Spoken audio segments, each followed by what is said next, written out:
Prynawn da pawb. Good afternoon, everybody.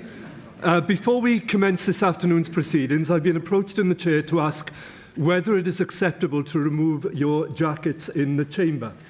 So, bearing in mind the weather we are in, can I say, yes, it is perfectly acceptable to remove your jackets.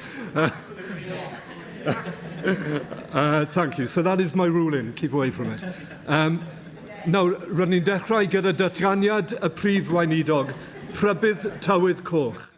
Diolch yn fawr iawn a llywydd efo'ch gytundeb chi, mi hoffwn i wneud datganiad byr am y rhybydd coch pryn yma am wres eithafol sydd wedi gadarnhau ar gyfer rhannau o Gymru yfory a ddydd Iau. Mi all bob un ohonan ni yn fan hyn chwarae'n rhan i gadw ein hunain a'n anwyliaid a'n cymdogion yn ddiogel, yn enwedig yr henoed, babanod, plant ifanc, drwy ddilyn canllawiau iechyd cyhoeddus yn ofalus. Dwi am annog pobl i osgoi nofio mewn llynnoedd neu afonydd. Mi all sioc dŵr oer fod yn angheuol, fel da ni wedi weld mewn achosion tragic yn ystod y cyfnod diwetha o wres uchel. Llywydd, just a brief statement to members about this red warning for extreme heat. It's been issued for parts of Wales Wednesday and Thursday. All of us must pay close attention now to this urgent warning and follow public health advice to protect ourselves and others. This is extremely serious. Heat-related illness can affect anyone, regardless of age or health, but the risks are greater for older people, for babies and very young children in particular. Now, given the seriousness of the warning, we must ensure that vulnerable people are looked after as a priority. Checking in on family, friends and neighbours could be potentially life-saving. It is highly likely that we will see the highest temperatures ever recorded in Wales over the next 2 days. It may be tempting for some to cool off in lakes or in rivers. But I remind again that cold water shock is a real danger when jumping in, and a reminder also people should never, ever swim in a reservoir. Now, we have activated the Welsh Government's response coordination arrangements to monitor and manage the impacts of the severe heat across the areas we are responsible for. There's likely to be disruption to transport networks, particularly rail, due to the extreme heat, so people should plan ahead and check the latest travel advice. And my last message is this. It's to urge all members of the Senedd to use their networks within their constituencies to ensure that information is seen, that public health advice in particular reaches as many people as possible. Diolch Llywydd. Prif Weinidog, and that message will have been heard by members as well. Diolch yn fawr iawn. Rydyn ni'n symud ymlaen nawr i item 1, cwestiynau i'r prif weinidog. A'r cwestiwn gyntaf, cwestiwn 1, yw John Davies. Diolch, prif weinidog. Will the First Minister outline the steps that the Welsh Government will take to support the economy in yw'r Abertawe? Strong local economies are the foundation of thriving communities like yw'r Abertawe. My government will focus on building an economy that creates good jobs, develops skills and innovation, and ensures that more wealth is generated and retained locally. That means strengthening regional supply chains, supporting productivity and investment, and ensuring that economic growth delivers lasting benefits for communities across Wales. Thank you, First Minister. Swansea faces dire economic circumstances. Last year, Swansea lost 1,349 jobs. That's 1.3% contraction in the workforce. Since Labour took control in Wales, Swansea's gross value added per capita has dropped from 85% in 1999 to 78% in 2023. Meanwhile, Cardiff is at 120%. The differential between Swansea and the UK and Swansea and Cardiff is huge.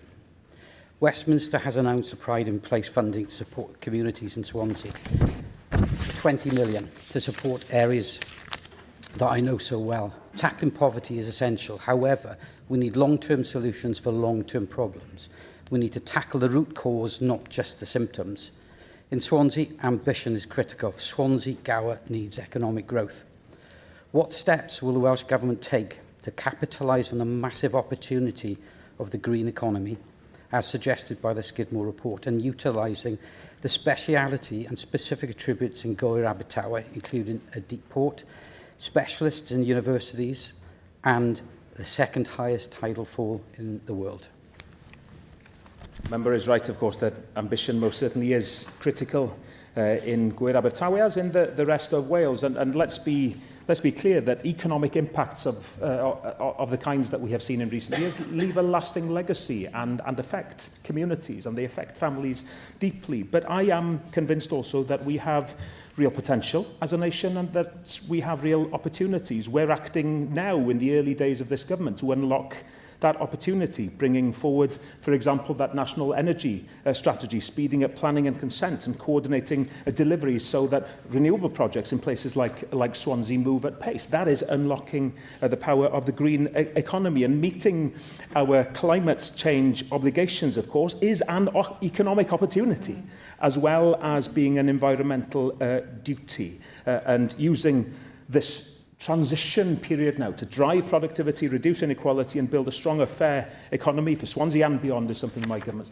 determined to do. Stephen Rodaway. Thank you, Clywyd. First Minister, every government says it's committed to economic growth, but the reality is that economic success depends on stability, clear priorities and measurable delivery, rather than general commitments. I welcome your comments on the green economy. But in Gywir Abertawe, key parts of the economy include tourism, small business activity and services linked to Swansea's wider regional economy. The challenge is ensuring those sectors are able to grow, attract investment and create well-paid jobs. Can the First Minister therefore set out which sectors, as well as the green economy, he personally prioritises for economic growth in Gywir Abertawe, and specify what measurable targets he will use over this Senedd term to demonstrate that his government's approach is actually working? In responding, I would be grateful if you could address the specific questions before us and the position in Gywir Abertawe rather than just broad political commentary.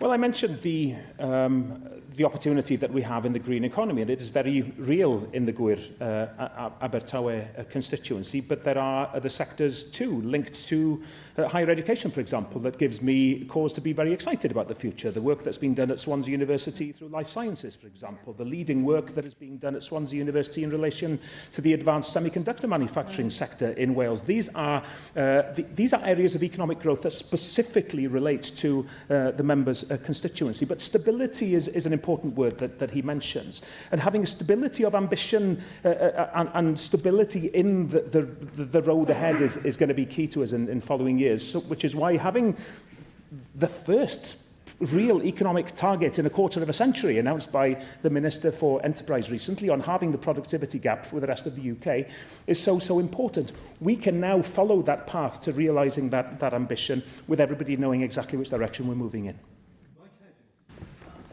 The economy of Gywir Abertawe cannot be looked at in isolation from Carmarthenshire and East Port Talbot. What type of economy do you want in the area?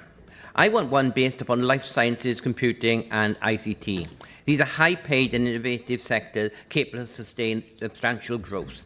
The strengths of the Swansea economy are the two universities. There has previously been a failure to accept that and provide them with the support they need. What support will the Welsh Government give to those university departments in order to produce high-paid employment? I agree entirely with the member that the previous governments have failed to support higher education in the way that they should, and that's why I'm determined that we find a new kind of relationship between government, the population and business and universities, and find new models for sustainability in the long term. I didn't ignore, as the member heard, the impact that good research and higher education spending and funding can give on economic opportunities. I specifically named things in Swansea that are sources of real potential. But I agree with the first point that the member made too. These aren't isolated economies, and the way, for example, the agri-food sector in more rural parts of the southwest of Wales feeds into the wider economic activity of that area is very, very important, which is why that new development agency that we are already setting up will make sure that there is real geographic spread of prosperity when it comes to building the kind of economic future that we want for Wales.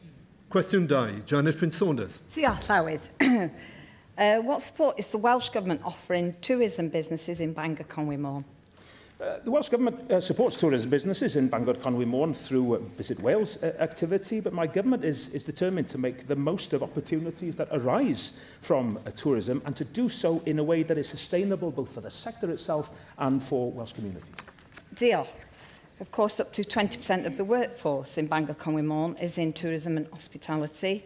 North Wales tourism generates around 1.58 billion annually from around 9.39 million visitors. And of course, some of the best tourism and hospitality can be found in this constituency.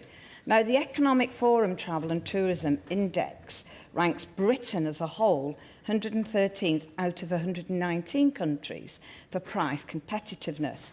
And I know that the tourism and hospitality businesses in my constituency have been dealt blow by blow poor policy decisions, not least tourism tax. The industry itself now is looking at a way to safeguard itself and have raised with me numerous times about the rate of VAT. First Minister, will you consider working with the UK Government and look to bring a lifeline in for those valuable tourism businesses by looking to introduce a VAT rate of 10% on tourism and hospitality? Diolch yn fawr. Very happy to agree with the member. My party has long called for action to be taken through VAT to help tourism. It is an argument that we made from opposition, and it's a case that we will still make from government.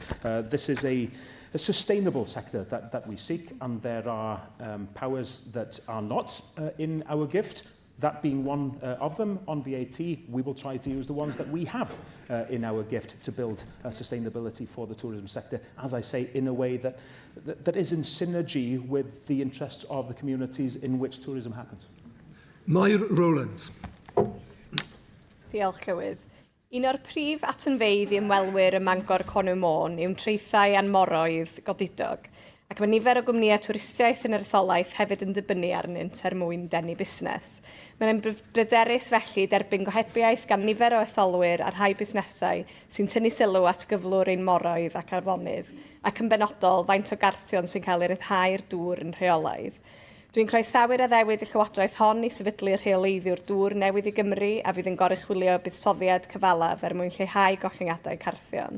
A wnaeth y Prif Weinidog gadarnhau pryd fydd yr addewid honno'n cael ei roi ar waith fel bod trigolion lleol yn gallu mwynhau'r moroedd sydd ar garreg ei drws heb bryder, ac fel bod y sector dwristiaeth yn gallu parhau chwarae'r rhan mewn economi leol cynaladwy.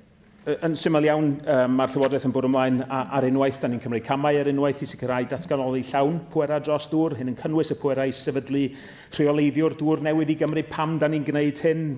Mwyn gwella perfformiad, mwyn cefnogi gwitnwch hir dymor, ag mwyn lleihau llygredd. A da ni yn gweithio'n agos efo Llywodraeth y Deyrnas Unedig ar y bil dŵr glân sydd i'w ddisgwyl yn diweddarach eleni fydd yn datganoli pwerau i'r Senedd neu yn hwyluso'r ffordd ar gyfer gwneud hynny mwyn galluogi Cymru i sefydlu y rheoleiddiwr newydd hwnnw. Mae yna ddewid pwysig iawn i'r Llywodraeth yma. Helen Jenner. Diolch, Llywydd. The economy of Bangor Conwy Môn depends on tourism, as we've heard. Many small and family-run visitor accommodations are already struggling to comply with the arbitrary 180-day rule on letting, introduced by the Plaid Labour Cooperation Agreement in the last Senedd term. As Plaid-led Ynys Môn Council is currently in consultation over introducing a tourism tax, many feel that the pressure on them is only increasing. So will the First Minister listen to the concerns of my constituents and announce an immediate review of the 182-day rule on visitor accommodations? with a view to reducing the threshold so that it reflects the seasonal nature of Welsh hospitality and send a clear message that hospitality providers will be supported and not punished. Diolch yn fawr. I'm afraid the member should be aware that we have already said that we are keeping the 180-day threshold under review. We will be setting out details of the specific proposals in due course. But let's remember why these measures were brought in. And I remind the member that, yes, she represents tourist operators, which is an important part of the economy. She also represents people who are struggling to find a home in their community. She also represents people who are struggling because of the impact that tourism has on the housing market. What we're trying to do is find that balance. This is what it's all about. And should government be learning at all times to see if there is mitigation or little changes that need to be brought in? Absolutely. And the government is committed to doing that. Galwaf yn awr ar arweinwyr y pleidiau I holi'r prif weinidog yn gyntaf. Galwaf ar Dan Thomas, arweinydd Reform UK. Diolch, Llywydd.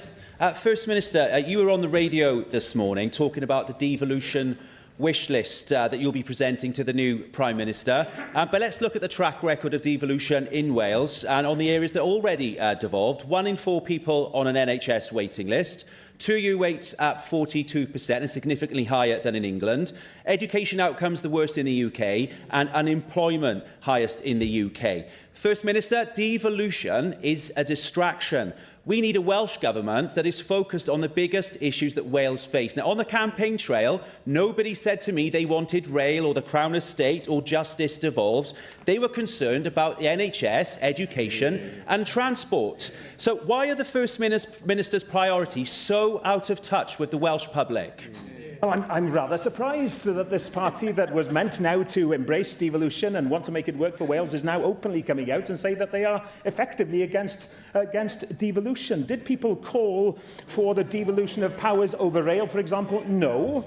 Are people telling me, young people in particular, that they absolutely understand the injustice of HS2 and that if we had devolution of rail and the funding that comes with it, we could build infrastructure that could give our young people a future here in Wales because we're investing in the things that matter to them. I think my party is sometimes accused by the members of being somehow obsessed with constitution. We are obsessed.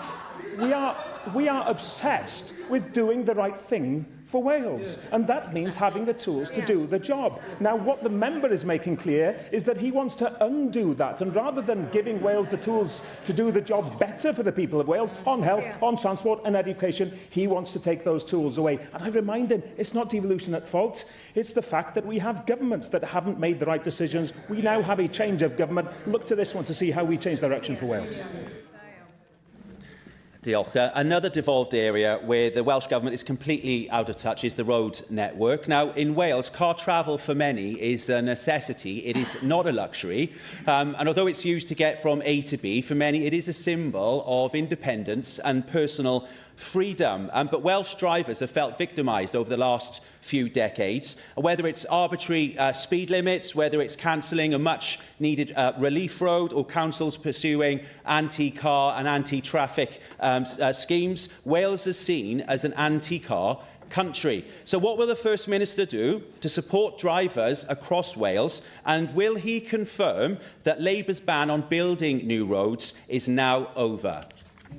I thought he was going to go on about independence there. That was a different kind of independence. Listen, I want infrastructure that works for Wales. I want infrastructure that's fit for, well, 22nd century. And that means building all those different elements of infrastructure that build a joined-up economy, that join up communities.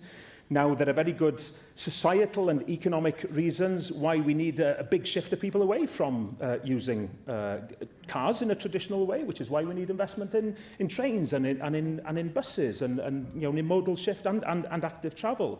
But the member's right, that the car will still be a part for some time of the way that we connect each other. And that is why I have already, in the just 6 weeks since coming into office, made it clear that where there is investment that there needs to be made in strengthening our road network too, we will look at that.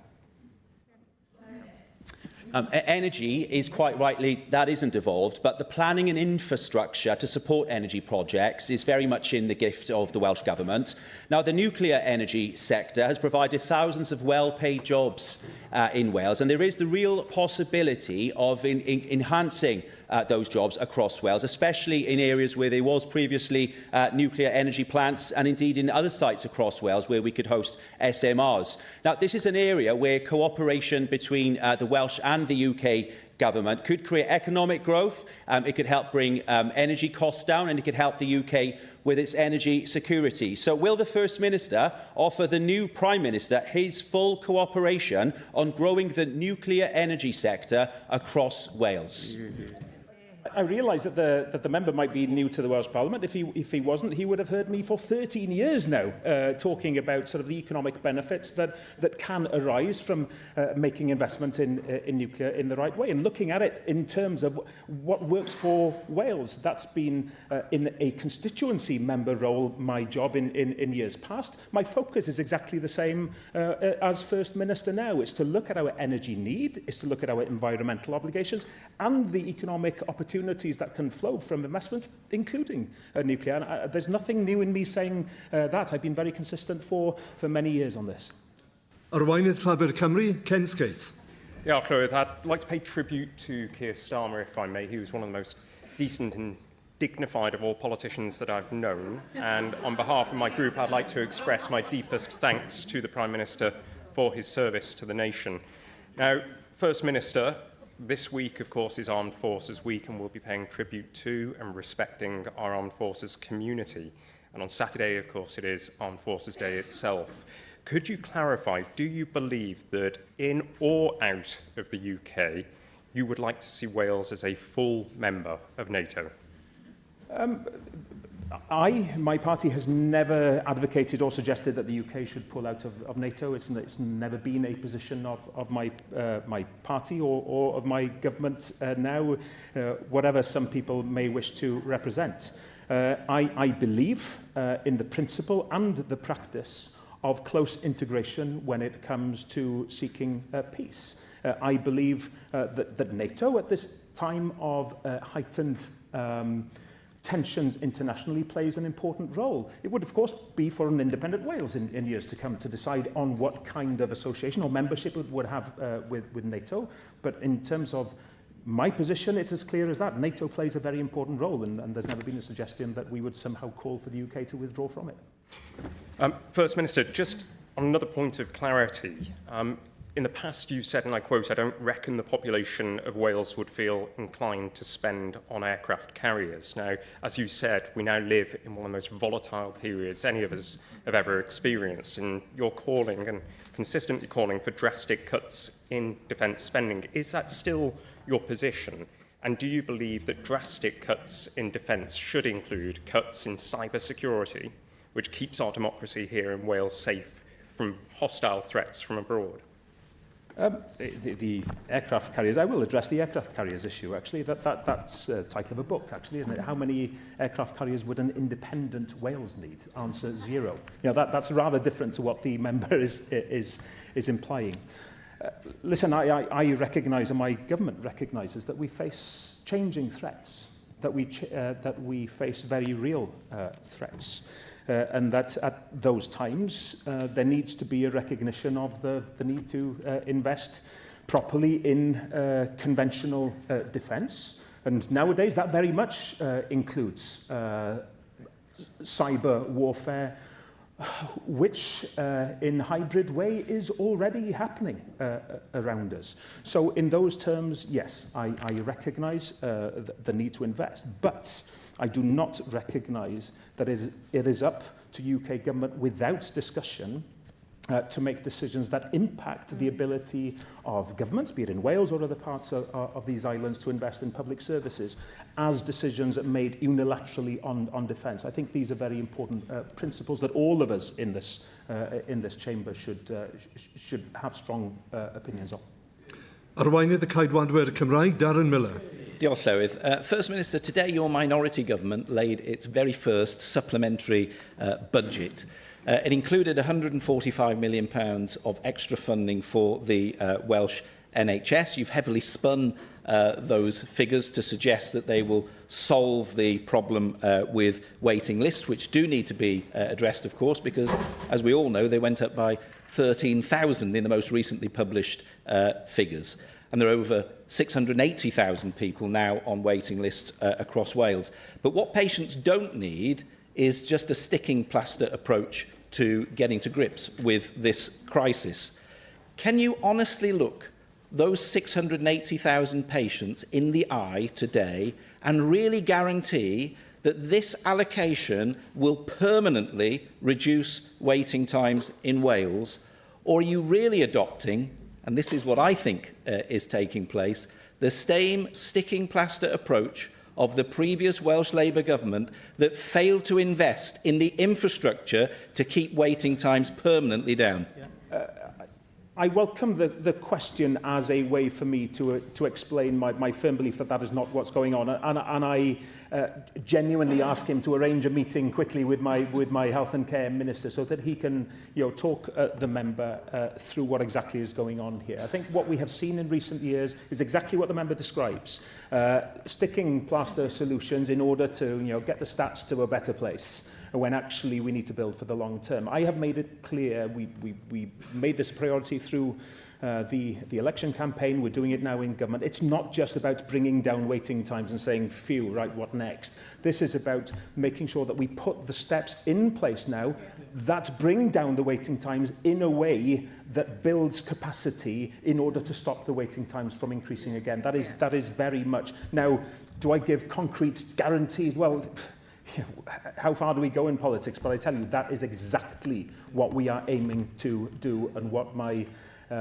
minister is spending every waking, and I'm sure some sleeping hours thinking about too.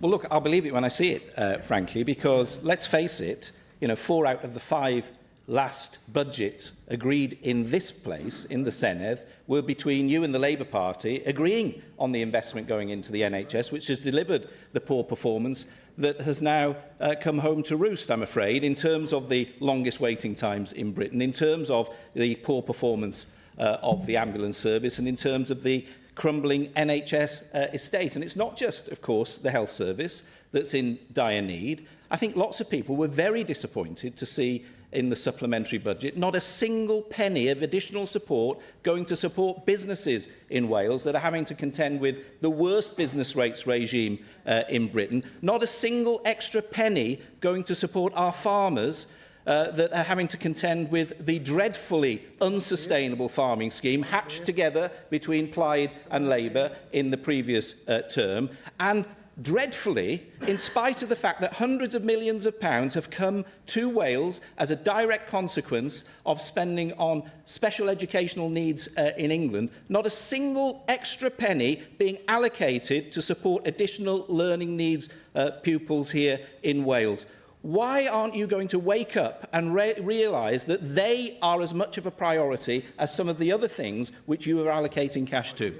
It's a very, very long and multi-levelled question. I'll try to address some elements of it if I can. There's an element of contradiction there in asking us to throw money, for example, at the economy and at farming, when actually what we're saying, and we've taken this action already in the first 37 days of government, it's tackling bureaucracy, working in a different way with farmers that can make a difference. It's the review of business rates that will make a difference to businesses, for example. So it's not just about throwing money, in the same way as he said himself that just giving money to health doesn't resolve the problem. Now, the investments, he said that the investment has failed. It's not the money that was problematic in recent years, it's the fact that it wasn't used properly. And that is exactly what we are aiming to do, to build sustainability into health and care. And finally, on the ALN issue, I absolutely recognise the seriousness of the challenge that we face. But on that, it certainly isn't the case that a one-off payment will resolve the problems. This has to be a sustainable solution, building up over the next few years to have a system that works for families, that works for local authorities, and the Education Minister is already working on that sustainable solution, which is really what we want, rather than quick fixes, which the member said wasn't what he wanted either. Question 3. Tom Montgomery. Thank you, Llawn. First Minister, what will the Welsh Government do to improve oversight of housing associations and registered social landlords? Llywydd, if I may firstly refer to my declaration of members' interests, which states that a close family member sits on the board of a housing association. In answer to the question, we are committed to having well-regulated social housing, recognising that a safe and secure home underpins people's health, well-being and ability to build stable lives. The regulatory framework for registered social landlords in Wales has been revised to strengthen oversight, transparency and accountability with a clear focus on outcomes for tenants. This framework is currently being rolled out across all RSLs. Thank you, First Minister. Many registered social landlords have been partly or entirely born out of the transfer of housing stock from local authorities. However, RSLs are more than just landlords. Housing waiting lists, waste management and antisocial behaviour, to name just some of the areas in which RSLs are key stakeholders. Despite the important role that they play in our towns and villages and the huge sums of public monies that RSLs receive, these bodies do not directly report to the councils or the areas that they serve. First Minister, will you commit to review this with the aim of making RSLs more directly accountable to the local authorities they operate within? RSLs, of course, do have very close relationships within the local authority areas in which they operate. Many of them operate, of course, across multiple local authority areas, and that is why it's so important that central regulation is in place, overseen by Welsh Government, is reviewed regularly to make sure that it is effective, that it's delivering the kind of social housing that we need. All social housing tenants have the right to a safe and secure home. I think that's so important, and we work closely with registered social landlords and stockholding local authorities to ensure this. And the regulatory framework that yes is central is designed in that way to protect tenants and to protect public investment too, through effective oversight. And remember that each RSL will receive an annual regulatory judgment in order to give people assurance that we are upholding the standards that people deserve and expect within the social landlord sector. Hugh Thomas.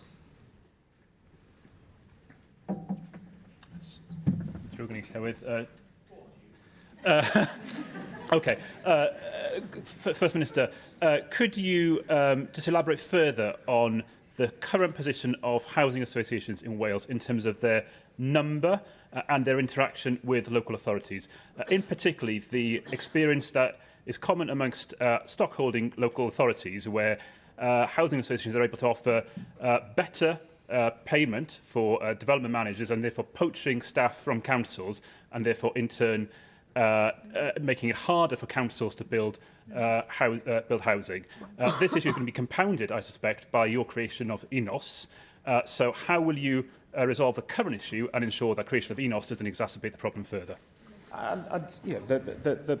The establishment of ENOS is all about freeing up the building of social housing. It's about finding new and innovative ways of delivering. We have a sector that works in different ways. We have the housing stock retained within some local authorities, and we have the plethora of registered social landlords too. We are clear that we want to streamline and make more effective the process of delivering social housing. We've committed to delivering at least 20,000 new social homes by 2030, and that is what the Minister is already setting out to do. Peter Fox. Diolch, Llywydd. First Minister, as you all know, there is no longer a requirement for RSLs to have elected representatives on their boards. Indeed, many of them are already divested themselves or have done already of local representatives. So how can you, the Welsh Government, be confident then that these organisations are acting in the best interests of local communities without that direct democratic oversight? Are you satisfied that RSLs are being held to account effectively in the absence of elected representation? The member raises perfectly valid questions, and as with so many things, we keep these things under review. But it was in August last year that the previous government introduced a revised regulatory framework, and every time there is a revision of regulatory framework, it is about making sure that the system works well, that there is accountability within it, and keeping abreast of any challenges or weaknesses in that accountability is something that my Minister will be eager to do. Cwestiwn 4, Llyf Powell. What assessment has the First Minister made of the adequacy of funding for school transport? Local authorities have responsibility for school transport, and we work closely with them to support access to education. I recognise the importance of ensuring that learners can travel safely, can travel affordably, and as part of this we're extending the £1 bus fare scheme for young people to reduce costs and widen access to education. And we will work with partners across government to consider how the system can best meet learners' needs. I thank you for that answer. First Minister, hundreds of pupils are facing cuts to essential school transport in the Caerphilly County Borough Council. I joined with protesters a few weeks ago. I've walked the potential new route myself.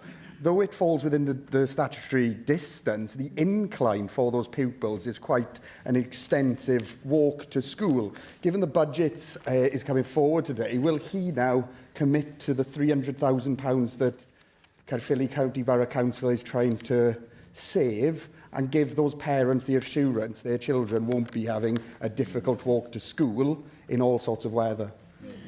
We as members representing constituencies in all parts of Wales, I can guarantee you will receive correspondence from parents at times that have concerns, quite rightly, about the provision of school transport. This is a matter of concern for them, but these are local decisions to be made by local authorities. I understand, as the member alluded to, that the Caerphilly offer is actually more generous than the statutory offer, and it's challenging. I note the Reform leader of Warwickshire Council took a fair bit of flack when he proposed extending the statutory walking distance for school pupils potentially up to 5 miles.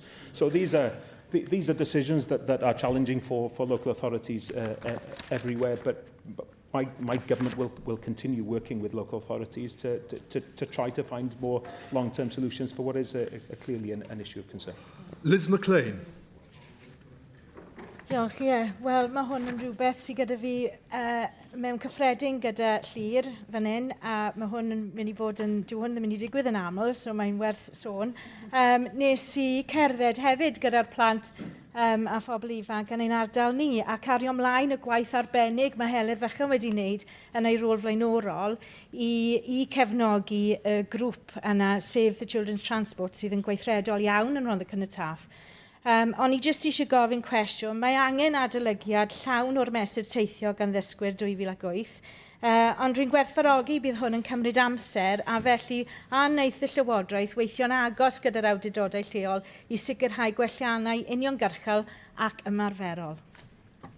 Mae hwn yn un o'r materion yna, fel dwedodd yr aelod llefydd yna, gydweithio yn lleol, dwi'n gobeithio, ar faterion sy'n o bryder i rieni. Yr ateb byr i'r cwestiwn yna ydy byddwn. Mi fyddwn ni'n sicr yn gweithio efo awdurdodau lleol i chwilio am ffyrdd o wella. Does na ddim atebion syml yn fan hyn, ond mi ydyn ni wedi ymrwymo i weithio efo partneriaid a nid yn unig Llywodraeth leol, ond rhieni a dysgwyr eu hunain mwyn sicrhau newid yn yr hir dymor. Jane Bryant. Diolch, Llywydd. A home-to-school transport is essential for many families across Wales, not only to make sure young people get to school or college, but to make sure that they enable parents get to work. And as you alluded to, Prif Weinidog, Caerphilly County Borough Council has the most generous home-to-school transport offer in Wales. So what plans does the Welsh Government have to highlight Caerphilly County Borough Council's good work in this area? And does the First Minister agree that any improvements to access under the Learner Travel measure must be accompanied by additional funding from Welsh Government to local authorities?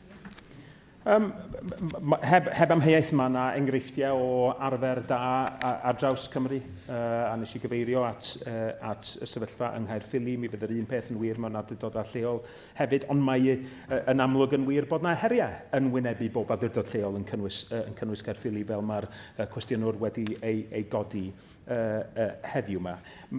Mae hwn yn fater wrth gwrs sydd yn effeithio ar gyfleon pobl ifanc. Mae sicrhau gallu cael mynediad i gyfleon dysgu yn bwysig iawn. Mae yna adolygiad yn barod yn digwydd o gwmpas sicrhau bod mynediad i addysg Gymraeg yn rhywbeth sydd ddim yn cael ei effeithio gan broblemau mynediad.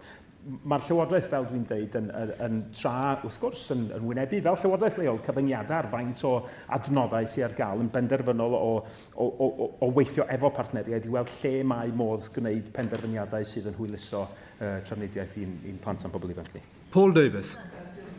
First Minister, people in Ceredigion and Pembroke are concerned that the actual 3-mile statutory walking distance rule is outdated and doesn't work for pupils living in rural communities. Now, in areas like Rhydafel in Ceredigion, pupils living under 3 miles from Aberystwyth secondary schools are not eligible for free transport and are instead sometimes dropped off in Llanfarian, the nearest village over 3 miles away. Now, there's no pavement between these villages and the busy trunk road poses serious safety risks. Now, while many pupils use the cycle path, it's unlit, hazardous in winter, and there has been multiple incidents. Therefore, First Minister, will you commit to undertaking a review of the Welsh Government's school transport policy so that it can be so that it can better respond to the needs of pupils living in rural areas? And can you tell us what additional support will you provide to local authorities to help them improve safety and access for pupils in these communities? Unwaith eto, enghreifftiau lleol fel fydd gan bob aelod. Dwi'n atgoffa eto, wrth gwrs, mae penderfyniadau i awdurdodau lleol ydy y rhain yn y pen draw. Mae yna gwestiynau yn codi o ran teithio llesol a llwybra teithio llesol yn y cwestiwn yna. Mae hwnnw bosib yn fater gwahanol, ond sydd ag impact ar deithio i'r ysgol. Dwi'n atgoffa yr Senedd am trafod fi rhwng Plaid Cymru mewn gwrthblaid ar Llywodraeth diwethaf er mwyn sicrhau setliad cadarn ar gyfer 2026-27 yn sicrhau 112 o filiynau o bunnau er mwyn cryfhau yr RSG gymaint y gygallan ni, er mwyn rhoi gweilodlin mor gadar y gygallan ni i Lywodraeth leol. Mae'r rhain benderfyniadau anodd. Ydw i'n credu bod angen i ni fod yn adolygu drwy'r amser sut mae prosesau'n gweithio. Dwi'n gobeithio mod i wedi gwneud hynny'n glir y mod i heddiw yma. Cwestiwn 5. Carmelo Colasanto. Diolch, Llywydd. What is the government's strategy for regenerating high streets and increasing footfall for our local businesses? We are revitalising the approach to high streets, including establishing a town centre task force to identify practical measures such as non-domestic rates and planning reforms to support high streets and local businesses. We want our high streets to thrive and to play a strong role in local economies for the future. Thank you, First Minister. As you know, I'm an MS for Carmarthenshire. I've witnessed the long-term decline of Llanelli Town Centre, driven by a combination of socio-economic and retail challenges. The loss of traditional industries in the town has reduced local employment opportunities, compounded by antisocial behaviour and crime, which have further affected the town's attractiveness to residents, businesses and visitors. And changing consumer habits have also played a vital role with people choosing online shopping over the high street. As a result, vacancy rates in the town, 114 stores or retail units vacant, representing a vacancy rate of 38%. So while regeneration projects are underway, progress has been very, very slow. Therefore, my question to you, First Minister, is this. What will this government do to address these challenges, strengthen its current strategy and deliver safer, stronger and more economically viable town centres for communities such as Llanelli, given that the County Council is a Plaid-led council? I agree with the frustration that is voiced by the member. And this is a matter of real concern to me, that when people see their town centre, they often think it's their town centre that is the bad one. I took part in an inquiry by the British-Irish Parliamentary Assembly a few years ago, where we visited high streets across Wales, across Northern Ireland, England too, and the truth is that the high street has been decimated, in so many areas, and that sense that it's your own area that is falling apart, leads to a breakdown in social cohesion too. So there's good reason why we need to address this, and that is why establishing that town centres task force is so important. It's why the work on that is getting underway now. It's building actually on work that has been in place in recent years on the town centre first policy. And I hope this is an area that we might be able to cooperate on, because my government's policy also is very much built around the need to redress the balance which has seen the proliferation of out-of-town at the cost, it seems, of our town centres.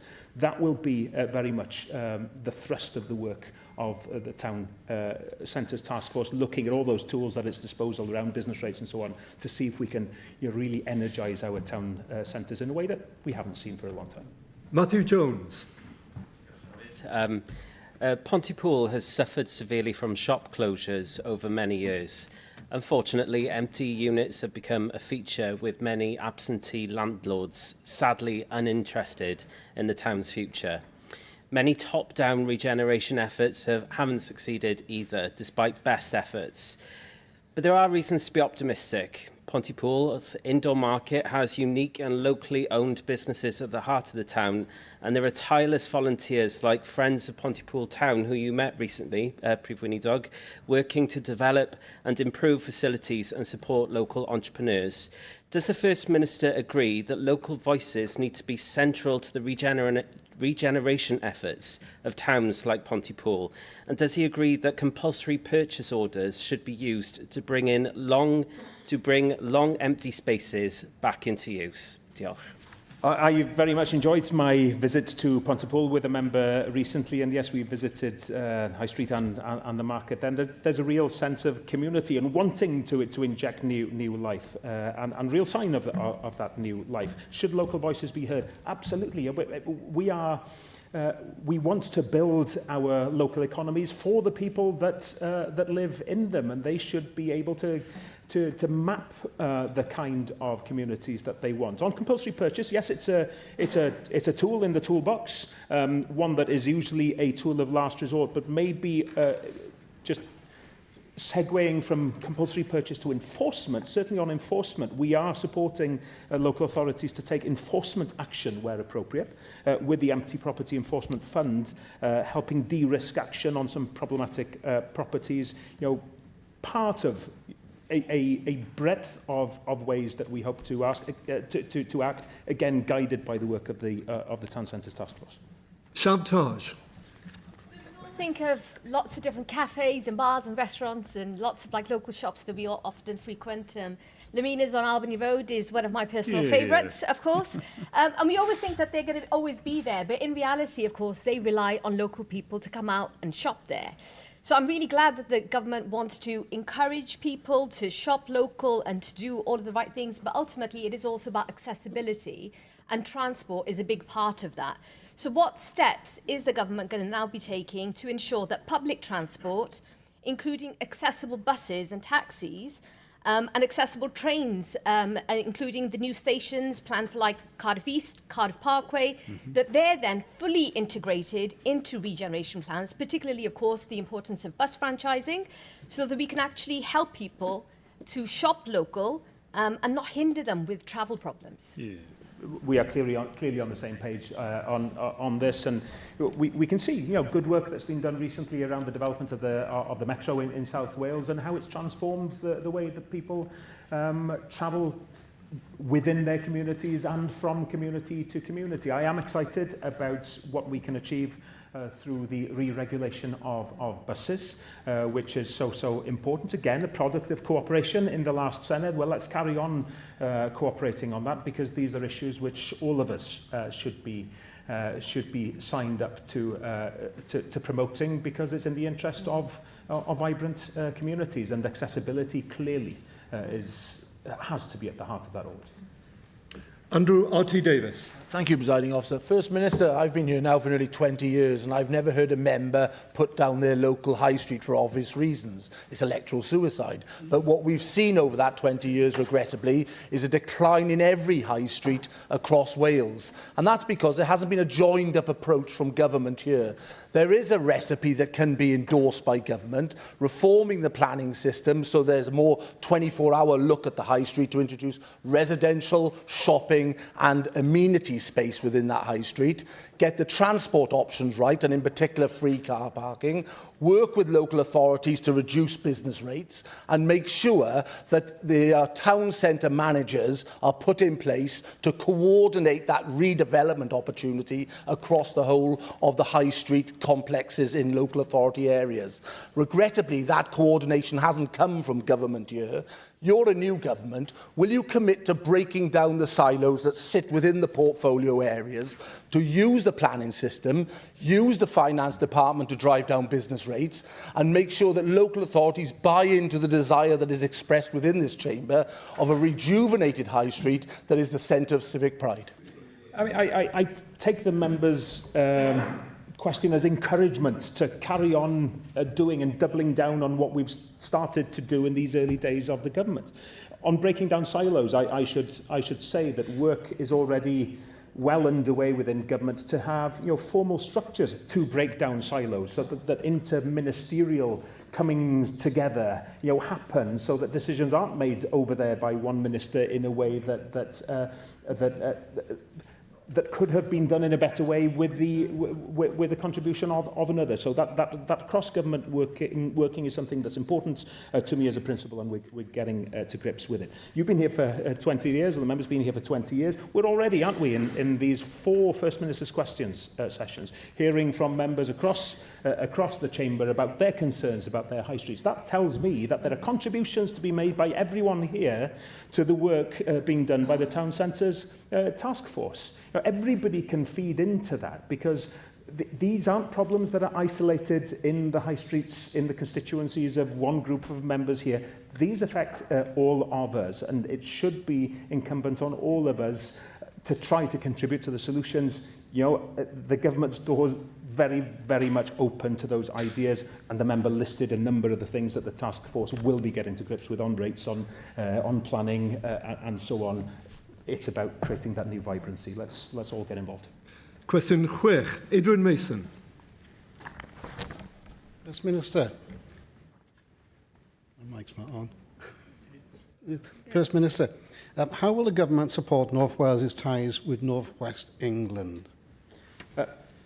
North of Wales clearly is a key part of our economic ambitions as a government. We will strengthen North Wales' economic ties with the North West of England through better transport links, through practical cross-border collaboration, through support for key sectors such as manufacturing and energy, and we do this, of course, with a clear focus on increased productivity, greater investment and long-term economic benefits for North Wales. Thank you, First Minister.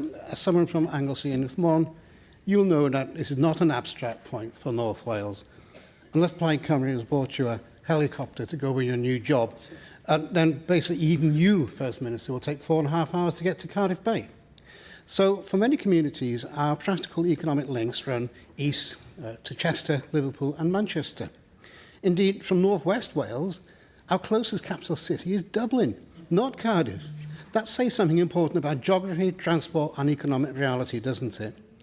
So will the First Minister accept that North Wales needs an economic policy shaped by this part of how this part of Wales actually works, with strong links to North West England and the Irish Sea economy, not just by how it looks from Cardiff Bay?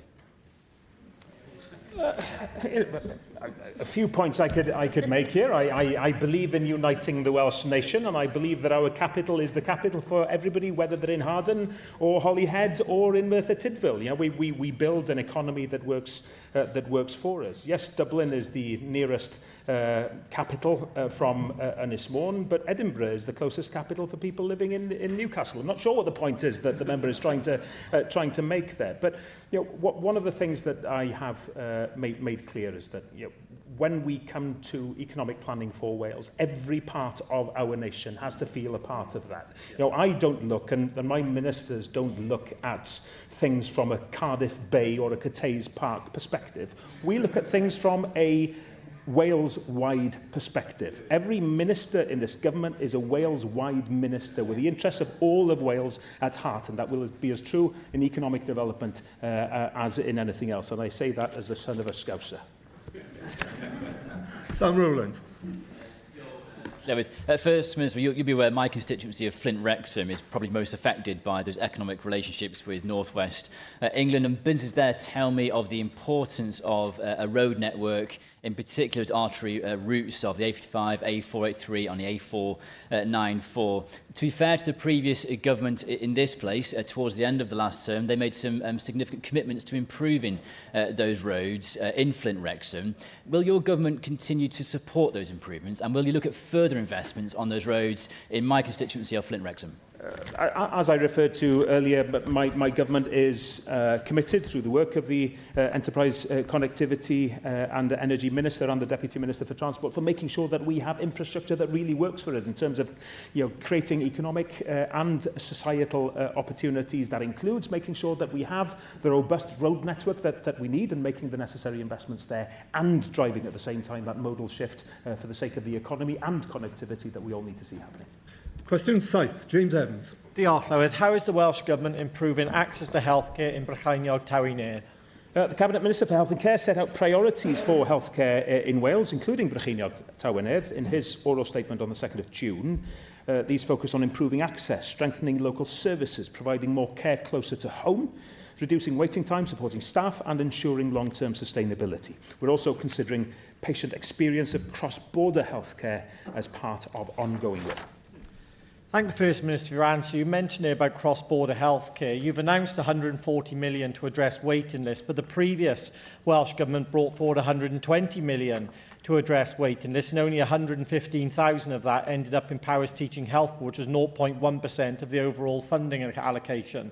So I want some sort of assurance from you today that Powys Teaching Health Board will receive more than what it did last time, so we can actually address the cross-border issue. As you know, my constituents are forced to have their care delayed in England due to decisions that the Health Board take to actually balance their budget. So I'd like to hear from you today that more money will be going to Powys Teaching Health Board so my constituents do not have to wait longer for healthcare when there is capacity over the border in England. I'm going to throw it back at the member if I can and suggest that what his constituents want is better outcomes rather than more money. Now, it may be that it's about that money. Well, he doesn't seem convinced about that. I can assure you that it's better outcomes that his constituents would want, because that is always what we should assure. Right. Already the government has made significant investment in the first major stage of creating sustainability within health and care in Wales. That very much includes patients in Powys that we know from debates here in the Senedd in recent months and years feel somehow they haven't had a good deal.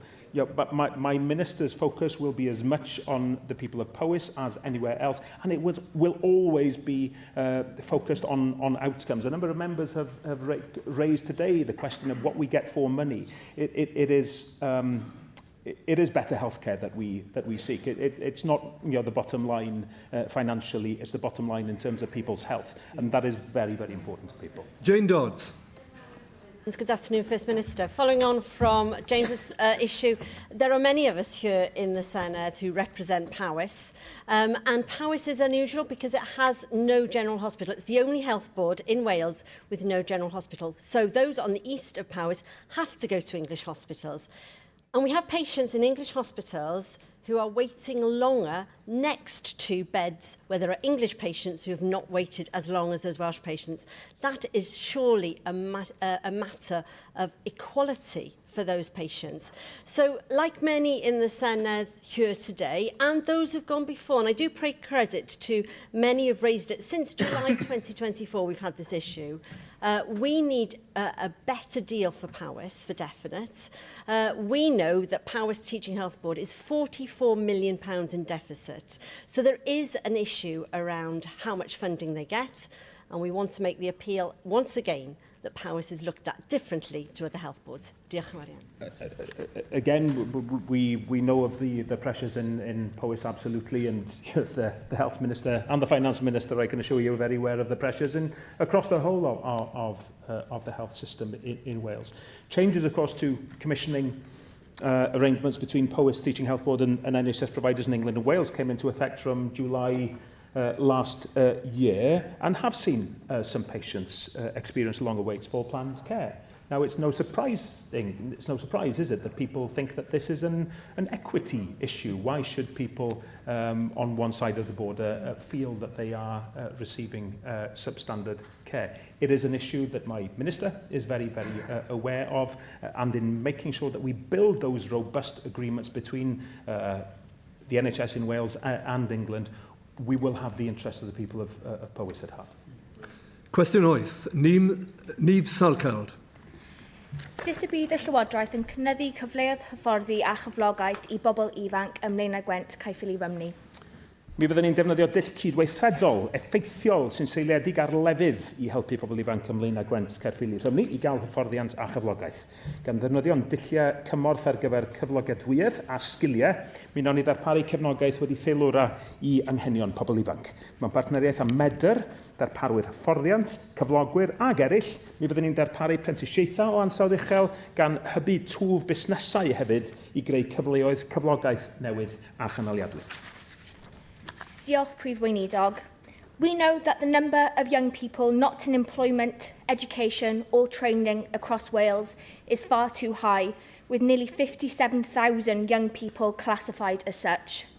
At 17%, this is the highest proportion among the nations of the UK, and young people are quickly losing hope. Blaenau Gwent in my constituency has the highest proportion of residents 16 years old or above with no qualifications at 27.9%. And Caerphilly is fourth out of all local authorities in Wales. It's evident that we need to improve the opportunities for young people to get decent jobs on decent wages, be that through educational or training opportunities and direct employment. So what steps are the government taking to improve education and vocational opportunities, such as through apprenticeships, for young people in constituencies like mine? The Milburn review came up with some frightening results, and we should all be very, very worried at the high level of needs that we are seeing, and the member reflects on the particularly acute situation in her constituency. At the end of the day, this is about trying to provide for our young people the skills that they need for life skills and skills for employment.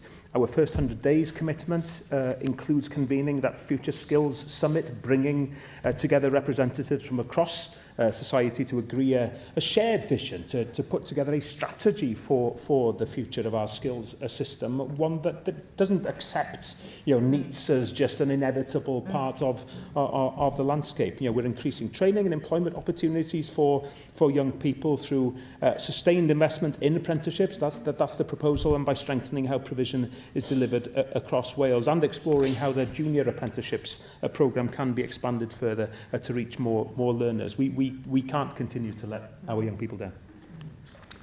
Question now, Lindsay Whittle. Diolch, Llywydd. First Minister, what measures are being taken to ensure that renewable energy projects will have a positive impact on local communities as opposed to just being a burden and an eyesore? Our National Energy Strategy will ensure renewable energy projects in Wales benefit Wales.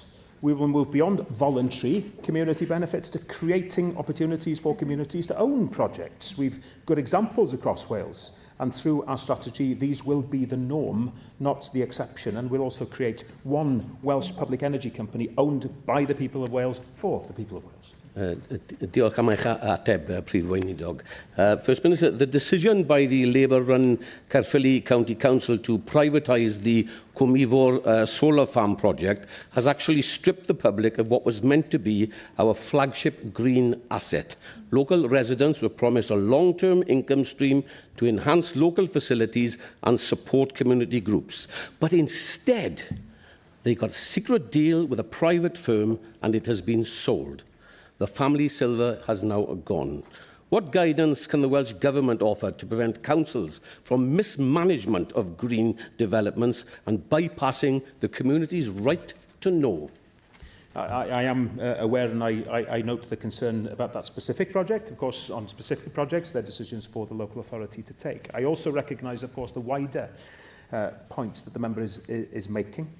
on ensuring local communities are involved in projects and get the opportunity to either own or have a sense of ownership of projects in Wales. And for too long, Wales has hosted energy projects without keeping enough of the wealth they create, and that is now set to be reversed. If Welsh land, if Welsh wind, water, seabed create wealth, this government believes that the people of Wales should see more of that wealth so that we can invest it for the future. And at project level, we will expand larger schemes to make a genuine community ownership offer with an equivalent local benefit model, a wealth fund payment, or another clear mechanism only where equity is genuinely impracticable. But this is something that we have to see changing.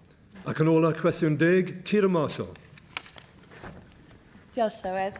How is the government combating misinformation and disinformation about asylum seekers, refugees and migrants? We are committed to combating mis- and disinformation on asylum seekers, refugees and migrants to support fair, safe and united communities. There's a growing problem of misinformation about asylum seekers, refugees and migrants being exploited to sow division. We are developing tools to ensure that people can separate fact from fiction, enabling inclusive and thriving communities. Last week was Refugee Week, a chance to celebrate the contributions refugees make to our communities across Wales. I was really lucky on Sunday to attend a seven-a-side football match hosted by the Ely Rangers, with teams from Ukraine, Afghanistan, Iraq, Eritrea, Kurdistan and more, communities coming together as one for an amazing day of sport. Last week, I also attended the Nation of Sanctuary Awards, where I heard about some of the amazing things that refugees and asylum seekers are doing in our communities in Wales. And despite this, there's often a gap between public perception and the reality when it comes to the asylum system. So I wonder if the First Minister could answer what role the Welsh Government sees in ensuring public debate about the asylum system is informed by accurate information and supports strong and cohesive communities. And does the First Minister agree that all elected representatives and public figures have a responsibility to challenge misinformation and ensure debate is grounded in fact and evidence? Diolch. In practical terms, but my officials work closely with local authorities and the Home Office to ensure misinformation around asylum accommodation, for example, is quickly spotted, and the Home Office is asked to rectify anything which is harmful and misleading. And, while immigration policy is reserved to the UK government, cohesion policy is not. We are committed to doing all that we can to foster cohesion within our communities, to support fair, safe and united communities, and all of us as leaders bear a responsibility to ensure discourse is based on fact and not on encouraging the breakdown of cohesion within our communities. Diolch Prif Weinidog. Item 2 nawr, datganiad y chyhoeddiad busnes. Galwaf ar y trefnydd, Helydd Fychan. Diolch Llywydd, a diolch hefyd am eich caniatad I wneud un datganiad byr ar ddechrau'r sesiwn hwn. I want to make members aware of a major incident in Kidwelly following a report of a collision involving a bus on the A484 near the Kidwelly roundabout. Emergency services are on the scene and members of the public are asked to stay away from the area until further notice. The Deputy Minister for Transport will update the Senedd members accordingly once further information is available. Os gai symud at fusnes Senedd yr wythnos hon, mae daganiad llafar wedi ychwanegu at agenda heddiw ar gyflawni un blaenoriaethau, lleihau amseroedd aros a chryfhau gofal sylfaenol. Mae busnes drafft y tair wythnos nesaf wedi nodi yn y datganiad busnes sydd ar gael i'r aelodau yn electronig. Bryder Owen Griffiths. Diolch Llywydd. Trefnydd, one of the areas I focused on in the last Senedd concerned dangerous dogs and the promotion of responsible dog ownership. This followed on from some extremely distressing attacks and fatalities involving out-of-control dogs in the region I represented, as well as raising the issue on numerous occasions with the then First Minister and Minister for Rural Affairs. I also put forward a member's legislative proposal that puts the focus on responsible dog ownership. This followed the principle that pretty much any dog can be dangerous in the wrong hands, and this is how many other countries approach the matter with great results. There is some good practice in Wales, although initiatives like the LEAD scheme, which shares intelligence among authorities and deploys measures such as warning letters and enforcement action where appropriate, this type of provision can be patchy across Wales. Can we have a statement from the government about how they plan to pursue an issue that saw the last Labour government do much talking but did little in the way of concrete action? It is imperative that we promote community safety and ensure that our approach to dangerous dogs and responsible ownership is consistent throughout the country. Wel, gai diolch i'r aelod am godi mater hynod o bwysig yna. Gan barhau I ymgyrchu ar fater sydd o bwys I nifer, dwi'n siŵr bod ni gyd wedi hyffeithio'n arw pan welson ni y penawdau pan mae pethau difrifol yn mynd o'i le a pobl yn colli bywydau yn ddi angen o ran hyn. Mi oedd gan Plaid Cymru ymrwymiad cryf yn ei manifesto o ran hyrwyddo perchnogaeth a bridio anifeiliaid anwes cyfrifol gan archwilio cosbau crybach am berchnogaeth anghyfrifol, hysbysiadau rheoli cwn, pwerau gorfodi sy'n sliedig ar dystiolaeth a chynllun cofrestru yn y dryddedau cwn. Mi wnai ofyn i'r gweinidog cabinet perthnasol am ddiweddariad i'r Senedd wrth i'r gwaith hwnnw fynd rhagddo. Llyr Powell.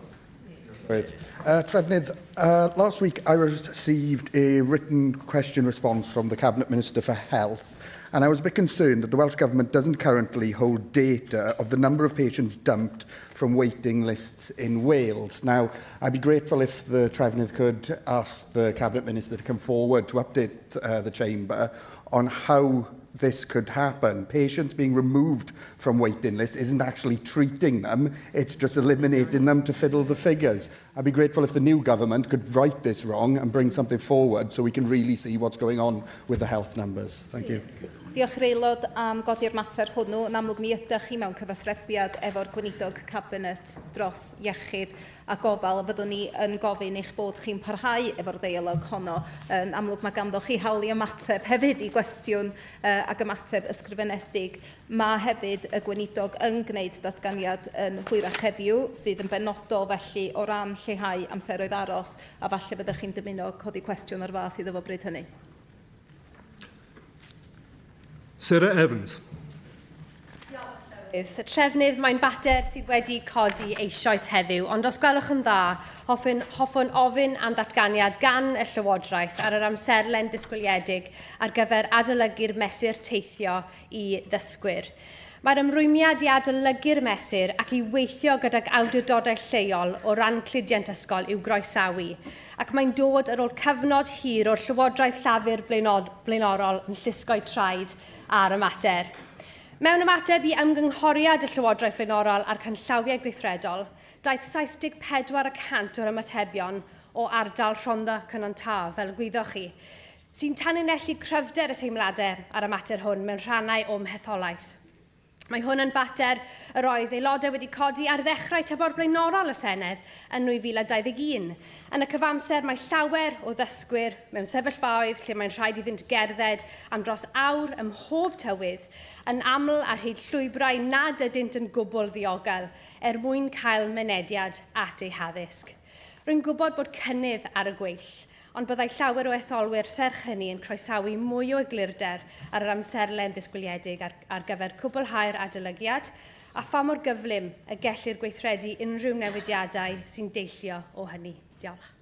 Diolch i'r aelod am godi'r mater hwnnw. Mi fydd o'n wybyddus I niferoedd yma yn y chweched Senedd bod hwn yn bwnc gwnes I ymgyrchu yn sylweddol arno fo, ond hefyd nifer o aelodau yn drawsbleidiol felly, oherwydd yr teimlad cry yna sydd o fewn yn cymunedau ni a'r heriau gwirioneddol, fel yr amlinellwyd gan y prif weinidog yn gynharach, o ran yr heriau sydd gan awdurdodau lleol efo'r cyllidebau sydd ganddyn nhw a'r toriadau sydd I bod I ddiwallu'r anghenion hynny. Yn sicr, mi oedd ganddo ni ymrwymiad yn ei manifesto I fod yn edrych ar y mater hwn. Dwi'n gwybod bod y dirprwy weinidog dros drafnidiaeth eisoes wedi bod mewn cyswllt efo nifer o'r grwpiau ymgyrchu hwnnw mwyn sicrhau bod y deialog hwnnw yn parhau. Yn sicr, yr hyn mae angen I weld ydy yr amserlen honno a pan fydd honno ar gael mi fyddwn ni yn I rhannu hi efo'r Senedd yn ehangach. Dwi'n gwybod o glywed yr holl cyfraniadau yn gynharach heddiw y teimlad cryf trawsbleidiol sydd o ran hyn a'r angen I ni gydweithio I geisio gweld beth ydy'r datrysiadau posib. Ken Skate. Llywydd, Trefnydd, I believe it takes 30 days to develop a habit, and it seems that this minority government has already made a habit of avoiding scrutiny by making many serious announcements and significant announcements outside of the Senedd first.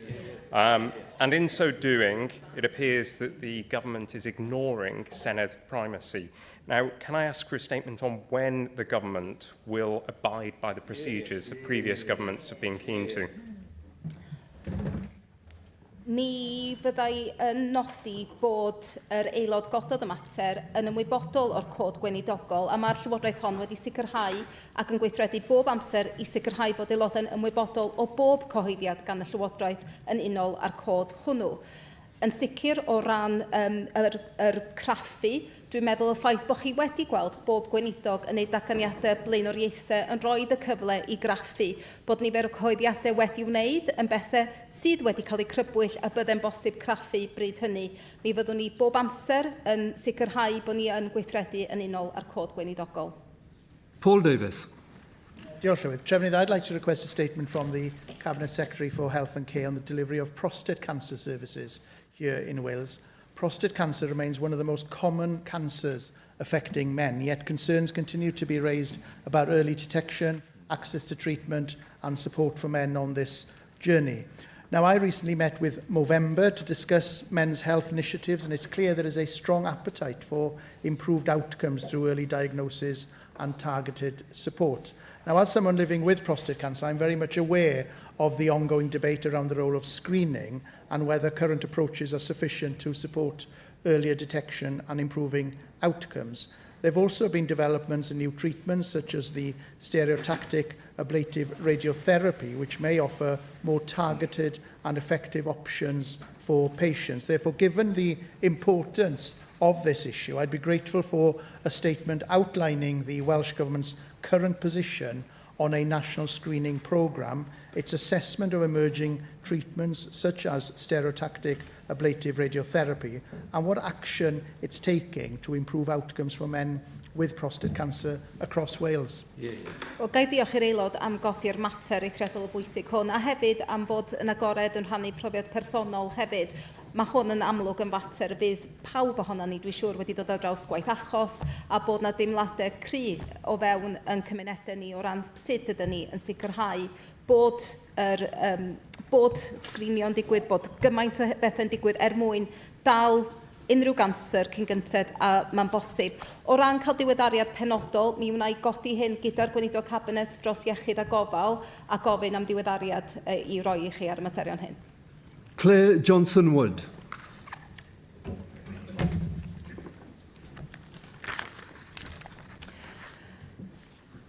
Nevydd, I'd like to ask request a statement for the Cabinet Minister for Education on ALN funding levels in Wales. It is clear that the additional learning needs system in Wales is under strain, with councils spending on ALN increasing by a staggering 34% in real terms between 2018 and 19 and 25-26. Not only that, but an Audit Wales report concluded poor data collection and ineffectual public bodies are holding back the entire system. Children with ALN can't wait years and years for a fix.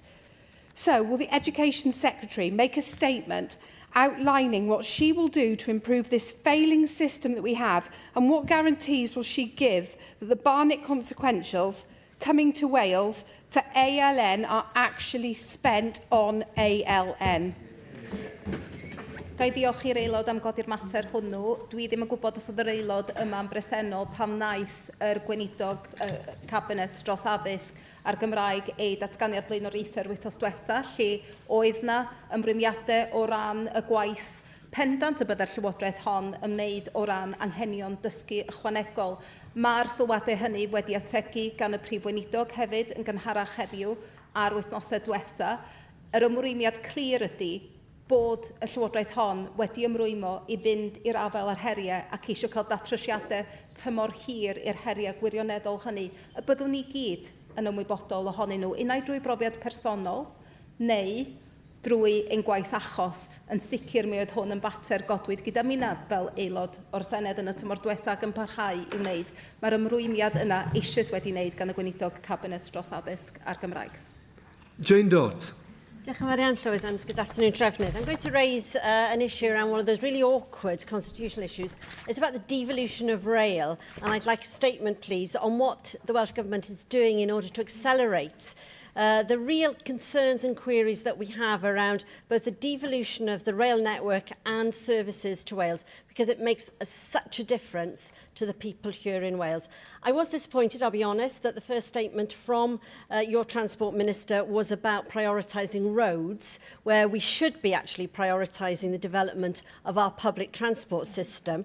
But I really hope that this Welsh Government is going to be different to the last Welsh Government and to the Labour Westminster Government as well, who really have treated Wales with such disdain. If we'll just remind ourselves, particularly today, as we see a potential Westminster Labour leader hopeful, Darren Jones, let's remind ourselves what Darren Jones actually said to David Chadwick, a Liberal Democrat MP, when he asked about HS2 funding coming to Wales. He said, we should be grateful for that money. We should be grateful. That is not the way that we should be treated. So I'm really hoping you can tell me that we're going to stand up to the Westminster Government and get devolution of the rail system here to Wales. Diolch yn fawr iawn. Gai diolch i'r aelod am godi hynny. We are certainly not grateful for not having what Wales deserves. Let's be very clear on that. On that, I would hope we would be united as a Senedd, because Wales has been underfunded. That is common knowledge, it's acknowledged, and yet we are treated with contempt. Let me be very clear as well, when the Deputy Minister for Transport made his statement, that was following a situation that we saw on Anglesey in relation to the closure of the bridge at the time. We were asked to bring forward a statement, and that was the statement we were also asked to consider in terms of the M4 relief road. There are much further things in terms of rail and bus networks that we are also committed to. Securing fairer rail funding along with a pathway to full devolution is a key priority for this Welsh Government. The Prif Weinidog has raised rail funding with the Prime Minister and written to the Secretary of State for Transport on the matter. The Deputy Minister for Transport is due to meet the UK Rail Minister in the coming months to progress those discussions. So therefore, please feel reassured, this is important to us. We welcome any support cross-party for this, but certainly we want to see progress and we need to see progress. Ac yn ôl y Trefnydd, Laura Ann Jones. Diolch, Llawn. Trefnydd, the law is the law. You say you respect the Supreme Court judgment. So when will we see you fulfil that obligation and protect the rights of women and girls across Wales? It's time for dates now.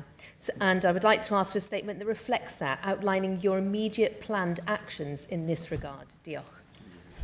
I refer the member to previous comments made that the commitment of the Welsh Government is clear in terms of following the legal advice, and I would refer her to previous statements. Diolch, Trefnydd. Eitem 3, datganiad gan y Gweinidog Cabinet dros effeithiolrwydd Llywodraeth ar cyfansoddiad, blaenoriaethau ar gyfer effeithiolrwydd Llywodraeth a cyfansoddiad, galwaf ar y Gweinidog Cabinet dros effeithiolrwydd Llywodraeth a'r cyfansoddiad, Dafydd Trystan.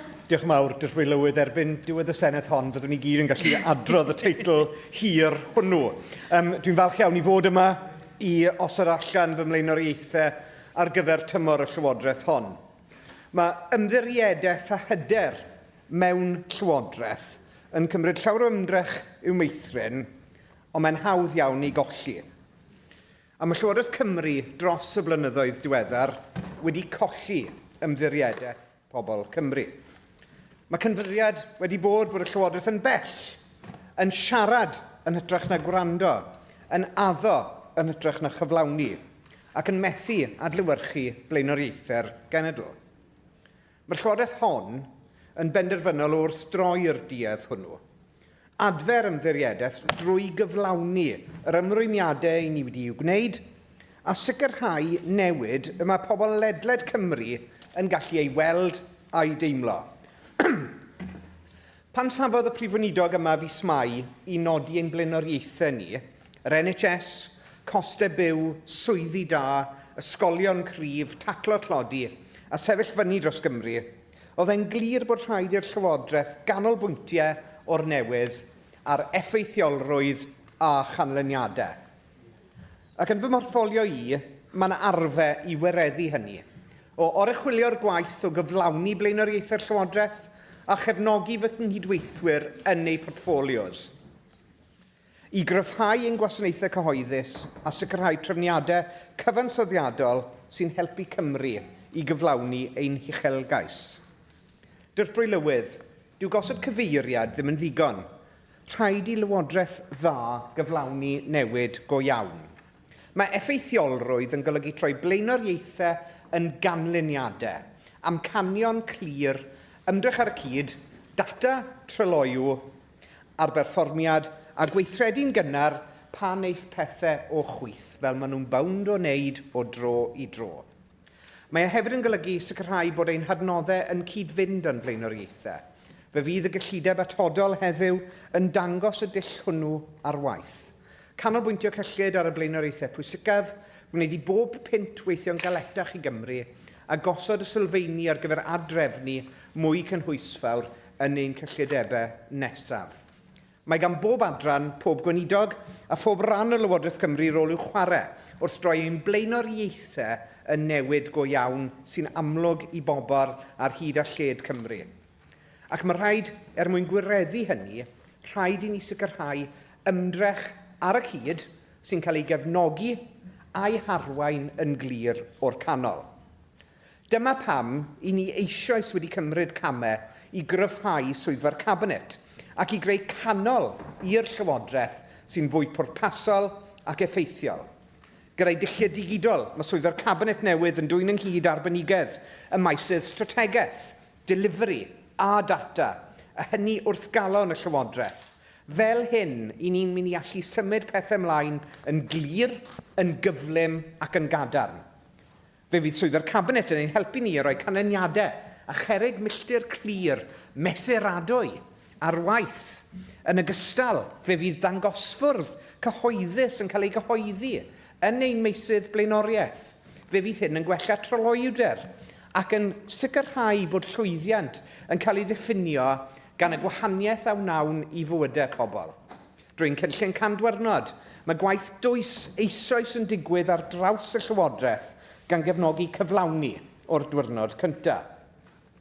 Mae hyn yn golygu nodi'r rhwystrau'n gynnar, dileu heriau'n gyflym a gwneud cynnydd yn gynt llym o bosib. Bwrw lawr waliau, chwalu silos, neu falle hyd yn oed cymryd llwybr chydig yn wahanol mwyn cyrraedd y nod. Ac wrth gwrs defnyddio data yn fwy effeithiol. Nid dim ond i adrodd ar yr hyn sydd wedi bod, ond i ddeall beth sy'n digwydd nawr a gweithredu lle bo angen, fel bod ni'n gallu rhagweld ac atal problemau cyn iddyn nhw godi. Fe fyddwn ni hefyd yn cryfhau sut mae deddf llesiant cenedlaethau'r dyfodol yn berthnasol ar draws y Llywodraeth, ac wrth gydweithio gyda'r Comisiynydd, fe fyddwn ni'n sicrhau bod y ddeddf yn cyflawni newid ystyrlon a mesuradwy.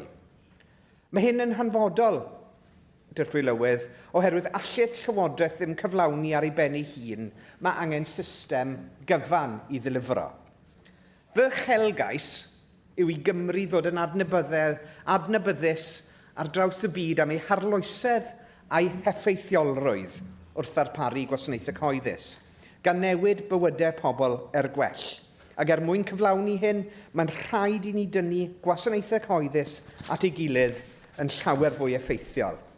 Mae'n golygu cryfhau gallu a chwalu silos ar draws adrannau, ar draws sefydliadau ac ar draws pob lefel o lywodraeth. Mae defnyddio dulliau effeithiol, dulliau digidol a deallusrwydd artiffisial yn cynnig cyfle sylweddol i feithrin capacity, cynhyddu cynhyrchiant, gwneud gwasanaethau yn fwy ymatebol a chryfhau ein darpariaeth dwyieithog. A dwi am roi'r seiliau yn ei lle ar gyfer defnydd diogel, moesegol a dwyieithog o ddulliau digidol a deallusrwydd artiffisial ar draws gwasanaethau cyhoeddus Cymru.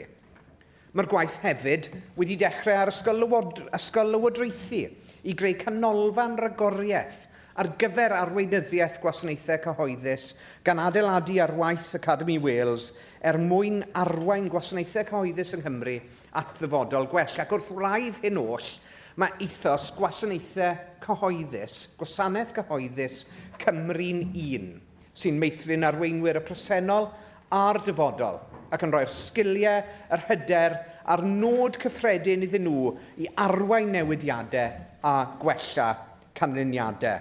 Oherwydd dyw strwythurau ar eu pen eu hunain ddim yn sicrhau newid.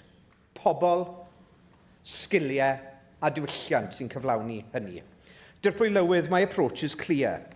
Priorities translated into measurable outcomes, driven from the centre, delivered through our public services and judged by results that people can see in their everyday lives, and grounded in a clear set of principles, a relentless focus on outcomes, clarity of purpose so that every part of government is aligned to shared priorities, delivery discipline, transparency and openness. Because trust depends on people being able to see what we are doing and what we are achieving, and cooperation and collaboration across public services, and I very much hope across this Senedd. Because these principles not only apply to how we organise and deliver within government, but also to the constitutional framework within which Wales operates.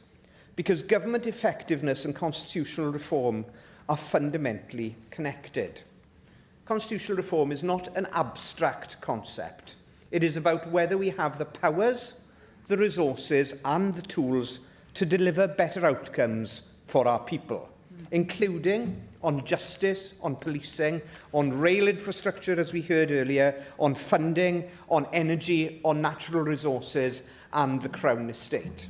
And we know there is strong support right across the Senedd, in most parts of the Senedd at least, for progress in a number of these areas and a clear democratic mandate from the people of Wales.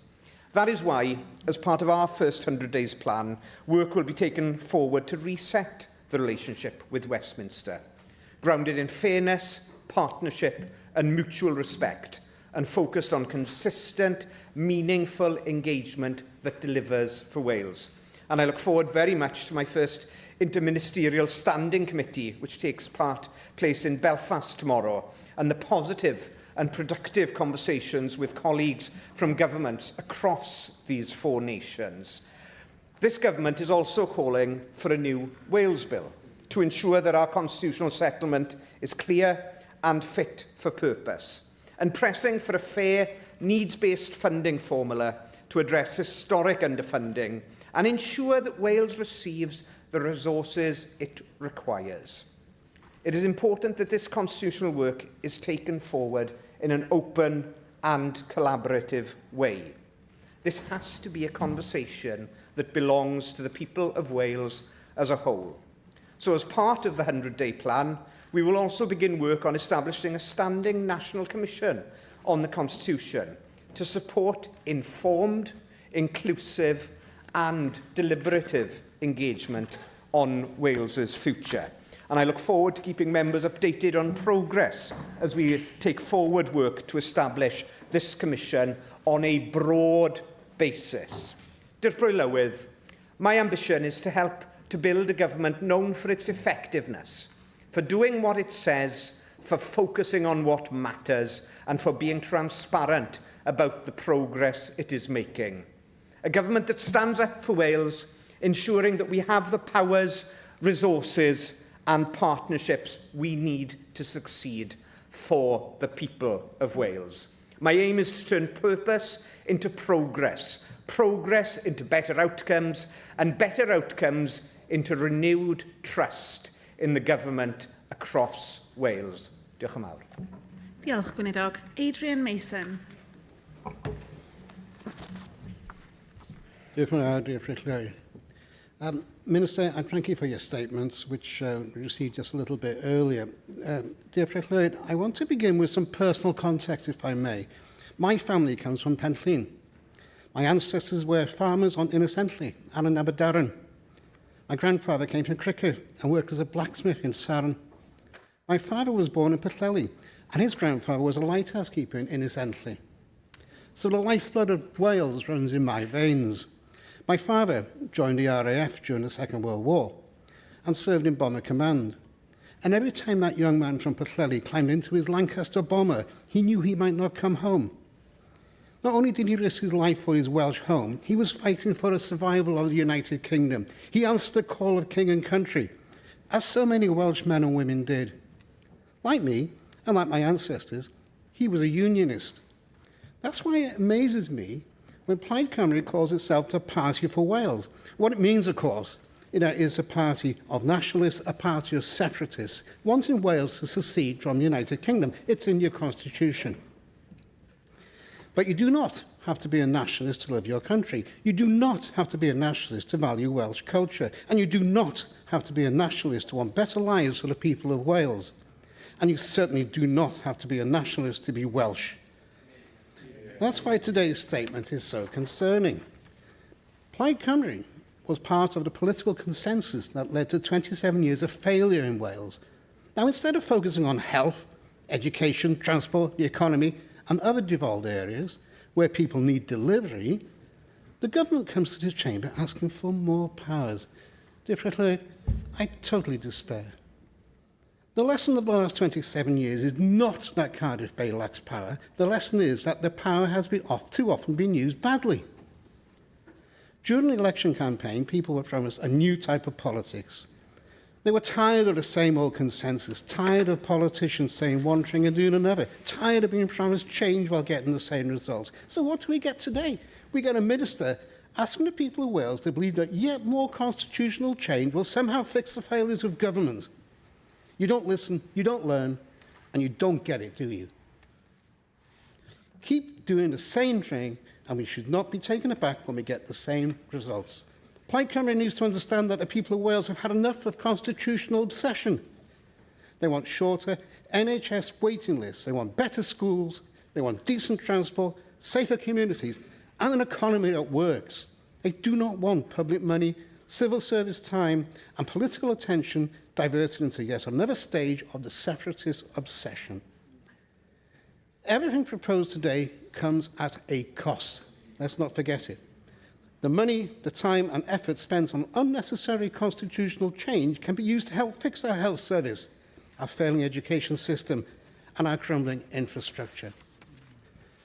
Instead, the government wants to spend taxpayers' money, and it is taxpayers' money, let's never forget, on a path towards independence, however you choose to dress it up. Be assured that every time a Plaid minister stands up in this chamber with a new policy, I'll be watching like a hawk to see if that has any implications for our constitution. Putting Plaid Cymru's political aims above the interests of Wales is ideology first and common sense second. And yes, it makes my Welsh blood boil. We in Reform will oppose these misguided ideological policies at every opportunity. I love Wales. It is my home. It is the home of my father and of my ancestors. And I will not stand idly by while Plaid Cymru attempts to pull Wales out of the United Kingdom. You do not have to choose between being Welsh and being British. You do not have to choose between loving Wales and supporting the Union. And this chamber should be focused not on giving Cardiff Bay more power, but on giving the people of Wales better government. Thank you, Dirprwy Lywydd. The member can at least be assured that there was a significant chunk of my priorities set out there, which was about precisely better government and doing things differently, because the previous government, the previous government did not operate in that way, and we have made clear, definitive changes to the structure of government so that we may indeed deliver on the NHS, on schools, on the economy, on child poverty, on the cost of living, which my Cabinet colleagues have all outlined to the Chamber, those priorities already. So I am a little at a loss to those, to those comments. I'll turn to the comments regarding the Constitution specifically. What I set out in my questions last week, and I have reiterated today, is that I seek powers not for power's sake, but for a purpose. And where there is a clear and definitive improvement we can make to the lives of the people of Wales, if it is on water, if it is on railways, if it is on policing, then I will make that case and we will deliver improvements to the lives of the people of Wales. Because if this Senedd is about anything, it is about improving the lives of the people of Wales, and that is the focus of this government. Thomas. Diolch, Dw'r Prylywydd. Gael o'n gyfarch y gweinidog. Oherwydd yn ystod wythnos cyntaf o Llywodraeth hon, rydyn ni wedi gweld ei bod hi'n effeithiol iawn. Yn effeithiol iawn hynny yw am gomisiynu adolygiadau, cynlluniau a chyfarfodydd. Yn wir hynny oedd ffocws llethol eich cynllun can diwrnod chi. A'r hyn dyn ni wedi gweld llai ohono fe yw penderfyniadau, gweithredu, newidiadau gwirioneddol ac ystyrlon. A dyna ein barn ni ydy mesur o lywodraeth effeithiol. A allai gweinidog ddweud wrth y Senedd, beth yw cyfanswm y gost am can gyfrifiedig i'r pwrs gyhoeddus o'r holl adolygiadau, yr holl gynlluniau, yr holl gomisiynnau a lansiwyd gan y Llywodraeth ers iddi ddod i rym. Ac ar rai polisi allweddol y Llywodraeth hon, mae cwestiynau heb ei ateb ynghylch hanfodion y ddarpariaeth. Cwestiynau am sut a phryd y gall pobl Cymru ddisgwyl newid yn eu bywydau beunyddiol. Roeddwn ni eisiau rhoi cyfle i'r gweinidog egluro rhai o'r rhain heddiw. Erbyn pryd fydd y Llywodraeth hon yn dileu arosiadau 2 flynedd yn y gwasanaeth iechyd? Erbyn pryd fydd y cynnig gofal plant ar gael i blant o 9 mis oed? Faint o weithwyr gofal plant a lleoliadau gofal plant newydd fydd ei hangen i wneud i hynny ddigwydd? A ble fydd y 10 canolfan lawfeddygol newydd a addewid ledled Cymru? Erbyn pryd fyddan nhw wedi eu hadeiladu, gweinidog? These are the practical answers that people want. Now, we welcome proposals for a public dashboard that follows on the lead of certain local councils I could mention.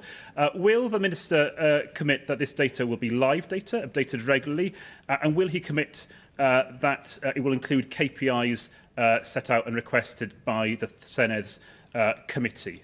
Can I also just pick up on one eyebrow-raising measure of government efficiency, which I don't think the people of Wales were expecting, his reference to the expansion of the Cabinet Office. Minister, people want better public services. They don't want more civil servants in Cathays Park. So what is the cost of that expanded Cabinet Office, please? And there are, of course, notable absences from the Minister's priorities. In 3 weeks' time, school support staff, our teaching assistants, caretakers, catering staff and more essentially stop being paid until the autumn. That's thousands of working people who we all rely on day in, day out, who aren't paid all year round. It's the sort of injustice that an effective government should surely seek to solve. Will the Minister commit to setting up a school support staff negotiating body with year-round pay as a priority? On constitutional matters, the Minister and I will share many views about which powers should transfer from Westminster to Wales. The Independent Commission for the Constitutional Future of Wales has established robust shared ground, and I welcome the Minister's commitment to a resetting of the relationship with Westminster based on mutual respect, and that respect, of course, goes and needs to go both ways. But for Welsh Labour, and particularly for myself, given my experience in local government, devolution doesn't end or shouldn't end in Cardiff Bay. It was never and should never be about replacing one form of centralisation with another. It's about putting power back into people's hands, to give people more of a say, and to help us all make the changes we want to see faster. So with that in mind, can the Minister set out what powers this government intends to devolve from the Welsh Government to our corporate joint committees, to our local authorities, to our communities? Can the Minister explain why his government would rather than trusting democratically elected councillors to deliver economic growth, you want to give the powers to unelected technocrats to run a new WDA quango? Can the Minister explain why, rather than trusting democratically elected councillors to deliver social housing, you want to create a new quango, ENOS, which creates another layer of bureaucracy? I'm going to quote Aneurin Bevan now, probably not for the last time. He said, "The purpose of getting power is to be able to give it away." He meant to ordinary people and communities. What you are doing, I fear, is taking that power further away from them. Thank you. Diolch yn mawr i'r llefarydd. Trafod yr cyfraniad blaenorol, dwi'n siŵr wedi holi unrhyw gwestiynau. Wy'n credu bod y llefarydd wedi llwyddo i ofyn dwsinau o gwestiynau yn fyna, ac felly mi wna i fy ngorau i wneud cyfiawnder gyda y rheini. Cychwyn gyda oes angen adolygiadau neu gomisiynau neu gynlluniau. Fe fydd y llefarydd yn gyfarwydd gyda'r adnod sy'n sôn am adeiladu tu ar y graig nid ar y tywod. Ac mae wirionedd yn hynny ond does. Mae angen seiliau cadar, mae angen mwyn symud gyda phwrpas, mae angen sicrhau bod ni'n symud i'r cyfeiriad cywir. Mae angen adeiladu tŷ ar y graig nid ar y tywod. Ac felly, dwi ddim yn ymddiheurio, mae dyna rhan o dasg cyntaf Llywodraeth Plaid Cymru. Ond, dwi yn gobeithio bod chi'n glir trwy gydol y datganiad yma i ni'n sôn am gyflawni ac am delifro, ac ymhen rhai misoedd, dwi'n siŵr y byddwn ni'n cael ein cyflawni yn cael ein holi am y cynnydd sydd wedi wneud ar yr ymrwymiadau manifesto dros y 4 mlynedd nesaf. Mi fiwch chi'n holi am y cyfansoddiad ar berthynas adeiladol gyda Llywodraeth San Steffan. Mi fues i yn y bwrdd gwrth y derfysgaeth gweinidogol yn y swyddfa gartre wythnos diwethaf a chael croeso cynnes a chael trafodaethau adeiladol iawn gyda chydweinidogion o Lywodraeth Prydain yn fyna. Ddiwedd wythnos diwetha, ges i lythyr hyfryd iawn o gyfarch gan y prif ysgrifennydd i'r prif weinidog Darren Jones. Oedd yn dweud bod e'n edrych mlaen i fy nghwrdd yn Belfast. Dwi'n yn siŵr fydd e yn Belfast yfory, ond mae'r ymroddiad yna at fod yn adeiladol ac yn gydweithredol yn sicr yno gan Lywodraeth Cymru, a dwi'n gobeithio fydd yna gan Lywodraeth Prydain hefyd. Mi fuwch chi'n sôn am dasfyrddau. Dwi'n awyddus bod y dasfarddau yma yn rhai cenedlaethol sydd o ddefnydd i y Llywodraeth ac i'r Senedd ac i bobl Cymru. A mae hynny wrth gwrs yn golygu wedyn bod y data mor fyw a phosib a bod e'n cael ei ddiweddaru yn rheolaidd. A dwi'n hapus iawn i wneud yr ymrwymiadau yna. Dwi'n hapus hefyd i ymrwymo i gydweithio a chyddrafod gyda unigolion yn y Senedd hon a thu hwnt mwyn sicrhau bod y dasfyrddau yna yn ffit i bwrpas ac yn addas. Dwi'n credu bod hwnna'n addas iawn. Mythyn ni mlaen wedyn i drafod y gwasanaeth sifil. Dwi o'r farn bod angen carfan o weision sifil mwyn delifro blaenoriaethau Llywodraeth Cymru. Mae'r newidiadau sydd wedi wneud o fewn ffram cyllideb y gwasanaeth sifil yng Nghymru. Dwi hefyd o'r farn fel sosialydd ddatganoledig bod datganoli i lefelau is yn rhywbeth ein bod ni fel plaid ac fel Llywodraeth yn cytuno gyda hi, ond y mae'n rhaid i mi i ddadlau gyda'r syniad nad yw creu asiantaeth hyd braich sydd wedi arwain gan bobl dynamig, arloesol sydd wedi llwyddo ym myd busnes i ddatblygu economi Cymru, rhywsut bod hynny yn ateb gwell i broblem economaidd Cymru na'r hyn sydd gyda ni ar hyn o bryd. Ac felly, dwi'n gefnogol iawn i gynllun y Llywodraeth hon i greu asiantaeth datblygu newydd. Mae dirfawr angen datblygu ein economi ni. Mae'r hyn sy'n digwydd ar hyn o bryd heb weithio, ac mae angen datblygiadau felly i symud pethau yn ei flaen. Diolch. Thank you, Deputy Presiding Officer. I have to say, I was very disappointed by your statement. You're supposed to be the Government Minister for Efficiency. I wish you were more efficient in the words that you use, because you didn't actually say or commit to a great deal. You made lots of woolly statements about a school for government, whatever that means, a public dashboard, which I assume means a website. You talked as well about strengthening the influence of the Future Generations Commissioner on the Welsh Government. You didn't refer to any of the other commissioners that we have, and of course they're all unelected people. You should be held to account by this chamber. This is where your primary purpose and focus should be. And of course you talked about the use of AI. Well, I think AI might do a better job than some people in government. I don't want to be rude, but it's entirely possible that it would come out with some better decisions. Now, the main focus of a third, of course, of your statement was the Constitution. Doesn't surprise me, because we know that that's your obsession. It's not the obsession of the people of Wales. They want to make sure that they can see a GP on time, that an ambulance turns up on time, that they can get their treatment in time in a hospital. They want to make sure that the next generation have high-quality education and then the opportunity to get into a decent, well-paid job. They want to see people off welfare benefits and back into work. And they want to make sure that they can live in a country which is clean, which also is a powerhouse as far as the economy is concerned. You didn't make a single commitment on the economy, by the way. No reference to the economy in any way, shape or form, because, of course, that's a blind spot with some of you people on the left, particularly in Plaid Cymru. You, of course, were cheering yourself on for being a socialist in your response to the Labour spokesperson. I think what people here really want to see are some clear targets.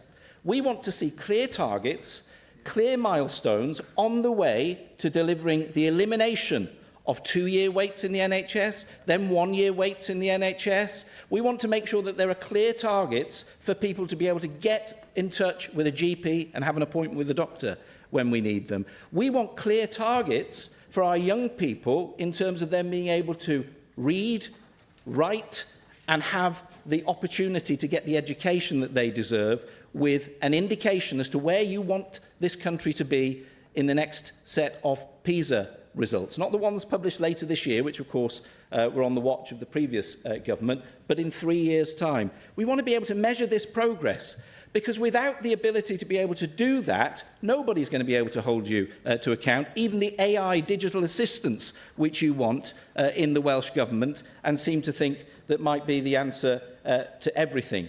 And you didn't answer a single question that was put to you just now about the cost of these measures which you are putting in place. How many additional civil servants are going to be in your department? I haven't seen any reference to this National Commission on the Constitution, this Standing Commission on the Constitution, in the supplementary budget. Where's the money for that coming from? Who are the members of that body going to be? Now, I suspect it doesn't really matter, because you'll have written the reports beforehand anyway. And every one of them, I can tell you now, will say, we need more powers because we haven't got the tools to do the job. Because it's the stock answer of every commission that's ever been set up in Wales that looks at the Constitution.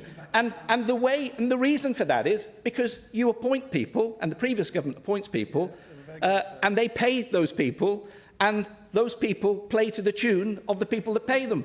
Because that's the way these commissions and these other organisations that are so-called independent are set up. So who on earth is going to constitute this commission? Who are they going to engage with? What's their budget going to be? Because it's going to be a waste of money that could be spent on our NHS, could be spent on our schools, could be spent on our roads, could be spent on fixing those problems which other people have listed. Why are you only engaging with this one commissioner rather than other commissioners? What about our Veterans Commissioner? Shouldn't the Veterans Commissioner have a say in what goes on in the lives of veterans in people in Wales and the decisions that you make about them? Shouldn't the Children's Commissioner have a say on additional learning needs support and have their words ringing in your ears? Why is it just the Future Generations Commissioner? What about the Older People's Commissioner? All those other people in Wales who are over 50. I'm joining that club later this year. I want to make sure that that commissioner's got a say in the decisions that you make. Why are you listening to one commissioner more than others? Why don't you set some targets and tell us what on earth is this nonsense going to cost? Thank you for those questions and comments. I think you do a disservice to members of the Independent Commission. I don't know how much time you spent with the former Archbishop Rowan Williams, but the suggestion that he would come to a view because he was being paid by a particular government, I think, does the Commission a disservice, and those members of the Commission, anyone who has ever met Rowan Williams would know that that is a suggestion that is I think, probably beneath the member. He raises the question of the membership of the Commission, and I, in my questions, made a commitment to this Senedd that we would seek a broad-based membership to the Commission. I reiterate that commitment today. and I should like to engage with colleagues right across the Senedd to see if there are individuals who might contribute constructively and effectively to that commission from a whole range of perspectives. The dashboards are about measurable data and being able to track measurable progress. That's what we want to do. That's how we can be held to account, but also the whole system can be held to account. And I'd be very keen to make progress on that. You ask about why I talked about the Future Generations Act, which is an underpinning piece of legislation that deals with public bodies across Wales. Of course, I will be engaging with every one of the commissioners appointed with this government. When we say we are seeking to bring together the public services as one to deliver on our priorities, we mean it, and that is what I shall be doing as a Minister. Diolch. Carrie Harper. Diolch yn fawr. I welcome the Cabinet Minister's commitment to devolving justice and policing for Wales as an immediate priority and for opening dialogue with the UK Government early on this issue. We know that policing and justice aren't delivering the outcomes needed in Wales, and this is in large part due to the interrelation between devolved and reserved matters. We know that fragmentation isn't conducive to effective governance. The fact that justice and policing are reserved, while supporting services like healthcare, housing and education are devolved. As my colleague Alan Cox noted last week, this jagged edge causes the Welsh Government to operate in reserved areas, with around 40% of the total funding for the justice system being contributed in Wales. Given the current political developments, it also seems apt to remind people that Greater Manchester currently has more powers on policing than we do here in Wales. Does the Cabinet Minister agree that the devolution of policing and justice will support pressures on the Welsh Government budget, as well as improving outcomes for those in our justice system and society more broadly?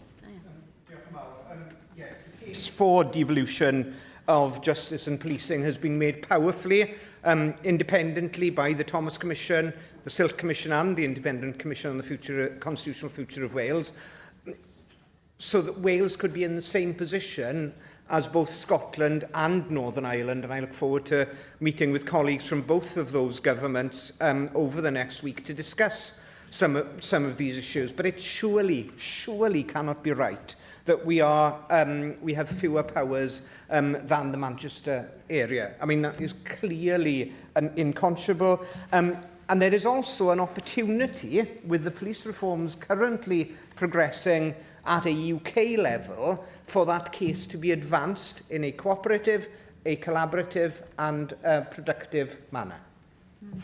Powell. Minister, I think I heard the Labour spokesperson and the Conservative spokesperson then ask you clearly for a costing, and I don't believe in all of your answers I hear a single costing on how much this new commission is going to cost. On a day when you're laying a budget forward that's going to be taking money potentially away from what was allocated for additional learning needs, I think the people of Wales deserve an answer of how much this commission is going to cost the people of Wales. Secondly, I looked in this statement and I'm quite surprised I haven't yet heard you mention one of the remits in your job, that is the COVID review. I was wondering if you could update the Chamber on when you're going to come forward, when that review will start and how much it will cost. And thirdly, in your discussions with the UK Government, have you had any discussions regarding the police and crime commissioners? Because in England, they seem to be moving those powers into elected mayors, and I was interested if that's come across your desk at all. Thank you. Diolch i'r aelod. We will be updating the Senedd in terms of the COVID review in due course. Officials are, as you'll be aware, there is the UK COVID inquiry, which is an enormous piece of work. What I am keen to do is to understand fully which aspects of that inquiry has focused on in the Welsh context and build upon that, so that when we come forward with proposals, that they are suitable for this Senedd and reflects the views already expressed in the previous Senedd about the importance of looking at our experience through COVID.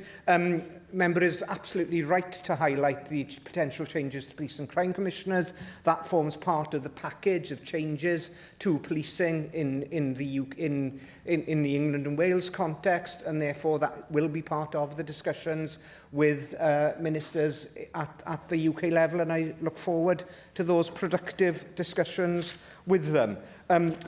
The Commission on the Constitution, in the Independent Commission on the Constitution, I am informed by officials, cost £1.5 million last time, and there is a budget that has been part of the budget line of the previous government on that. We will, as members will be aware, I've committed to look at the effectiveness of all government spending, and therefore that will clearly be part of our progress. Jane Dodds. I'm sorry, I'm going to join in with the concern that there is around the Commission. We had our last Commission 2 years ago, and they reported really clearly further powers, further devolution, and I totally agree with that. But it's really concerning to see and hear again that Plaid Cymru are going to launch another, and I'm really concerned to know from you what that's going to cover. But if I can just move on to the other part of your priorities as well. You talk about a whole system approach. Here we are on the hottest day of the year so far here in Wales, and there are more to come. Your statement, in terms of effectiveness, says nothing about the effect of climate change on all of those services that you are looking for a cross-cutting approach to. I know that the Minister for Resilience and Sustainability will talk about this, but your role surely is to have a helicopter approach to every single issue that affects the services that you're seeking to deliver across Wales. Climate change is the biggest issue affecting us here, not just in Wales, here in the UK and in the world. And I'd like to see more of that coming across in further statements from yourself. Diolch yn fawr iawn. Diolch i'r aelod, fydd fel mae'r aelod wedi nodi, fydd y gweinidog sydd yn gyfrifol am newid hinsawdd yn y Llywodraeth yn ei datganiad toc i'r Senedd hon. Mae'n bwysig, mae'n allweddol fel i ni'n profi ar hyn o bryd. Mae newid hinsawdd yn bodoli, mae'n effeithio ar gymunedau ar draws ein gwlad ac ar draws y byd, ac mae'n flaenoriaeth i'r Llywodraeth hon. Fe fyddai, fel wedes i, dirprwylywydd yn diweddaru'r Senedd maes o law am drefniadau'r Comisiwn a gobeithio wrth amlinellu'r gwahanol elfennau o'r gwaith hwnnw, as fydd yr aelod hefyd yn gwybod bod grŵp AIDAG wedi gwneud gwaith pwysig iawn ar edrych ar ddemocratiaeth gyfranogol yng Nghymru yn adeiladu ar y gwaith hwnnw. Mae yna gyfle yn fyna i ni adeiladu ymhellach ar y gwaith hwnnw. Diolch. Diolch, Dirprwylywydd, a diolch am y datganiad heddiw weinidog. It's no secret that the immense potential of Welsh land on the seabed represents a genuine opportunity to reshape the long-term economic geography of Wales. However, a further fundamental question remains: who ultimately controls the levers that determine how these assets are developed, how they're managed, and crucially, how the value they generate is distributed? That is why the devolution of the Crown Estate is such an important issue. Plaid Cymru's long-standing and consistent commitment to this is well known, now supported by all 22 local authorities in Wales, of course. There is no reason why people in Wales should not benefit from their nation's natural wealth in the same way as people in Scotland, where management of the Crown Estate is devolved. Plaid Cymru has repeatedly made it clear that this will be treated with the firmness it deserves, with a mandate now to open negotiations with the UK Government, and that clarity of intent underscores the urgency of the case being made. Against a backdrop of significant historical windfalls from recent offshore wind licensing, and in light of this government's intention to begin negotiations from day one, I would be grateful if the Cabinet Minister could set out how the new Welsh Government intends to engage with the manifesto commitments in practice, and in particular, how is the Government preparing to ensure that Wales is in the strongest possible position to advance these discussions with the UK Government at a time of ongoing political turbulence in Westminster? Diolch i'r aelod am y cwestiwn. Mae yna her wrth gwrs gyda yr ansefydlogrwydd yn San Steffan ar hyn o bryd ac i ni'n gobeithio na fydd hynny yn amharu gormod ar ein cyfeillio ni yn San Steffan. Mae'r llywodraeth hwn yn ffocust ac yn symud ymlaen ar ei agenda o ran datganoli ystad y goron. Mi gafwyd cyfarfod adeiladol iawn gydag ystad y goron yn y dyddiau diwetha gyda'r gweinidog economi, y cysylltedd ynni a'r economi yn chwarae rôl greiddiol yn hynny. Fel mae'r aelod wedi nodi, fe gorwyd 700 miliwn o bunnau o'r rownd diweddara o gwynt oddi ar y tir, ac felly mae yna gyfle sylweddol i Gymru wrth ddatganoli ystad y goron. Ond dwi'n credu hefyd, felly mae yna drafodaethau i'w chael gyda Llywodraeth Prydain ar y materion yma, ond mae yna hefyd gyfle i ni weithio'n adeiladol ac yn rhagweithiol gyda ystad y goron nawr i sicrhau fod yna fuddsoddiad sylweddol yn yr economi Gymreig, yn y gadwyn gyflenwi Gymreig, a thrwy hynny sicrhau gwelliannau i'r seilwaith economaidd yma yng Nghymru, a dwi'n awyddus i wneud y ddau. Datblygu y drafodaeth am ddatganoli y stad y goron, ond hefyd cymryd pob mantes ar fuddsoddiad yr stad y goron nawr.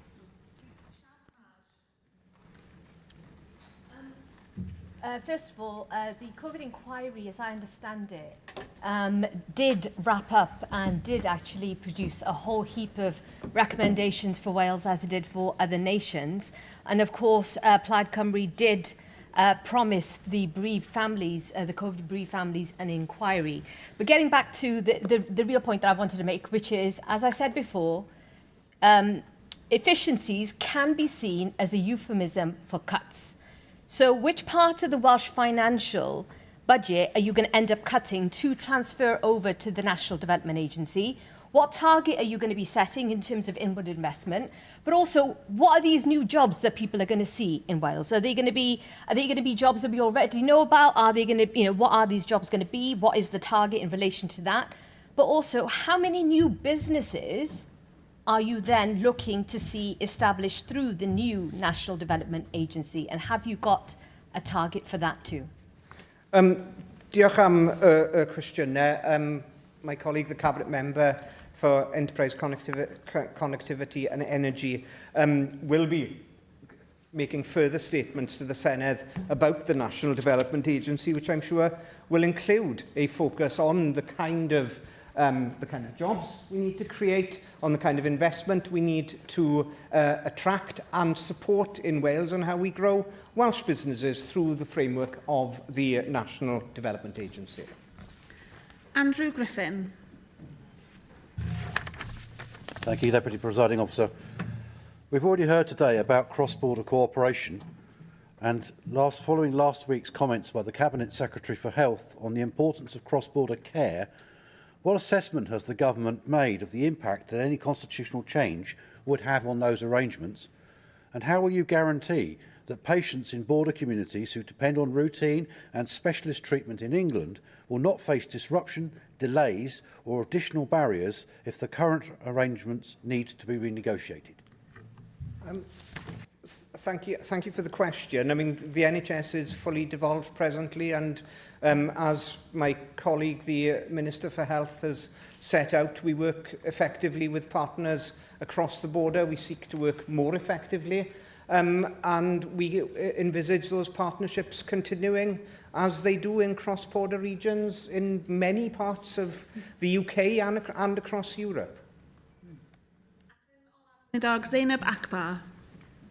Thank you. Cabinet Minister, the Wellbeing of Future Generations Wales Act remains one of the most ambitious and pioneering pieces of legislation in the entire world.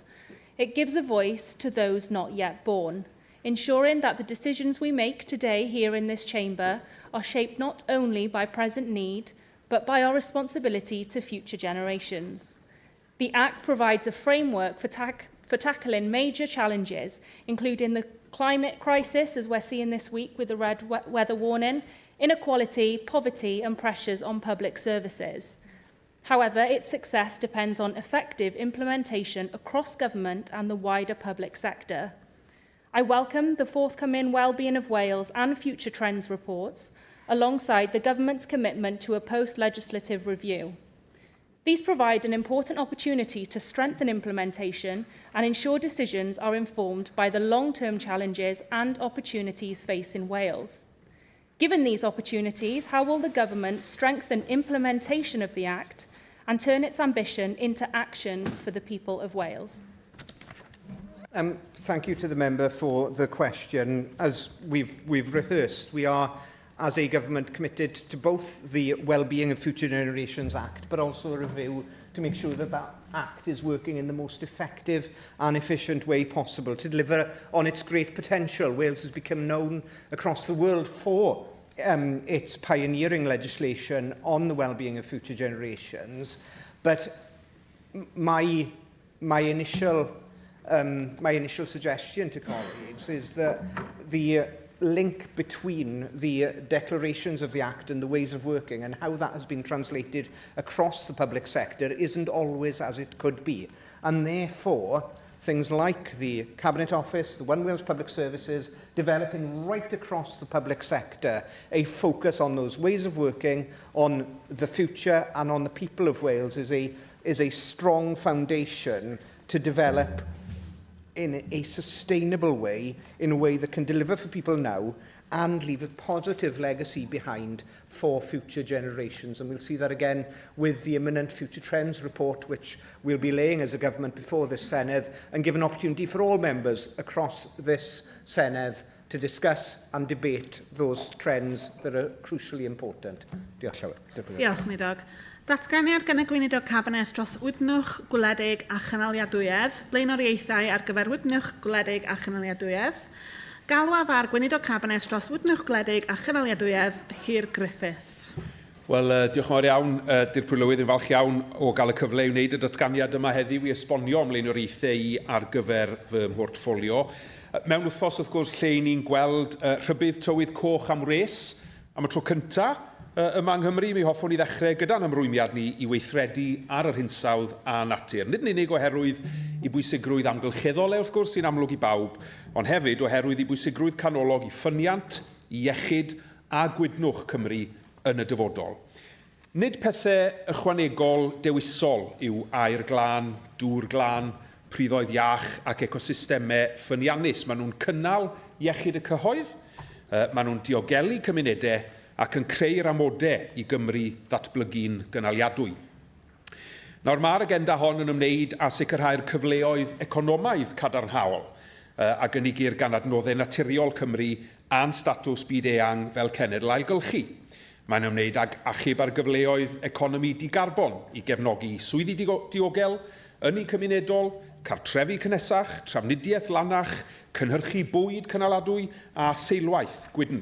Dyna pam, yn ystod ein 100 diwrnod cyntaf, ni eisoes wedi dechrau gweithio ar gynllun gweithredu hinsawdd a natur uchelgeisiol sy'n canolbwyntio ar lwybr ymarferol at zero net erbyn 2040 ac adferiad sylweddol i natur erbyn 2050 wedi siapio gan y realiti yma pobl a chymunedau yn ei hwynebu ledled Cymru. A mae'r realiti hwnnw'n amlwg.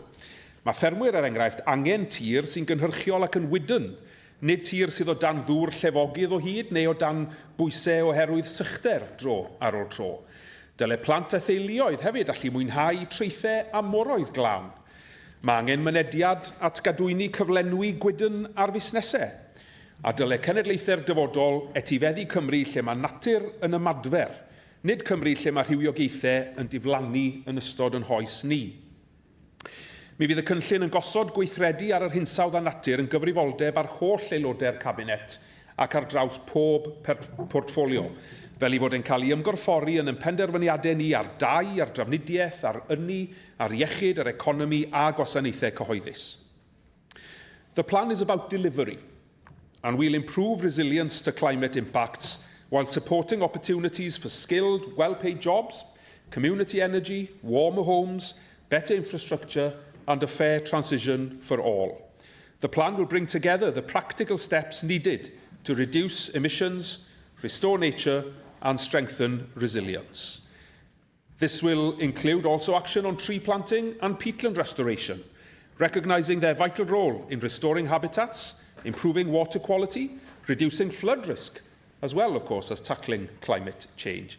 We will therefore deliver the National Peatland Action Programme and prioritise native woodland creation, restoration and mixed woodlands, whilst protecting productive agricultural land and avoiding corporate plantations created solely for carbon offsetting. We'll support small-scale planting, whilst recognising the importance of commercial timber production. Using public procurement and working in partnership with industry, we will help develop Welsh supply chains and work together to deliver the timber industrial strategy. And our natural environment, of course, doesn't stop at the shoreline. Our seas support rich marine life, sustainable fisheries and aquaculture, tourism, coastal communities and the responsible expansion of offshore wind and marine renewable energy. A healthy marine environment is central to climate resilience and nature recovery. By embedding action on climate and nature across government, we will ensure the need to decarbonise, improve resilience and restore nature is reflected consistently in policy, funding and in delivery. The Environmental Governance Act of 2026 gives us important tools to do this, and our focus is now on embedding environmental principles into policy making, setting clear outcomes for nature recovery and establishing as well, of course, the Office of Environmental Governance Wales to provide independent oversight. By moving to a circular economy, which keeps resources in use and avoids waste, that will not only reduce emissions and protect nature by reducing pressure on global resources, it will also capitalise on the economic opportunities that flow from our world-class recycling. This, in turn, will strengthen our supply chains, and it will also reduce exposure to volatile global markets, whilst attracting investment to support skilled jobs. We're also committed to driving forward water reform, including plans for a new Welsh economic water regulator, with the powers needed to drive investment, to reduce pollution and to deliver long-term improvements.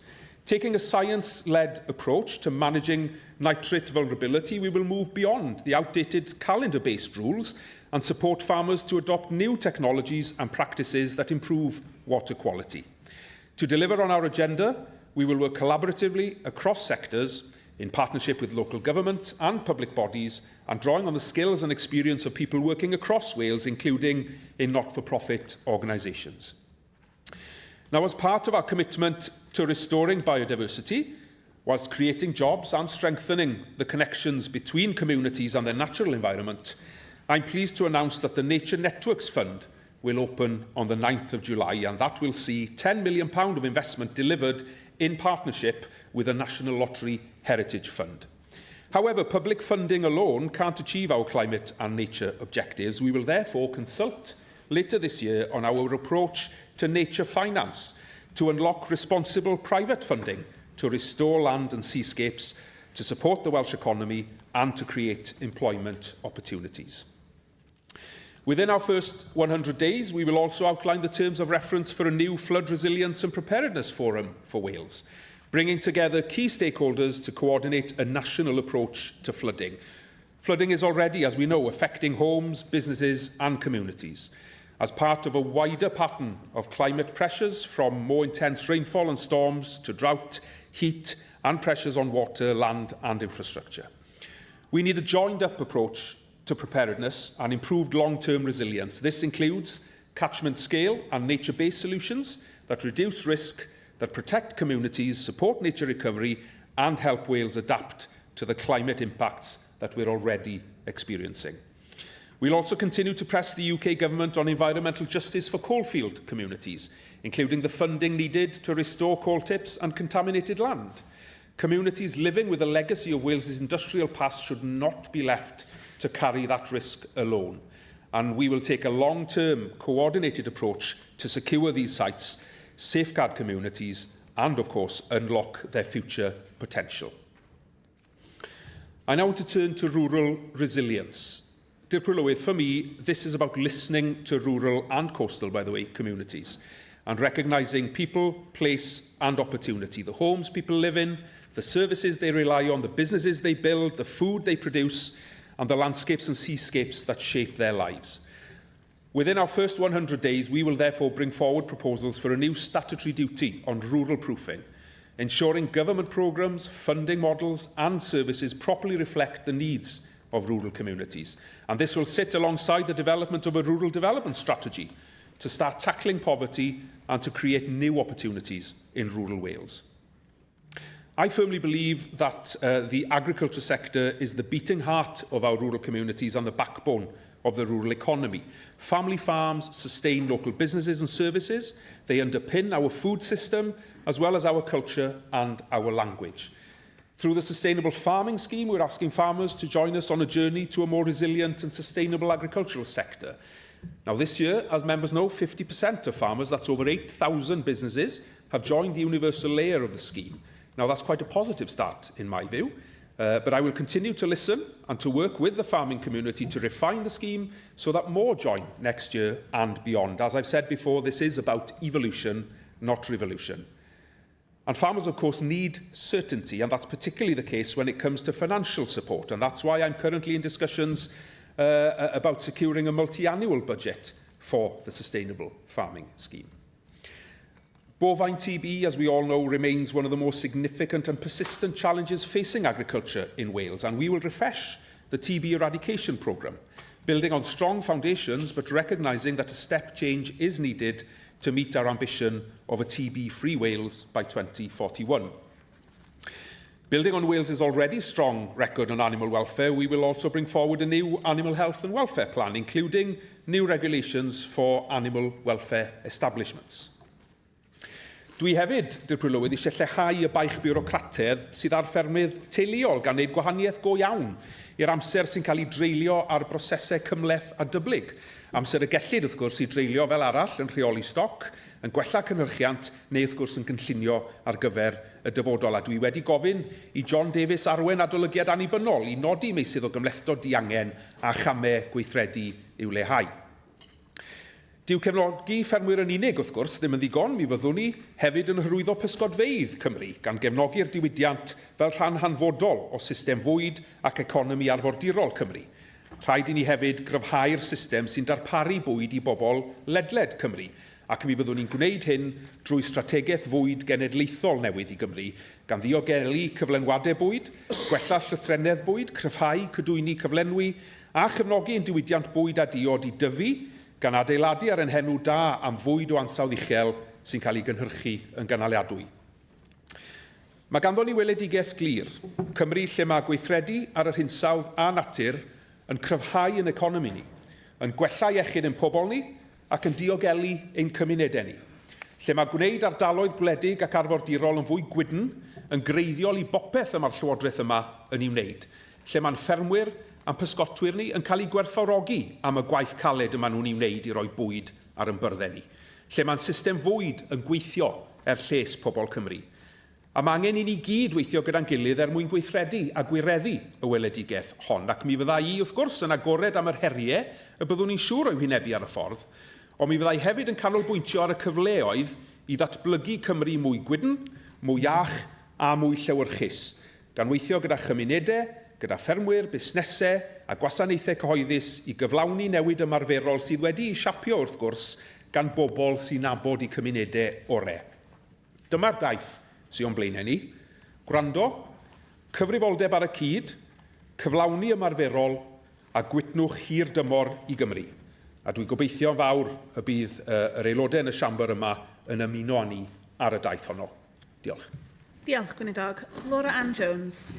Diolch, Deputy Presiding Officer. And diolch for your statement, Minister. We have seen recently what has happened when the current Prime Minister followed crazy net zero dogma, piled costs onto ordinary people and forgot the communities that keep this country fed. He's been rejected for going down that path. Are these really the footsteps that you want to follow? Because this is your chance to do something different, to recognise reality and adopt a common sense approach. Yes, we all want to look after the environment, of course we do, but that does not mean hammering Welsh farmers with more rules and requirements, more costs and more bureaucracy, whilst treating food production as an afterthought. So today I want to press you, Minister, on some practical points. You say in your statement that businesses need access to resilient supply chains and that we must strengthen the system that brings food to people across Wales. I 100% agree with that. You've said you want to promote Welsh food properly. Again, of course we do, through a national food strategy for Wales, but as usual, you've given no detail on how you would look to achieve this. We need to hear more detail on this and how you'll promote Welsh produce, not only in Wales, but across the UK and abroad. You need a clear plan in place from field to fork so that Welsh farmers, producers, processors and retailers are all properly supported. And I agree, you need to strengthen local supply chains so that we can get more Welsh food into Welsh supply chains, into hospitals, into schools and so forth. So as part of that strategy, what is your plan to ensure that we don't lose any more essential abattoirs? On the bureaucracy review, I welcome any serious efforts to cut red tape. We all do. But why on earth does it have to take 9 months to review something that we all already know the answers to? There is a degree of urgency to this, Minister, which you recognised in opposition. Farmers need to be freed up from the pointless bureaucracy and red tape now so they can be free to do what they do best, to farm and to produce food.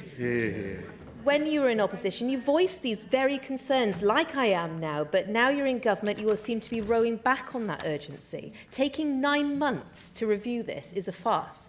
Minister, will you commit to publishing early recommendations from this review before the 9 months process is completed? I welcome in your statement your commitment to deal with flooding, which of course has recently had a devastating impact on businesses, homes and communities in my own constituency, particularly in Monmouth, in Monmouthshire. What is needed is urgent, practical steps to prevent flooding, particularly prevention upstream or even dredging rivers. And I have to say, I'm looking forward to a statement on this before the summer outlining your plans. On SFS, we need an urgent, proper review into why take-up is so low, so that the SFS can be adapted and more flexible and inclusive of all farms. Lastly, Minister, is one of your government's priorities to put large solar farms on prime agricultural land? Or would you, as Minister for Farming, look to stop any significant solar farms that include prime agricultural land to ensure that we have every means possible to create that sustainable food nation, if that is indeed your intention? Diolch. Diolch yn fawr iawn am y restr hirfaeth yna o bynciau I fi ymateb iddyn nhw. I'll take them in order. No, I might not take them in order, but I'll take them in order of preference, maybe. On the red tape review, look, I'm serious about quick wins. You know, we've set 9 months as a limit, if you like. It's going to be an iterative process. I've made it clear to John Davies, who's going to chair this process, that if he finds things in the meantime that we can deal with now, then we will do that. You know, but I'm not coming to this job as a politician thinking I know best. I think it's only fair that the people out there with that lived experience, people like John and others, you know, that we all know, I'm sure, have the opportunity to bring forward their suggestions and their recommendations. Some of those may well be easily deliverable within, you know, weeks, maybe months, I don't know, depends what they are. Others may require regulatory changes, maybe even changes to legislation. You know, we can't just do that at a whim. So please be assured that whilst we set that 9 months as some sort of, you know, deadline, I'm hoping that there will be things happening in the meantime and we're not just all looking at each other waiting for 9 months from now. Resilient supply chains, you know, absolutely we need resilient supply chains, and, you know, climate change is one of the biggest disruptors of resilient supply chains. And of course, you mentioned in your question the importance of promoting Welsh food. I couldn't agree more. You mentioned the importance of promoting Welsh foods abroad. Well, do you know what? Scrapping the Welsh Government's presence abroad wouldn't help in that respect, would it? But there we are. You know, I go off on a tangent. No, it's true. It's true. You know, you can't have it both ways. Either you have people out there working hard to promote and market Welsh produce, or you don't. It's an easy choice to make. On the sustainable farming scheme, you said that it's shocking that take-up is so low. More people joined the sustainable farming scheme than chose to stay within the BPS. 8,000 businesses chose to go into the sustainable farming scheme for a scheme that has absolutely no track record, that is brand spanking new, that doesn't currently have long-term funding assurance for farmers. Actually, I don't think that's bad. You know, I'm not saying it's perfect, far from it. But, you know, the way you want to frame it is the way that you frame most of life in Wales, isn't it? It's all doom and gloom. It's glass half empty all the time. And, of course, you started off with the usual line about crazy net zero. Well, let's give you an example of how crazy net zero is. You know, I mean, one of the projects and one of the schemes that this government is hoping to pursue with vigour is to retrofit homes. Now, that will reduce carbon emissions. Crazy, isn't it? That will give people warmer homes to live in. That's crazy, isn't it, according to reform? It'll give people lower bills to pay. Well, that's even more crazy, if you ask me. It'll give us better health outcomes in Wales. Well, how crazy is that? Fewer children with respiratory issues and fewer winter excess death. How crazy could that be? The only thing that's crazy about net zero is reform's policy. Vicky Howells. I look forward to playing my role in scrutinising you with the glass half full, to get the best for our country, supporting you where we agree, but challenging you robustly when needed. So to start with then, I note your comments around coal tips and contaminated land, and I'm pleased that they are in your list of priorities, as they are also priorities for so many of my constituents who live in the shadow of our industrial legacy. You mentioned the UK Government, and I note that this Welsh Government's promises for the first 100 days included a similar call to press the UK Government on environmental justice for coal-feed communities and funding for restoring coal tips and contaminated land. So virtually word for word there. So I'd like to ask what conversations you've had with the UK Government about this, and are you planning to schedule a meeting about this before the end of August, which would mark that 100-day point?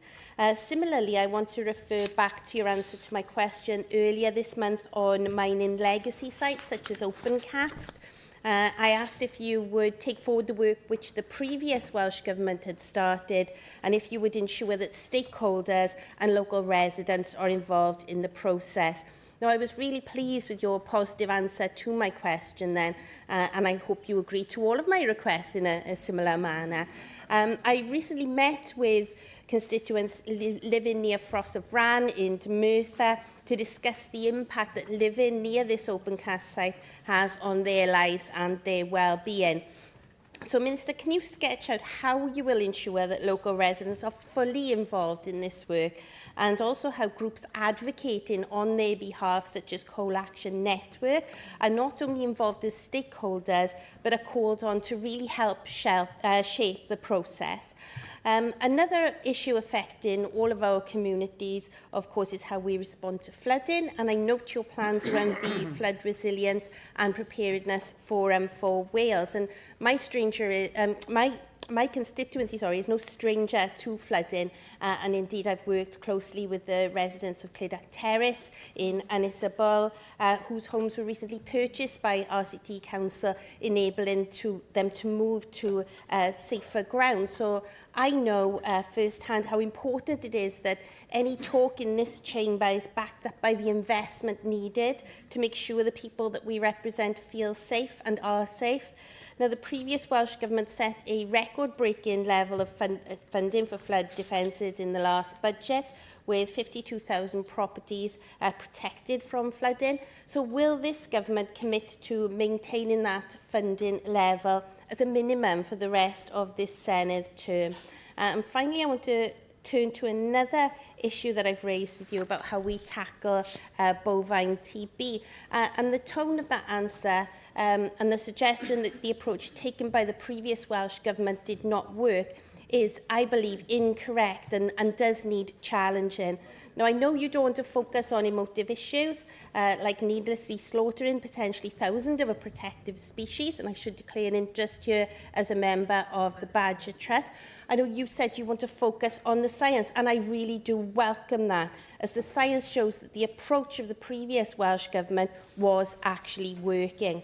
Data published on the 17th of June shows a decrease of 23% in relation to new herd instances in Wales covering the 12 months to March 2026. The number of animals slaughtered also decreased by 21% over the same period, and the number of new herd incidents of BTB has declined by over 40% since 2010. So according to the latest quarterly data, herd prevalence is currently at its lowest value since January 2017, and almost 95% of herds in Wales are now currently free from BTB. So this shows that our programme was working. So again, will you commit to following the science, all of the science, especially with your statements, rhetoric around nature, our environment, and supporting thriving ecosystems? Diolch. Well said. Diolch yn fawr. Thank you for those questions, and I look forward to the scrutiny, no doubt, that you will afford me in this chamber and beyond. On coal tip safety, I certainly wish to continue the work of the previous government, and much of that does mean negotiating with the UK government to make sure that a legacy of pre-devolution Wales is recognised by UK central government. I have not yet had personal discussions, but we are looking for bilateral meetings. You will appreciate that things are a bit turbulent at Westminster at the minute, but those discussions hopefully will happen soon. And it isn't just around the coal tip safety stuff. There's a long list of issues. We did have meetings with other ministers, but obviously we need to be speaking to the right people as well. So that's very much on my list of things to achieve, hopefully within the next few weeks. On Opencast, yes, I recognise, that I took a particular interest in that in my role as chair of the Climate Change Committee. I hope to continue in that vein in my role as Minister. It's absolutely imperative, I think, that the voice of local people is heard in this discussion, because I think we've got to where we are now by those voices not being heard sufficiently. So certainly it's something I would advocate for. On flooding, it's important that we bring partners together. Of course, you will know that, because that's the best way that we can maximise investment, is to make sure that the Welsh Pound works as hard as possible. And that means, of course, local authorities, Natural Resources Wales, emergency services, community organisations, etc., etc. We will certainly continue to invest. I'm not in a position currently to tell you exactly how much, because those discussions are still happening, but we're not deluded. We know that this is a serious blight on a number of communities. They need our help, they need our support. Of course, what that looks like can vary. It isn't all about mixing concrete. It can be nature-based solutions, as I touched on in my opening remarks. So, there's a menu, if you like, of options there. But what we need to make sure is that the support is there to achieve as much of that as we possibly can. And finally, on bovine TB, we are awaiting, of course, aren't we, the work of the technical advisory group, who have been looking at the science, who have been looking at the evidence, particularly in the context of wildlife. You say that the current approach has been working. I would beg to differ. I've been a member of the Senedd for 15 years, and the annual statement we got from ministers as an update to TB was more or less the same one as we've been having for the last 15 years. And let's be honest, the programme board set up by the government to lead on TB recently said that Wales needs a step change in its approach to tackling TB, because we're way off track to achieving the TB-free status we want by 2041. They actually said that at the current trajectory, we'd be well into our 2050s. So that doesn't sound like a successful policy to me. Andrew R.T. Davis. Thank you, Deputy Presiding Officer. Minister, thank you for your statement this afternoon. When I was reading it, I did think that firebrand politician that used to sit this side of the chamber had turned into the canary in the cage that his officials had put him in. And there was nothing really in the statement, to be honest with you. There was lots of reviews. There was little substance to benchmark what you were promising to do. And I regret that you have now been curtailed in your ambition by your officials. So I hope that you will get a grip of your officials and actually start tackling the menace that is bovine TB, that the Labour spokesperson was trying to take credit for their government's failure to eradicate it. I mean, Talk about smoke and mirrors. You can't make it up, to be honest with you. It is a serious, serious issue in the countryside. And the reason why numbers are going down is because your rural policy shut so many livestock farms down. And that's why the numbers are going down, because people have lost heart and they want to see a government that will tackle bovine TB once and for all. So get a grip, Minister. Come forward with a positive vision of what you want to do, and you will have this side of the chamber supporting you in that. And as I said to you in your spokesperson's questions the other day, there is a majority in this chamber, the first time for 20 years, that wants to see that step change in dealing with bovine TB. Use it positively, and let's make Wales TB free and eradicate this terrible disease from the countryside. I'd also like to ask the question that you didn't respond to with Laura Ann Jones when it came to abattoirs. KeyPack have announced 85 redundancies, and then the Farmers Fresh abattoir in Wrexham has just shut as well. If you want to add value to Welsh produce, you need those processing facilities. What are you going to be doing to address that and the shortage of processing facilities here in Wales? Sustainable Farming Scheme talks about having a food security policy. We need to understand what that policy will look like and what difference it will make. The statement doesn't allude to anything on that. So can we see for the first time what the government wants to do when it comes to food security and investing in the Sustainable Farming Scheme? I would also ask as well the importance of working with the UK government in particular and making sure that you have a strong relationship. I appreciate that's difficult at the moment based on the uncertainty that's at the other end of the M4. But can you make sure that you build a relationship to build those bridges so that when it comes to the fertiliser tax, for example, you can deal with that? And have you made representations when it comes to the fertiliser tax to make sure that there's change on that policy position so that it doesn't drive up food prices? Yeah, fine. I'd most probably got a little excited on the bovine TB.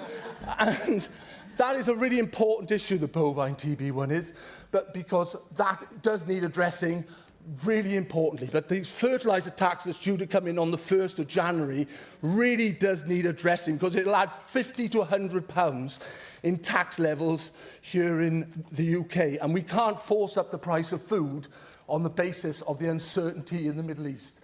What I'd also like to ask as well is what you believe NRW's role will be going forward, because obviously you've got the environmental regulator that was legislated for in the last session.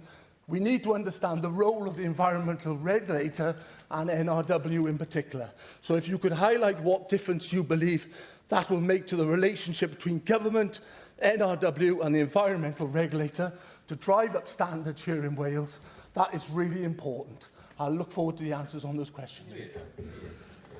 On the last point, I didn't quite understand. I think you mean the Office of Environmental Governance. Yes, okay, fine. Well, that, of course, is a consequence of Brexit. We are left without recourse if public authorities are not meeting their commitments or legal obligations in relation to the environment, where previously you could refer it to the EU. You can't do that now. England has created its office, Northern Ireland as well, Scotland. So that's what this is about in relation to that. So, I mean, it's a clear, distinct, separate organisation with different responsibilities to NRW.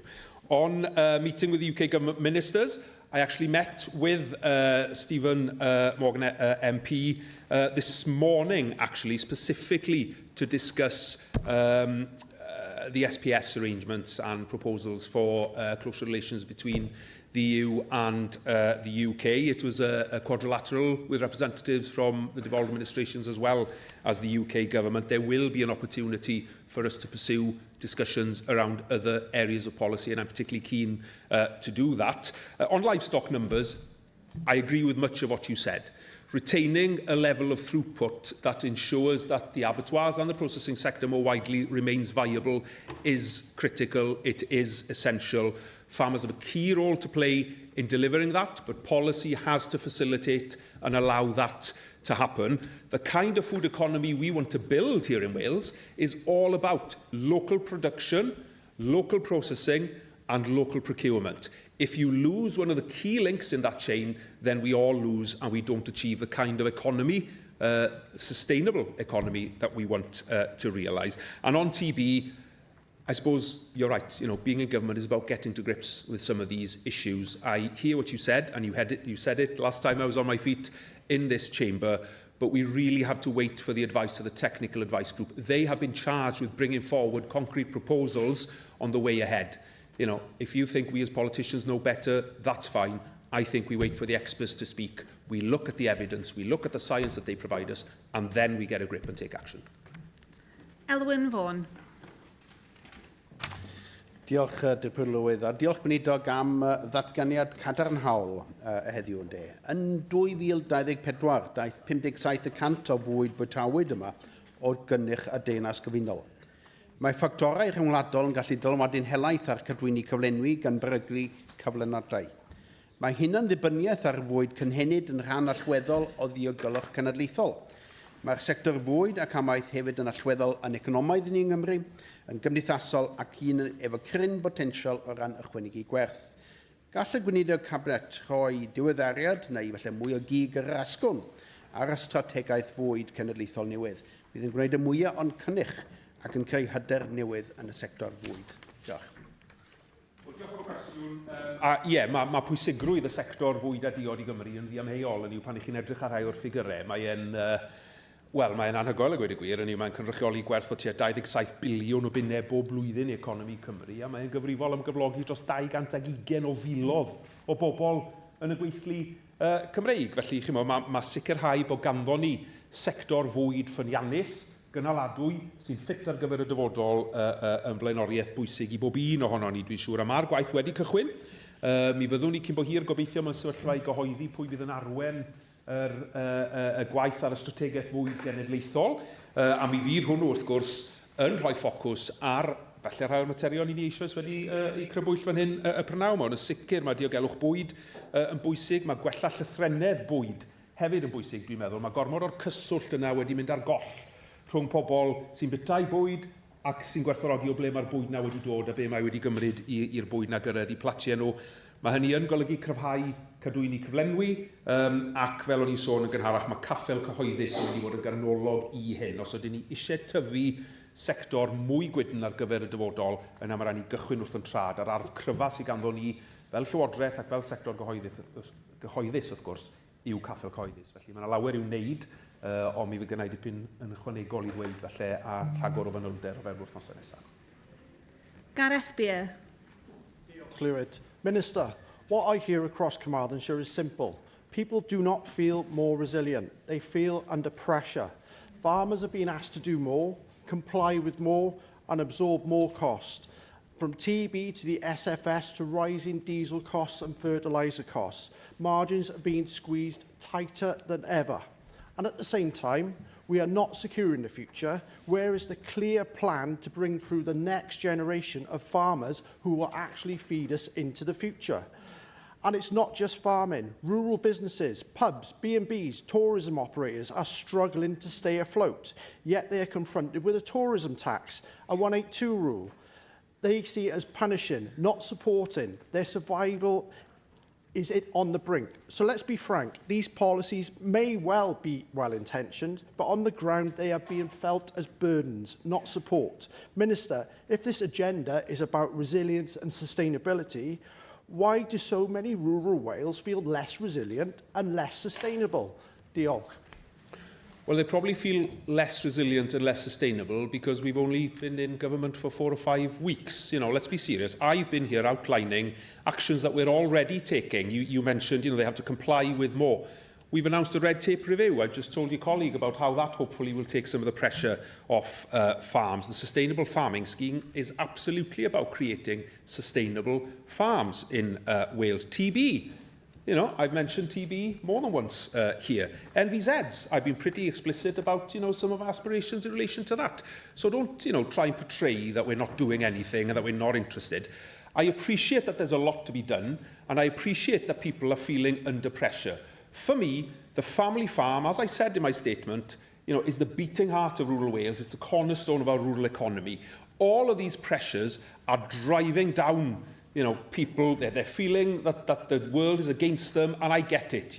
I know people who've been there, and I know people who live that every day. My job in government is to support them to make things better, and hopefully if we manage to do that, then we will see the younger generation keen to come into the industry, taking up those opportunities, albeit with schemes and programmes that we can provide to support them, absolutely. But at the minute, we need to be talking the industry up, not the glass half empty again, the doom and gloom and everything, is wrong. There are challenges. Of course there are challenges. But really, if everybody listens to that, nobody would choose to farm. Niamh Salkeld.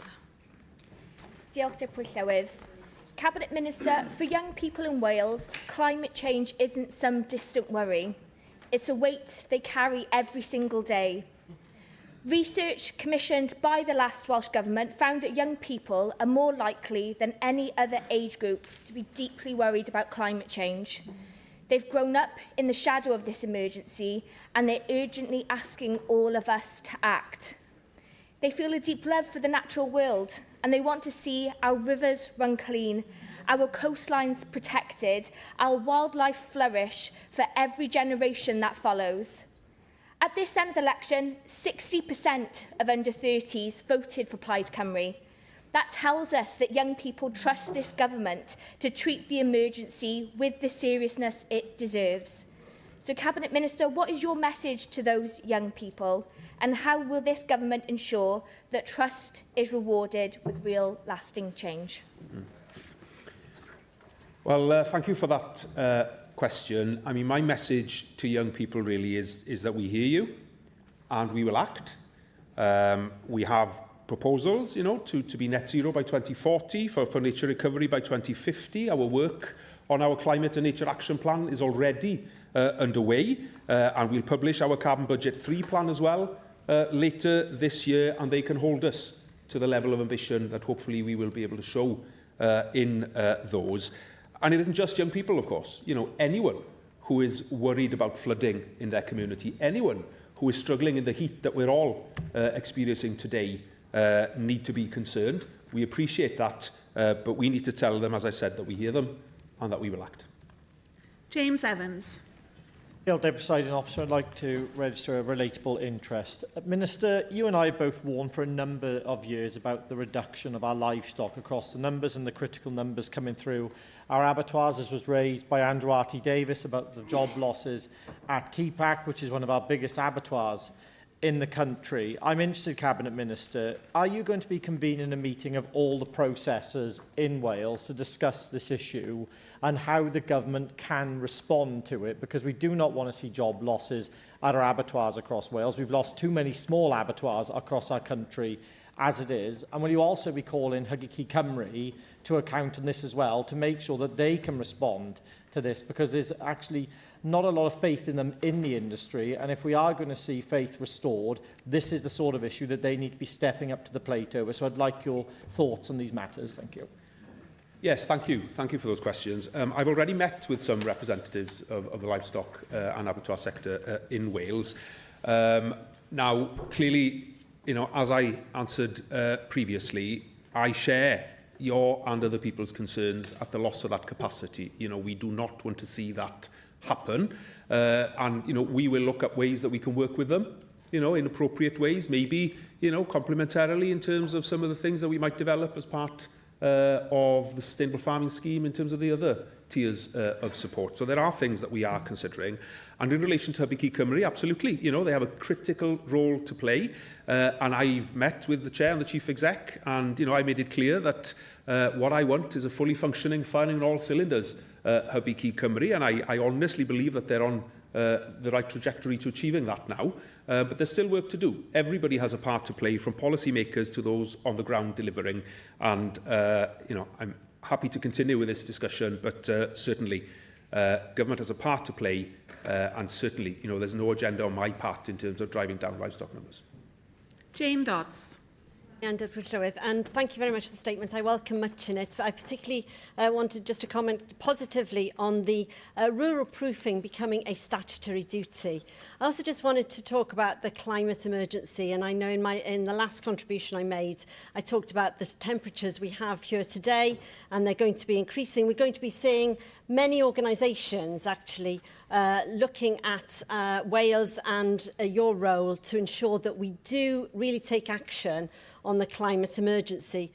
Many people want to see net zero, not two parties in this chamber, but of course we know who they are. And Reform UK spokesperson on farming is completely wrong.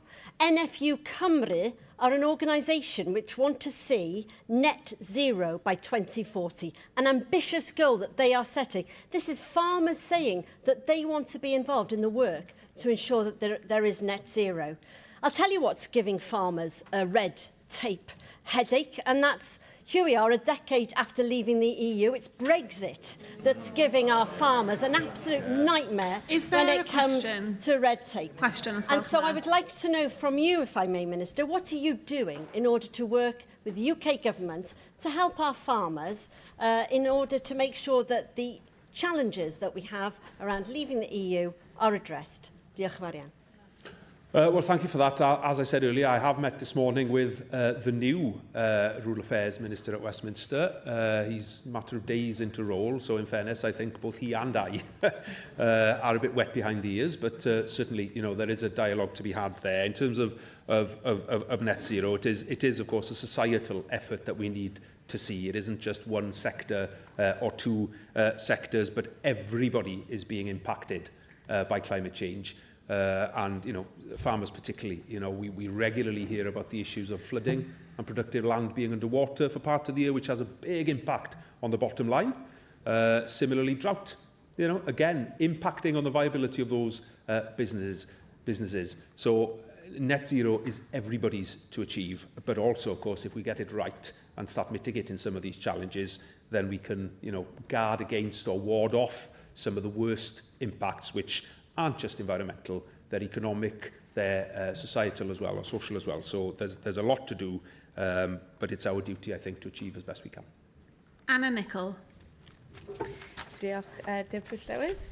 Can I welcome the Minister's statement today? Yesterday, I was pleased to visit a farm just under the Preseli's with FUW, and an industry facing tough times. The priorities that the Minister has outlined, including tackling TB, reform to MVZs and cutting red tape, are welcome. This government is bringing fresh hope. This farm, working with Farming Connect, is pioneering new techniques to reduce emissions and boost biodiversity, whilst also, crucially, increasing profits. Farmers bring skills, a deep knowledge of their land and stock and communities, and care for the future. And I know the Minister's already touched on this, but can you outline how you will work with farmers, alongside others, as you design the details of your priority policies and programmes?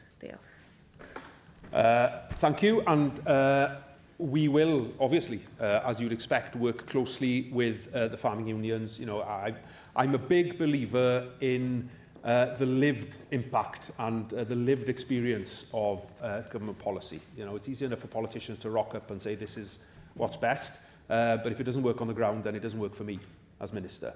So that will be one of my guiding principles.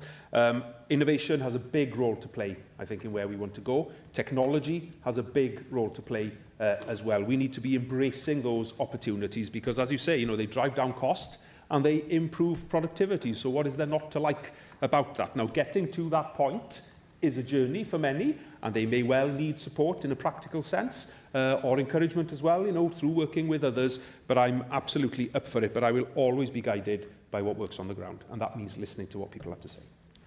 Ac yn olaf, Matthew Jones. Diolch, Llywydd. Whether we live in rural areas or in our towns and cities, every one of us will be affected if we don't act now to build the rural resilience that you've set out today, Cabinet Minister. I know we feel that in my constituency. We need to future-proof our rural communities for the future of our food security, for clean air, for wildlife and biodiversity, for the health of our rivers, for our economy and for our culture. When it comes to these challenges in Wales, everyone really is in it together. Everyone wants the sustainable farming scheme to succeed. We all want to see TB eradicated, but nobody wants this to be a political football. Focusing on the SFS, Cabinet Minister, I've talked to you previously about quick wins that people in my rural community think should be enacted in order to encourage more people to sign up to the scheme. Allowing more discretion for farmers on hedge cutting, for example, to encourage new growth, give thicker coverage for birds and increase carbon capture. I appreciate that there's an assessment being undertaken about the red tape, and I look forward to seeing what kind of things that suggests. But I'd like to ask, how are you going to communicate some of those proposed changes with the rural community? Diolch. Diolch yn fawr. And can I congratulate the member for constantly bending my ear on some of these issues. He's clearly already a strong advocate of the rural communities that he represents. On some of the changes of the SFS, we have, of course, had a number of representations, not only from across the chamber, but from a number of people who work in the industry as well. Hedge cutting requirements is one of those that's been highlighted. There are others as well, but we do need to understand the barriers, and there will be lessons learned from this first year. We will be taking feedback from the farming unions and others who've worked with their members preparing their applications for the schemes, just to understand, well, why certain decisions were made, maybe not to come into the scheme, so that we can try and put our finger on some of those to encourage as many as possible to join us in the future. So it's listening to those voices, but then, of course, when decisions are made, it is important that we convey that clearly. I see the stakeholders that we work with as important conduits in achieving that. I think members in this chamber as well have a role to play, and I very much look forward to having those discussions, especially maybe over the summer in a number of the agricultural shows, etc., that will be happening. Yes, I know, you've already invited me to Usk, don't worry. And I enjoyed it thoroughly last year, so you might have a chance on that one. But we'll see what, whether the diary allows that to happen. But anyway, it is about sort of meeting with people and listening to people, responding to what they tell you, and then, of course, feeding back in terms of the outcomes. And it comes back to a previous statement made this afternoon. We do need to focus on the outcomes. Diolch, Gweinidog. Datganiad gan y Gweinidog Cabinet dros gyllid, cyllideb atodol gyntaf 2026-27, galwaf ar y Gweinidog Cabinet dros gyllid, Elin Jones. Dirprwy Lywydd, mae'n bleser gen i heddi gyflwyno cyllideb gyntaf tymor y Senedd newydd yma, a'r un gyntaf erioed gan Lywodraeth Plaid Cymru. Fe ddwedon ni cyn yr etholiad byddwn ni'n cyhoeddi cyllideb o fewn ein 100 diwrnod cyntaf, a dyma ni'n cadw at yr addewid hynny. Rydyn ni'n llywodraeth newydd ac mae gen i ni flaenoriaethau ac uchelgeisiau newydd. Fe gawson ni'n hethol gyda mandad clir ar gyfer newid. Y gyllideb atodol hon yw'r cam cyntaf i sicrhau yn bod ni'n gallu gwireddu ein prif flaenoriaethau fel llywodraeth. Rydyn ni wedi etifeddu sefyllfa ariannol heriol ac rydyn ni'n wynebu pwysau sylweddol ar draws y sector gyhoeddus. Cyllideb atodol yw hon, cyllideb o fewn blwyddyn ariannol. Fe rydym felly wedi dewis anrydeddu y gyllideb bleidleisiwyd drosti ym mis Ionawr, cyllideb sydd eisoes ar waith gan ein byrddau iechyd, ein cynghorau sir, ein cyrff cenedlaethol a'r sector wirfoddol a busnes. Nid dadsefydlogi yw pwrpas y gyllideb yma, ond cychwyn ar osod cyfeiriad newydd ar wariant cyhoeddus yng Nghymru, i gydfynd ar blaenoriaethau bleidleisiodd pobl Cymru drostynt ym mis Mai. Fel y sonius, mae'r sefyllfa ariannol yn heriol, a mae'r pwysau ariannol o fewn y cyllidebau'n sylweddol, yn enwedig y gwasanaeth iechyd. Dyma pam fod y gyllideb yma yn cadw arian heb ei neilltuo i'n caniatáu i reoli'r pwysau ariannol o fewn y flwyddyn. Mae'r arian canlyniadol i'r gyllideb o waredu dyledion addysg arbennig Llywodraeth leol yn Lloegr, ynghyd â'r arian wrth gefn ar ddechrau'r blwyddyn ariannol, yn caniatáu'r Llywodraeth yma glusnodi arian ychwanegol heddi, tra'n cadw golwg ar y pwysau ariannol sy'n parhau o fewn ein sector gyhoeddus. Siaradus gyda arweinydd Llywodraeth leol yng Nghymru'r wythnos ddiwetha i esbonio na fydd cynghorau'n derbyn yr arian un tro i waredu dyledion addysg arbennig a gronwyd gan Llywodraeth leol yn Lloegr, gan nad yw'r dyledion hynny'n bodoli yn yr un modd yng Nghymru. Ni'n derbyn wrth gwrs y pwysau ariannol ar Lywodraeth leol ac fe rydyn yn arbennig o awyddus i weithio gyda chynghorau ag eraill i gynllunio gwasanaethau pwrpasol addysg arbennig sy'n cwrdd yn well ag anghenion y plant a'r teuluoedd tra hefyd yn gynaladwy yn ariannol i'r hir dymor. Bydd arian canlyniadol ar addysg arbennig yn dod i'r gyllideb o bosib yn 2028-29 ac yn wahanol i'r arian un tro eleni, bydd hwnnw yn arian cylchol. Drwy weithio'n ofalus o fewn proses y gyllideb flynyddol, mae cynllunio addysg arbennig ar sylfaen fforddiadwy gynaladwy i'r dyfodol. Dyw'r gyllideb atodol hon ddim wedi ei chynllunio i gyflawni popeth, ond fel cam cyntaf tuag at sicrhau bod yn cynlluniau gwario yn cyd-fynd â'n manifesto. Rwyf heddiw yn cadarnhau 294 miliwn o arian ychwanegol, 164 miliwn o gyllid adnoddau a 130 miliwn o gyllid cyfalaf. Rydyn ni'n blaenoriaethau arian ychwanegol i leihau amseroedd aros y gwasanaeth iechyd. Mae hyn yn cynnwys 100 miliwn o gyllid adnoddau, 25 miliwn o gyllid cyfalaf i ddatblygu hybiau llawfeddygol a diagnostig newydd ledled Cymru ac 20 miliwn ychwanegol o gyfalaf i wneud gwaith cynnal a chadw yn y gwasanaeth iechyd. Mae hwn yn fuddsoddiad o 145 miliwn yn ein system iechyd i gyflymu triniaethau a gwella canlyniadau bobl Cymru. Does dim amheuaeth bod angen mynd ati ar unwaith i leihau'r rhestrau aros sydd wedi croni, ond rhaid i ni hefyd sicrhau ein bod ni'n cadw'r rhestrau aros i lawr yn barhaol. Dyna pam rydyn ni hefyd ymddewigio'r system yn strwythurol i adeiladu capacity hir dymor.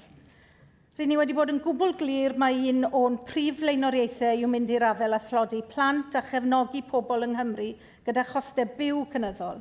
Bydd 55 miliwn ychwanegol yn golygu y gallwn ni wneud cynnydd buan ar ein hymrwymiad i drawsnewid gofal plant. Bydd y gyllideb ychwanegol yma'n cefnogi yn hamgan i gyflwyno 12 awr a hanner ofal plant yr wythnos i bob plentyn 2 oed eleni. Rydyn ni'n cyflwyno 2 filiwn mwyn cychwyn ar weithredu peilot cynnal, ein taliad plant o ddegbyn yr wythnos ar gyfer aelwydydd sy'n hawlio credyd cynhwysol. Hwn fydd y cam cyntaf pwysig yn ein cenhadaeth ehangach i fynd ati o ddifri i drechi tlodi sy'n mor ddinistriol i blant. Mae 15 miliwn o gyllid ychwanegol yn mynd tuag at brydau ysgol ymddyn wrth i ni ddechrau cynnig prydau i ddisgyblion ysgol uwchradd o deuluoedd sy'n hawlio credyd cynhwysol o fis Medi ymlaen. Byddwn ni'n gweithio gydag ysgolion ag awdurdodau lleol i gyflawni hyn. Yn y gyllideb yma rydym hefyd yn clusnodi 40 miliwn o gyfalaf ychwanegol i wella ansawdd adeiladau ysgol. Hefyd bydd 5 miliwn o gyfalaf ychwanegol i'r rhaglen cyfleusterau cymunedol, cynnydd 50% yn y gyllideb eleni. Bydd 2 filiwn o gyllid adnoddau yn cefnogi cyflwyno rhaglen newydd nofio ac addysg diogelwch dŵr ysgol. Bydd hyn yn cefnogi yn hamgan i sicrhau 20 o wersi nofio i blant ym mlynyddoedd 4 a 5 ym mhob ysgol gynradd yng Nghymru. Mae 8 miliwn yn ychwanegol yn y gyllideb hon i ddiogelu tocynnau bws am bint i blant a phobl ifanc. Mae'n gynllun llwyddiannus yn annog ein pobl ifanc i ddefnyddio bysys ac yn lleihau eu costau byw nhw. Ers degawdau, mae trafnidiaeth gyhoeddus Cymru wedi bod yn annigonol. Byddwn yn buddsoddi 2 filiwn mewn gwasanaeth bws o'r gogledd i'r de, neu o'r de i'r gogledd, rhwng Bangor a Chaerfyrddin, a fydd ar waith o'r Hydref ymlaen. Cynllun yw hwn i gysylltu cymunedau gafodd ei hamddifadu o'i cysylltiad rheilffordd nôl yn 60au y ganrif ddiwetha. Dim ond rhan o'r stori yw'r arian sy'n cael ei gyhoeddi heddi. Dyw darparu arian ychwanegol yn ddwy hun ddim yn arwydd o lwyddiant. Mae'r ffordd rydyn ni'n defnyddio'r arian hwnnw'r un mor bwysig. Dyna pam fod y gwaith amlinellodd y gweinidog Cabinet dros effeithiolrwydd Llywodraeth ar gyfansoddiad yn gynharach prynawn yma am bwysigrwydd troi blaenoriaethau'n ganlyniadau, a mae hynny'n mynd law yn llaw ar gyllideb atodol hon ac yn enwedig ar gyllideb yr Hydref, fel fod pob punt yn gweithio'n galetach i bobl Cymru. Mae'r rhagolygon ariannol dros y blynyddoedd nesau'n heriol. Mae'n amlwg bod angen model ariannu tecach arno ni i Gymru. Ein bwriad fel Llywodraeth yw i feithrin perthynas adeiladol a Llywodraeth y Deyrnas Unedig, pwy bynnag fydd yn arwain y Llywodraeth honno, a i ddadlu'n hachos a mynd i'r afel ar diffyg buddsoddiad hanesyddol yng Nghymru. Yn yng nghyfarfod I a phrif ysgrifennydd y trysorlus yr wythnos diwetha, fe wnes i'r godi'r angen am ddiwygio cyllidol, cyllid rheilffyrdd hanesyddol ag i'r dyfodol, a delio ag etifeddiaeth ddiwydiannol y tymenni glo. Byddwn ni'n pwyrhau I bwyso am degwch drwy ein perthynas â Llywodraeth y Deyrnas Gyfunol gan gynnwys yn y pwyllgor sefydlog rhyngweinidogol ar gyllid a fydd yn cael ei gynnal yma yng Nghaerdydd cyn bo hir, gobeithio. As I look around me in this chamber today, I see members and parties who voted for this financial year's current budget. That is unchanged by my statement today. I see those who have advocated over the past months in election campaigns throughout Wales the need to invest to reduce NHS waiting lists, who have supported reducing childcare costs on families, helping tackle child poverty, continuing support for young people's bus travel, and improving bus connections in rural communities. These priorities are also those that were voted for by the people of Wales, and we need to enable all our delivery partners in health boards, local authorities, schools, communities and businesses now to get on with the job of using this budget's additional resource to improve public services and cut costs to families. I present this budget today, yes, in the name of Plaid Cymru, but also as a budget that can work for the Senedd as a whole, because it's a budget that works for Wales as a whole. This is a prudent budget. It is, after all, a Caerdydd budget, using the funding available, spending it wisely on people's priorities, with an eye to the pressures in the public purse that continue to face us this year and the real-term downward trajectory of the Welsh bloc over the coming years. Heddi felly, dwi'n gosod cyllideb atodol I ddechrau gwireddu ein blaenoriaethau a sicrhau sefydlogrwydd ar gyfer y tymor hir, nid just atebion tymor byr. Mae'r gyllideb yn gosod sylfaen ar gyfer ariannu ymrwymiadau'r Llywodraeth hon, a dwi'n falch o'i chyflwyno i'r Senedd. Diolch, Gweinidog. Mae gennau rhestr weddol hir o bobl sydd eisiau dod fewn. Sori, roi gwybod I chi. Os mae pawb yn gallu cadw I amser ac o bosib yn weddol gryno mwyn teco chi pawb ar y rhestr. Cai Parry-Jones yn gyntaf. Diolch. Diolch, Llywydd. Thank you, Minister. Your supplementary budget's own documents claim that you inherited a fiscally challenging environment. Inherited, as though you were a bystander. Your party supported the last government's budget only 5 months ago, and you supported budgets during your cooperation agreements and during your time in coalition together. The truth is, your party shares a responsibility in the state of Wales's finances today. You can't hide behind them to justify difficult decisions, and the people of Wales won't let you. Not unless you're prepared to hold your hands up and admit the part that Plaid Cymru has played in this mess. On the theme of financial responsibility, we see that the Welsh Government is drawing from reserves for this budget. At the time of the final budget 5 months ago, capital reserves totalled over £120 million. There's now only £3 million left in capital reserves, without having to dip into the Welsh Reserve, which is the final line of defence, which you've also taken £32 million out of. Coming back to the capital reserve, 97% has been raided from one Plaid Cymru mini-budget that the First Minister described this morning as an opportunity, quote, to just make some adjustments. That's quite an adjustment. Those reserves are there for an important reason, to provide us with the resilience against unknown factors, from flood damage to future pandemics to the next foot and mouth or TB crisis. Minister, it is clear that your government is draining these reserves to fund your questionably costed manifesto pledges, leaving Wales defenceless against shocks and unforeseen crises. Can you tell the Senedd today what risk assessment have you made of the resilience of the Welsh Government budget in capital funding, if capital funding is urgently needed within the next few months?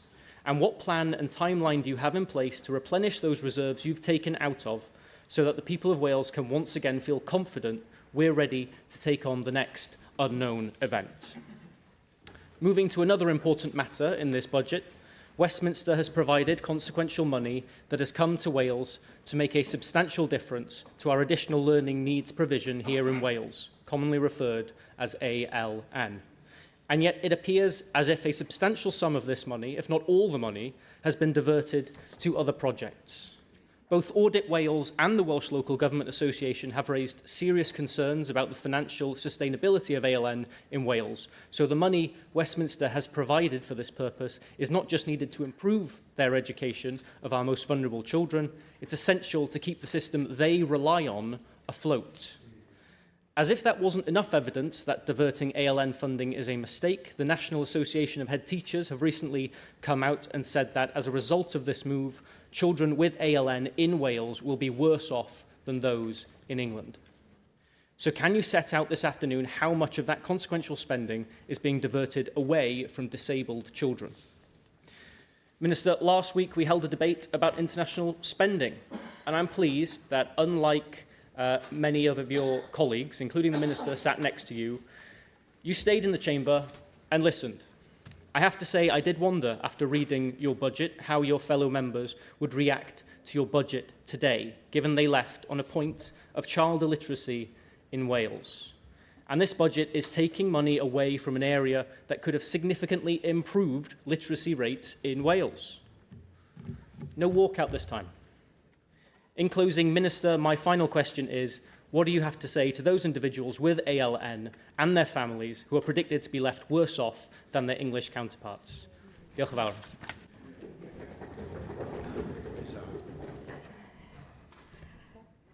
Yes, in opposition, Plaid Cymru will have scrutinised the budget that was proposed by the previous government, and we sought and received further additional resources as part of that budgetary process for both the NHS and local authorities.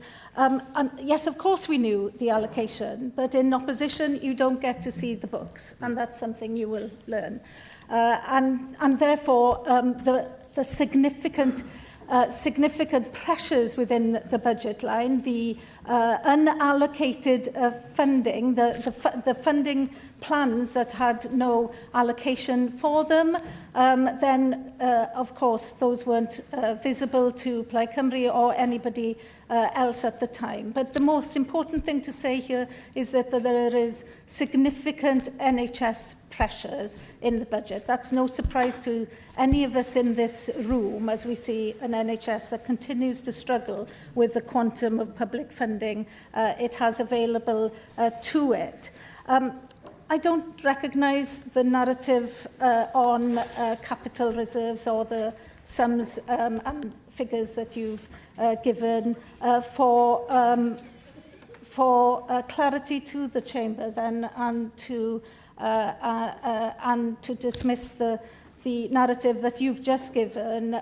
This budget has an approximation of total of over 400 million revenue and 80 million capital that is in both the Welsh Reserve and unallocated resource.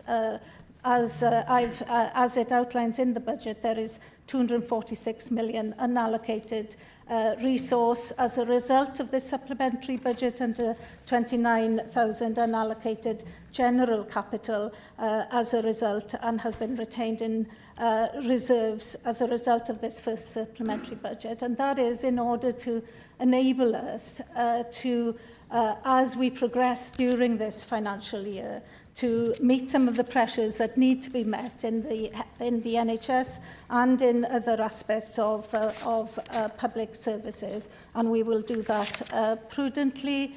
The allocation, the consequential to the Welsh budget of over 300 million for that has resulted as a result of the debt write-off for local authorities on ALN provision in England is available to this budget. It is, as I said, it is not being seen as a way of providing a one-off contribution to local authorities as a result of that debt write-off. Those debts have not existed or been allowed to exist in Wales in the same way as they have been in England. No extra provision in England will happen for additional learning needs as a result of the allocation in England, and therefore I think what this discussion on the consequential has resulted in is that it's brought us as a government into early focus on the pressures on ALN budgets in Wales. And as a government, and we have communicated this to local authorities, and we're doing so today as well, as a government, we're not in the business of one-off quick fixes. We are in the business of planning for a proper, sustainable footing for additional learning needs in Wales. And therefore, the annual budget discussions that I will have with the Minister for Education and local government will result in a far more comprehensive assessment of where we are with ALN funding in Wales and how we can plan a service that delivers better for parents and children and does so equally throughout Wales and in a way which is sustainable for the future. This government will have a numeracy and literacy plan. This government wants to improve numeracy and literacy within our schools. Our intention is to develop that and to work with schools and others. Our intention is not to belittle the young people and children of Wales to what they are achieving. We don't find it an easy hit to get a quick laugh in this chamber that we do that. We're serious about the job of work we want to do in order to improve the opportunities our young people have. Hugh Thomas. Diolch, Dr Llywydd, ac gai groesawu'r gweinidog i'w swydd a'i llongyfarchiadau ac dweud pa mor dda ydy cael cardy yng ngofal yr arian dyddiau hyn. Ond Llywydd, Dr Llywydd, mae'n rhaid i fi ddweud, mod i'n teimlo yn fwy parod ar gyfer y daganiad hwn nag o'n i wedi rhagweld. Yn bennaf oherwydd bod cymaint o'r cynnwys wedi cael ei frifo ymlaen llaw i'r cyfryngau dros yr ychydig ddyddiau ac wythnosau diwetha. Mae'n siomedig, heb unrhyw hysbysiad dyledus i'r Senedd hon. Government should welcome scrutiny, not avoid it. And I would urge the Minister, building on her commendable track record on this whilst she was Llywydd, to take this message back to her colleagues in government, asking them to reflect on this and immediately change their approach to show the Senedd the respect it deserves. Over the last few weeks, we've also heard Plaid Cymru on their social media accuse the previous Welsh Labour government of financial mismanagement. Plaid Cymru's surprise at the financial situation will come as a shock to those who examined the last budget, which was, of course, completely open to scrutiny and passed through a deal with Plaid Cymru. Now, all members here should know that that annual budget passed earlier this year included retaining £120 million of capital funding and additional consequentials which would be available for the next government to allocate after the election. And Plaid Cymru have wasted no time in doing that. There is, in fact, so much headroom as a result of the previous Welsh Labour government's responsible financial management that today Plaid Cymru is announcing over £400 million of additional funding and over £200 million of reserves on top of the Welsh Reserve. You simply cannot spend the money Labour left behind whilst also complaining about the financial legacy. You cannot have it both ways. Now, given all this speculation, I'm keen to examine the actual detail of this supplementary budget. Rydyn ni'n nodi ac yn croesawu nad oedd unrhyw doriadau arfaethedig i raglen gyllideb sylfaenol Llafur Cymru. Mae cyllid pellach ar gyfer lleihau amseroedd aros y gwasanaeth iechyd yn parhau ar buddsoddiad a ddechreuodd Llafur Cymru. Ers y buddsoddiad hwnnw o 120 miliwn gan Llafur ym mis Mehefin blwyddyn diwetha, a diolch wrth gwrs i waith caled staff y gwasanaeth iechyd, mae amseroedd aros yn y gwasanaeth iechyd wedi gostwng. Rhaid i'r gwaith hwnnw barhau, ac mae hynny'n golygu bod yn glir beth fydd yn cael ei gyflawni ac erbyn pryd. Nawr fod gennym ffigurau buddsoddi arfaethedig o'n blaenau a all y Llywodraeth ddweud wrth ddim o'r diwedd, erbyn pa ddyddiad y bydd y Llywodraeth hon yn dileu arosiadau o 2 flynedd. Rwy hefyd yn nodi y cyllid ar gyfer rhai o addewidion manifesto Llafur Cymru fel parhau ar prisiau bws 1 pint i bobl ifanc, dwi'n gweld bod Plaid Cymru wedi methu ac cyflawni'n uchelgais ni i gynyddu'r oedran cymhwysydd o 21 i 25. Gwerth hefyd sôn fod y bws newydd o Ogledd Cymru i'r de, ond yn bosibl oherwydd y gwaith adeiladol a wneud gan y cyn-weinidog Ken Skates. Ond hyn sy'n fwy nodedig yw beth sydd ar goll. The UK Labour Government made £340 million of consequentials available this year from their investment in support for children with additional learning needs. Why is this money not being passed on to councils in Wales to support schools and children with ALN? Our additional learning needs system is under pressure. Children and young people's needs require more complex, intensive and long-term support. The pressure facing England exists here in Wales too. And just because Welsh councils have been better funded and better managed than some of those in England that have had to resort to a statutory override, it does not mean that school reserves have sufficient headroom to absorb ongoing cost increases. Every single Welsh council of every political stripe, including Plaid Cymru ones, every teaching union have called on this government for this money to go to schools. Welsh Labour stands with them. How can the Minister justify why Welsh councils, schools and children should miss out? And where is this consequential funding going? I cannot accept that you're so worried about in-year departmental overspends that you need to hold back £246 million in-year reserves on top of the Welsh Reserve. And on a different note, where is any additional funding to tackle climate crisis? This is a budget supposedly of priorities. We heard earlier how much importance the young people of Wales put on climate change.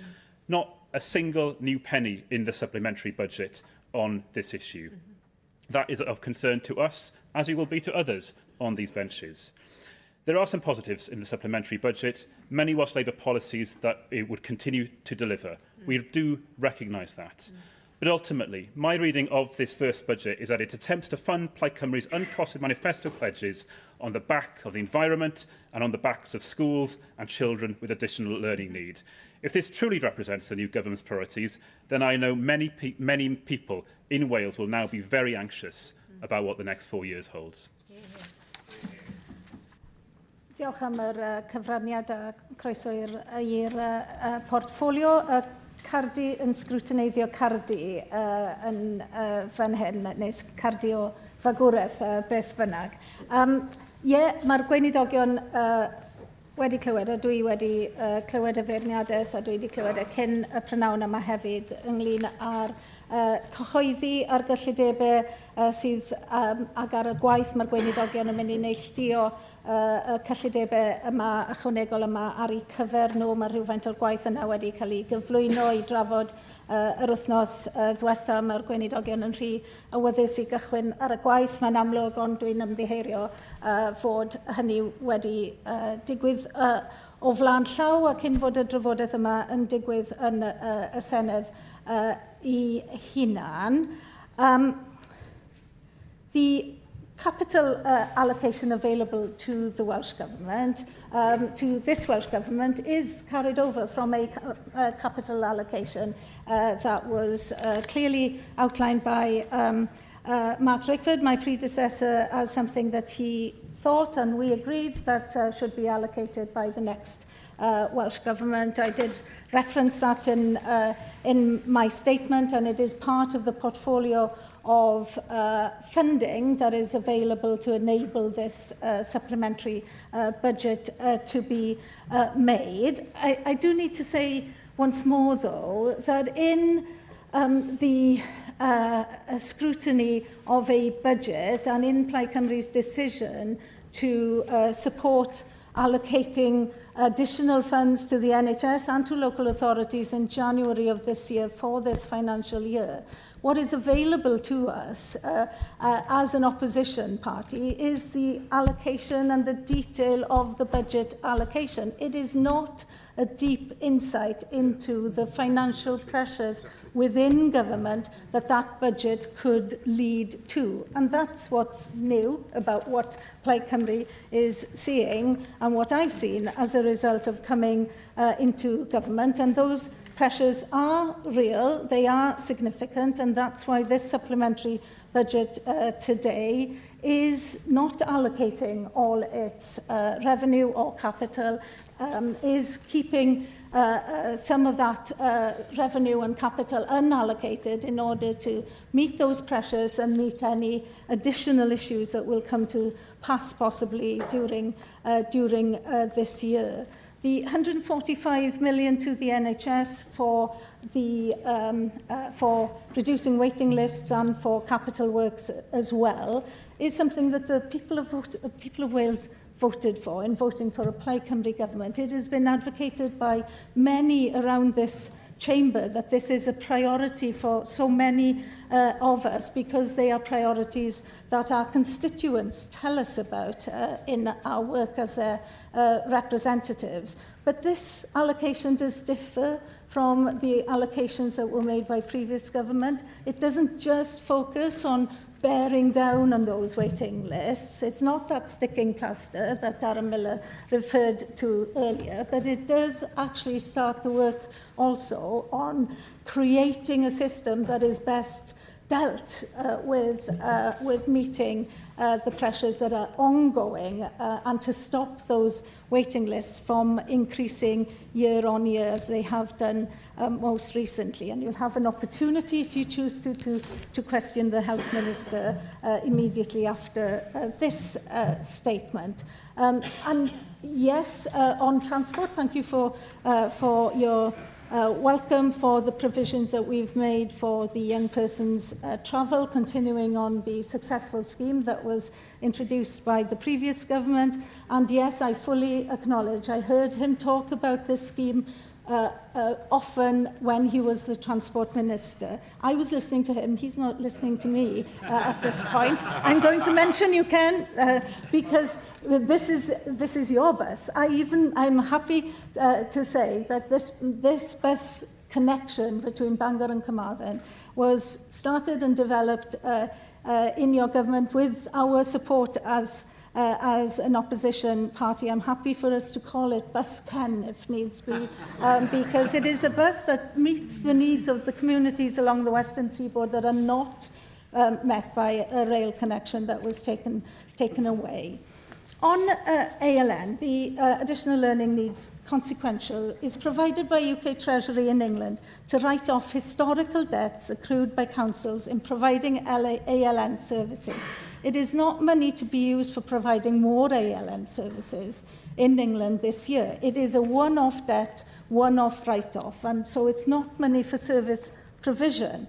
However, as I said earlier, the discussion, the challenge around this consequential has focused our minds as a government in our early days on the need to work with local authorities and schools to put ALN on a sustainable financial footing.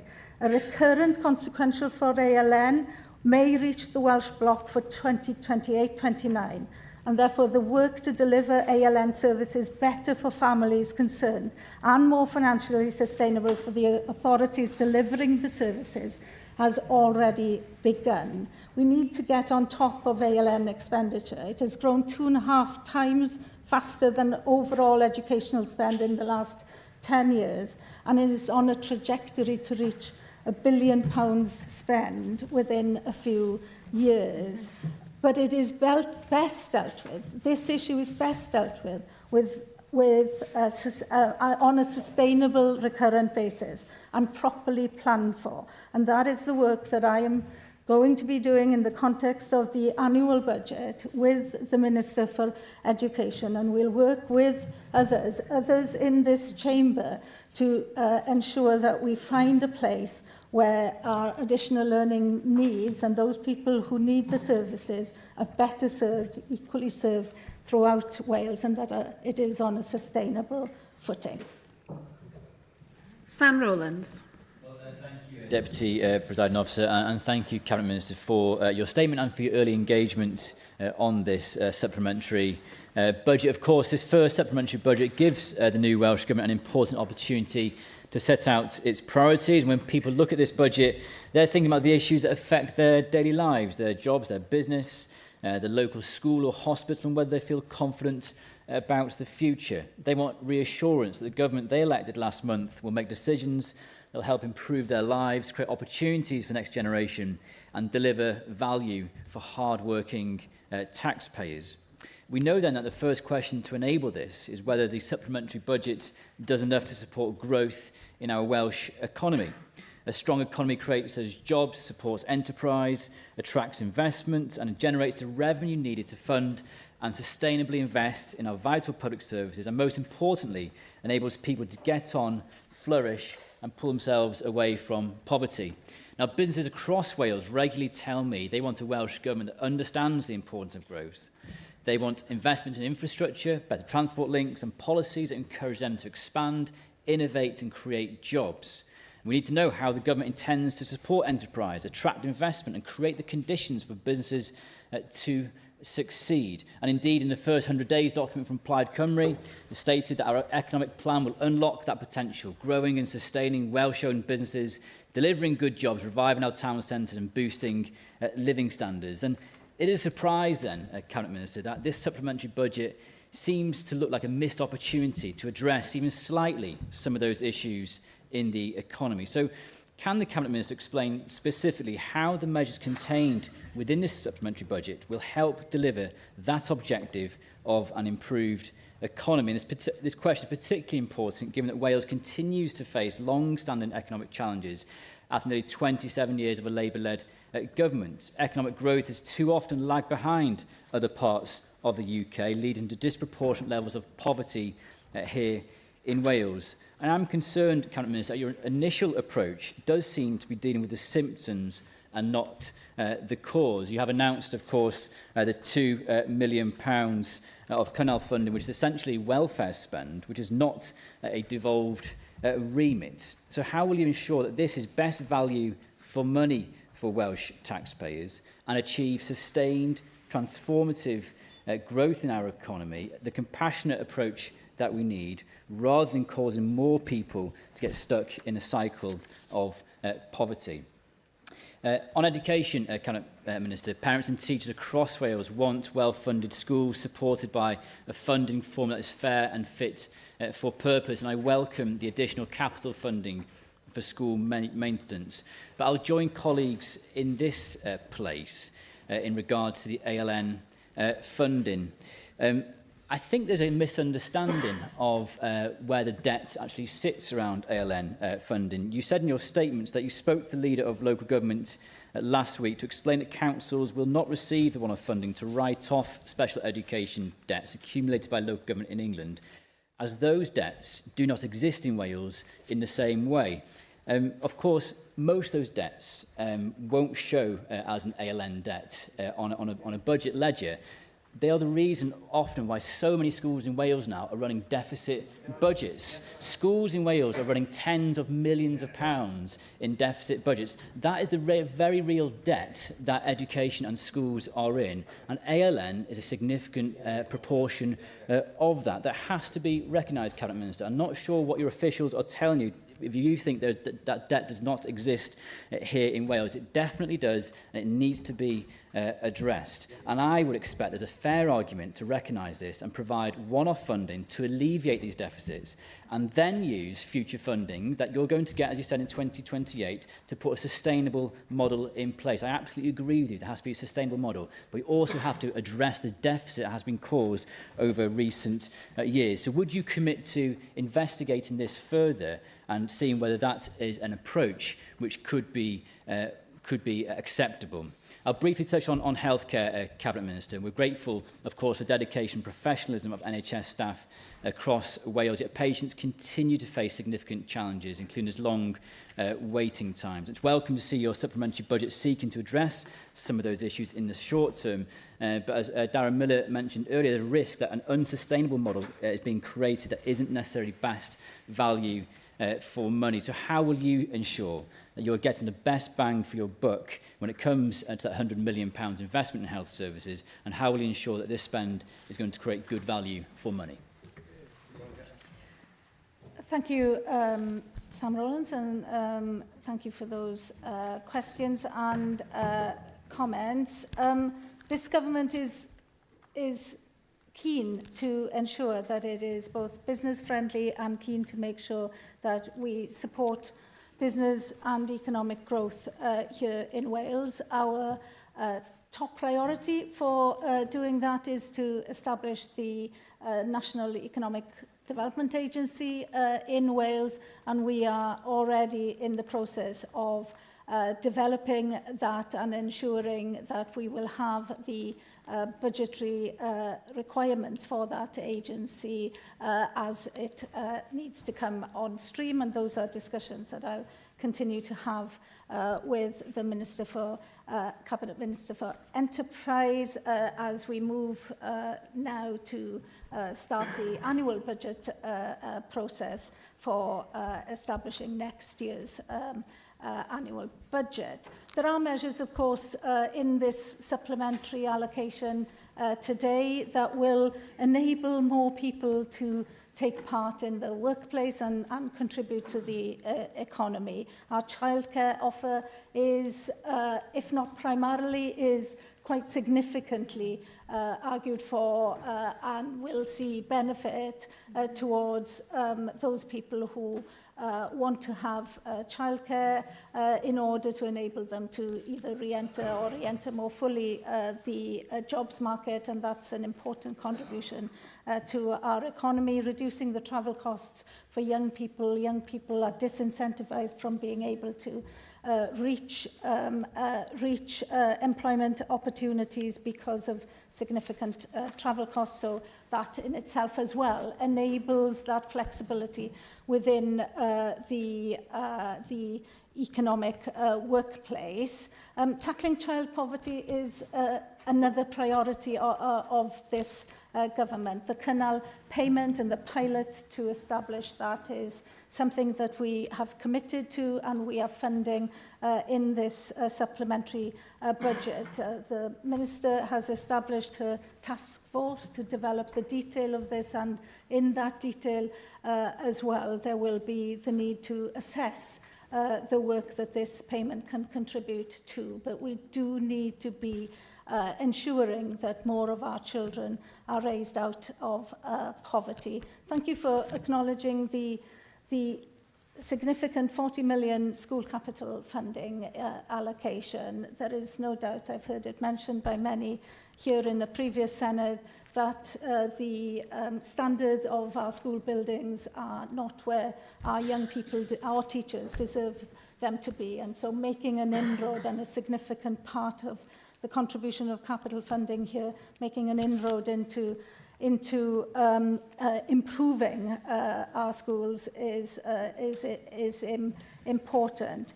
You do make, moving on then to the ALN consequential issue, you do make an important issue around school deficits. We do know that there are deficits that are held by schools, by more schools now than used to be. The figures I have show that 27% of schools in Wales have a deficit, and we can also know that some of that deficit is created as a result of the pressures on ALN, but not exclusively ALN. There are other pressures that schools have faced as well. And therefore, these issues are ones that we will want to investigate as we move on now to think about how do we ensure that schools are able to budget in a way which enables ALN to be delivered effectively in the school setting and beyond,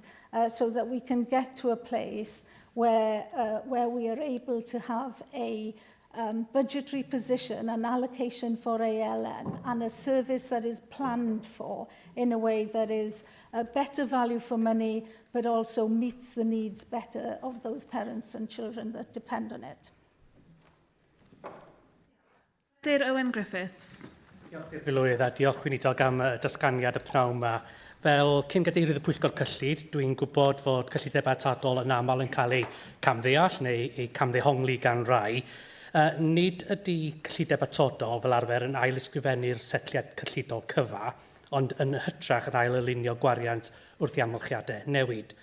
Mae hynny'n wir heddiw, yn dilyn yr etholiad mae'r gyllideb atodol hon yn dechrau symud o gyllideb olaf Llywodraeth Llafur tuag at Weinyddiaethau Llywodraeth Newydd Plaid Cymru. A dwi'n croesawu'r cynnydd sylweddol sydd eisoes wedi wneud mewn prin 6 wythnos, gyda'r Cabinet newydd yn dechrau ar y gwaith o draws newid Cymru gyda egni a phenderfyniad. Fel amlinellwyr gyda chi yn gynharach, mae'n cynnwys buddsoddiad o 55 miliwn mewn gofal plant. 145 miliwn yn ychwanegol i'r NHS yn yr flwyddyn ariannol yma, a 15 miliwn pellach i ddechrau galluogi mwy o ddisgyblion uwchradd i gael prydau ysgol am ddim. Mae lot o'r ein yn manifestos, lot o'r pleidiau, os nad pawb yn y Senedd yma. Mae'n dda gweld gymaint o gyflymder o ran newid, a dwi'n edrych ymlaen i weld faint fwy fydd y Llywodraeth yma yn ei gyflawni. Felly, weinidog, allwch chi amlinellu sut mae'r gyllideb atodol hon yn rhan o broses o symud y gynlluniau gwariant da chi di etifeddu tuag at flaenoriaethau Llywodraeth newydd Plaid Cymru. Diolch. Diolch cyn gadeirydd y Pwyllgor Cyllid. Mi oedd yn benderfyniad bwriadol gan Llywodraeth yma i anrhydeddu y gyllideb basiwyd gan y Senedd diwetha, ac i wneud hynny oherwydd fod y gyllideb yna eisoes yn weithredol gan ymbyrdde iechyd, yn cynghorau sir, yn grwpiau gwirfoddol sydd yn dibynnu ar gyllid oddi wrth yr Llywodraeth yma gymaint o wahanol agweddau o fywyd cyhoeddus Cymru wedi cynllunio ar gyfer gwariant ar sail y gyllideb a basiwyd ym mis Ionawr eleni, ac felly mae'r sicrwydd yna'n cael ei roi o'r gyllideb atodol yna fod y gyllideb yna'n parhau am y flwyddyn ariannol yma. Oes, mae yna gyflymder wedi bod gan y Llywodraeth yma i symud i gyflwyno y gyllideb atodol hyn mwyn caniatáu i'r gweinidogion yma i fod yn medru cychwyn ar y gwaith o wireddu rhai o'r blaenoriaethau bleidleisiodd pobl Cymru amdanyn nhw. Wrth i fi wrando ar gwestiynau a chyfraniadau yn y Senedd yma dros yr bythefnos diwethaf yma, dwi wedi clywed lot fawr o feirniadaeth fod y Llywodraeth ddim yn symud digon cyflym a gormod o gynlluniau a gormod o feddwl am beth i wneud. Mae'r gyllideb yma yn caniatáu i weinidogion Cymru i symud yn gyflym ag i'r cyrff gyhoeddus fedru cyllido a gwireddu yr cynlluniau sydd yn cael yn derbyn cyllid o'r setliad yma heddi. Ac felly mae symud yn gyflym yn bwysig, ond mae'r pwynt ola chi'n neud Peredur yn bwysig hefyd, sef fod yna 7 mlynedd ar hugain o lywodraethu wedi digwydd cyn i Blaid Cymru ddod mewn yn llawn i lywodraethu yng Nghymru, ac felly mae eisiau i ni fel Plaid Cymru i edrych ar yr heinau yna sydd wedi datblygu o fewn cyllido cyhoeddus yng Nghymru, ac i ailunio hwnnw fel i fod yn adlewyrchu yn well beth i ni'n meddwl sy'n flaenoriaethau erbyn hyn i Lywodraeth Cymru, yr rhai nath pobl Cymru bleidleisio drostynt yn yr etholiad sy'n newydd fod, a'r rhai sy'n dwi'n credu sydd hefyd yn cael ei gofyn am ar draws nifer o'r pleidiau sy'n cael ei cynrychioli yn y Senedd yma. Felly, job o waith yw hynny ar gyfer y broses o ddatblygu y gyllideb ar gyfer y flwyddyn ariannol flwyddyn nesaf. Hodge McKenna. Diolch. Deputy In the lead up to this supplementary budget today, the Finance Minister said that extremely difficult decisions lay ahead and that the finances were more challenging than she expected. Her predecessor as Finance Minister responded to those comments by saying that Plaid Cymru were involved in setting the 26-27 budget and they should not be surprised as the financial facts were well and publicly known to them. Now, today, the Finance Minister has said she didn't have a fully detailed picture of the financial details. So is she now saying that it's Labour's handling of the economy and finances that made the financial outlook more challenging than expected? And when the Minister spoke of difficult decisions being made, was that in reference to today's supplementary budget, or should we expect more difficult decisions to come in the future?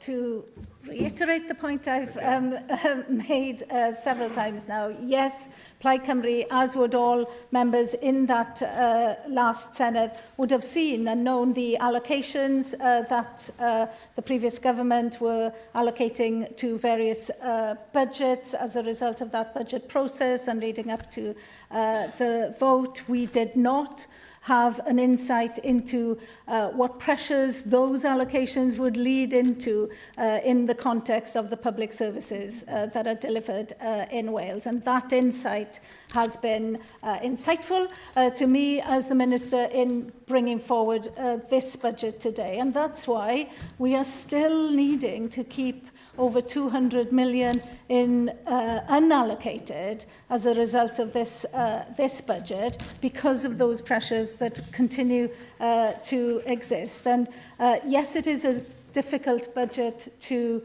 bring to this Senedd today. It has various challenges that have been articulated across this chamber as to where the priorities should be.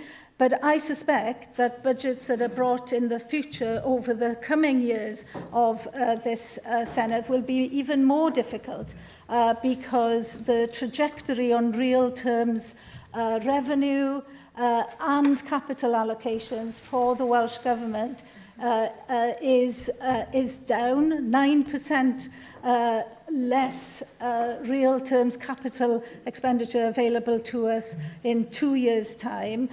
So I suspect it's going to get worse, not better. Mae gen i 8 ar ôl sysio holi. Dwi'n mynd at 4 yn ddiheiriadau, ond mae amser yn bryn. Lynn Eagle nesaf. Diolch. Thank you, and thank you, Cabinet Minister. I'm sure you will not be surprised that I want to press you on the funding for ALN. I can tell you that although there was no statutory override, that those pressures in ALN were either absorbed by local authorities or are reflected in the nearly a third of schools that have budget deficits. We have schools that have ALN on their risk register, and we have increasing numbers of schools that are receiving warning notices for local authorities. And that money is vital, not just to address the current pressures, but also to move to that sustainable system. And I can say to you that we cannot wait until 28-29 before we see a good investment in ALN. That would not lead to a sustainable situation at all. That money is needed now. So I would like to ask you what analysis you have undertaken of the level of budget deficits, of warning notices, of ALN on risk registers that has led you to a position, not just where you haven't spent the consequentials on ALN, but you haven't spent a single penny on ALN. This budget today, this supplementary budget, honours the budget that the previous government allocated to all public funding in Wales, including ALN. I don't need to point out to you, Minister, that you were the Minister for Education responsible for making the case within the previous budget for an allocation for ALN, greater if it needed to be, as you've outlined here. As I've said, we are genuine in our understanding that we know that we need as a government to do more to develop a service that is sustainable and serves the users better than we've inherited. I don't mean that in an adversarial way. I want to work with people like you who have the expertise to provide to this government and across this chamber to the committee that will be established as well, to see that we can get to a place where we have a better system of funding additional learning needs, where it doesn't put the pressure it's putting on a third, as you say, of our schools currently. But I don't want to do that in a way where we are providing a one-off contribution this year that has to end at the end of this year. I want to plan it properly so that it's done in a way which delivers the best value for both the people who are served by it and for the people who pay the taxes in Wales. As I said, this is on a trajectory to get to £1 billion in a few years of spend on additional learning needs.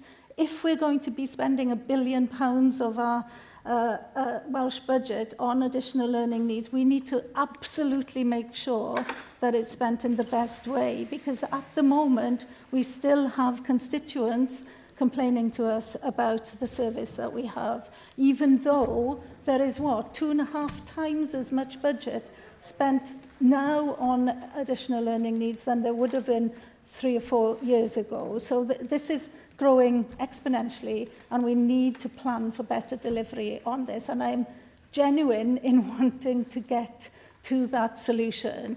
I'm not persuaded that the quick fix of this allocation in this year is the way to do that best. I know you have a different view on that, but I do want to ensure that we use this spotlight in this chamber at this point on additional learning needs to get to a place where we have a better solution on how ALN is funded, how much it needs, and how better it can deliver for our young people.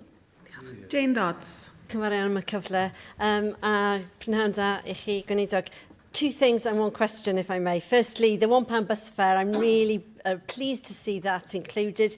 Just a reminder, it was a Welsh Liberal Democrat initiative in the budget deal with Labour, and I'm really pleased to see that's continuing. It's been really successful. Secondly, really great to see all of the initiatives looking to tackle child poverty included. Really looking forward to hearing detail about Cynnal. We know that in Scotland, 100,000 children have been lifted out of child poverty due to their child payment.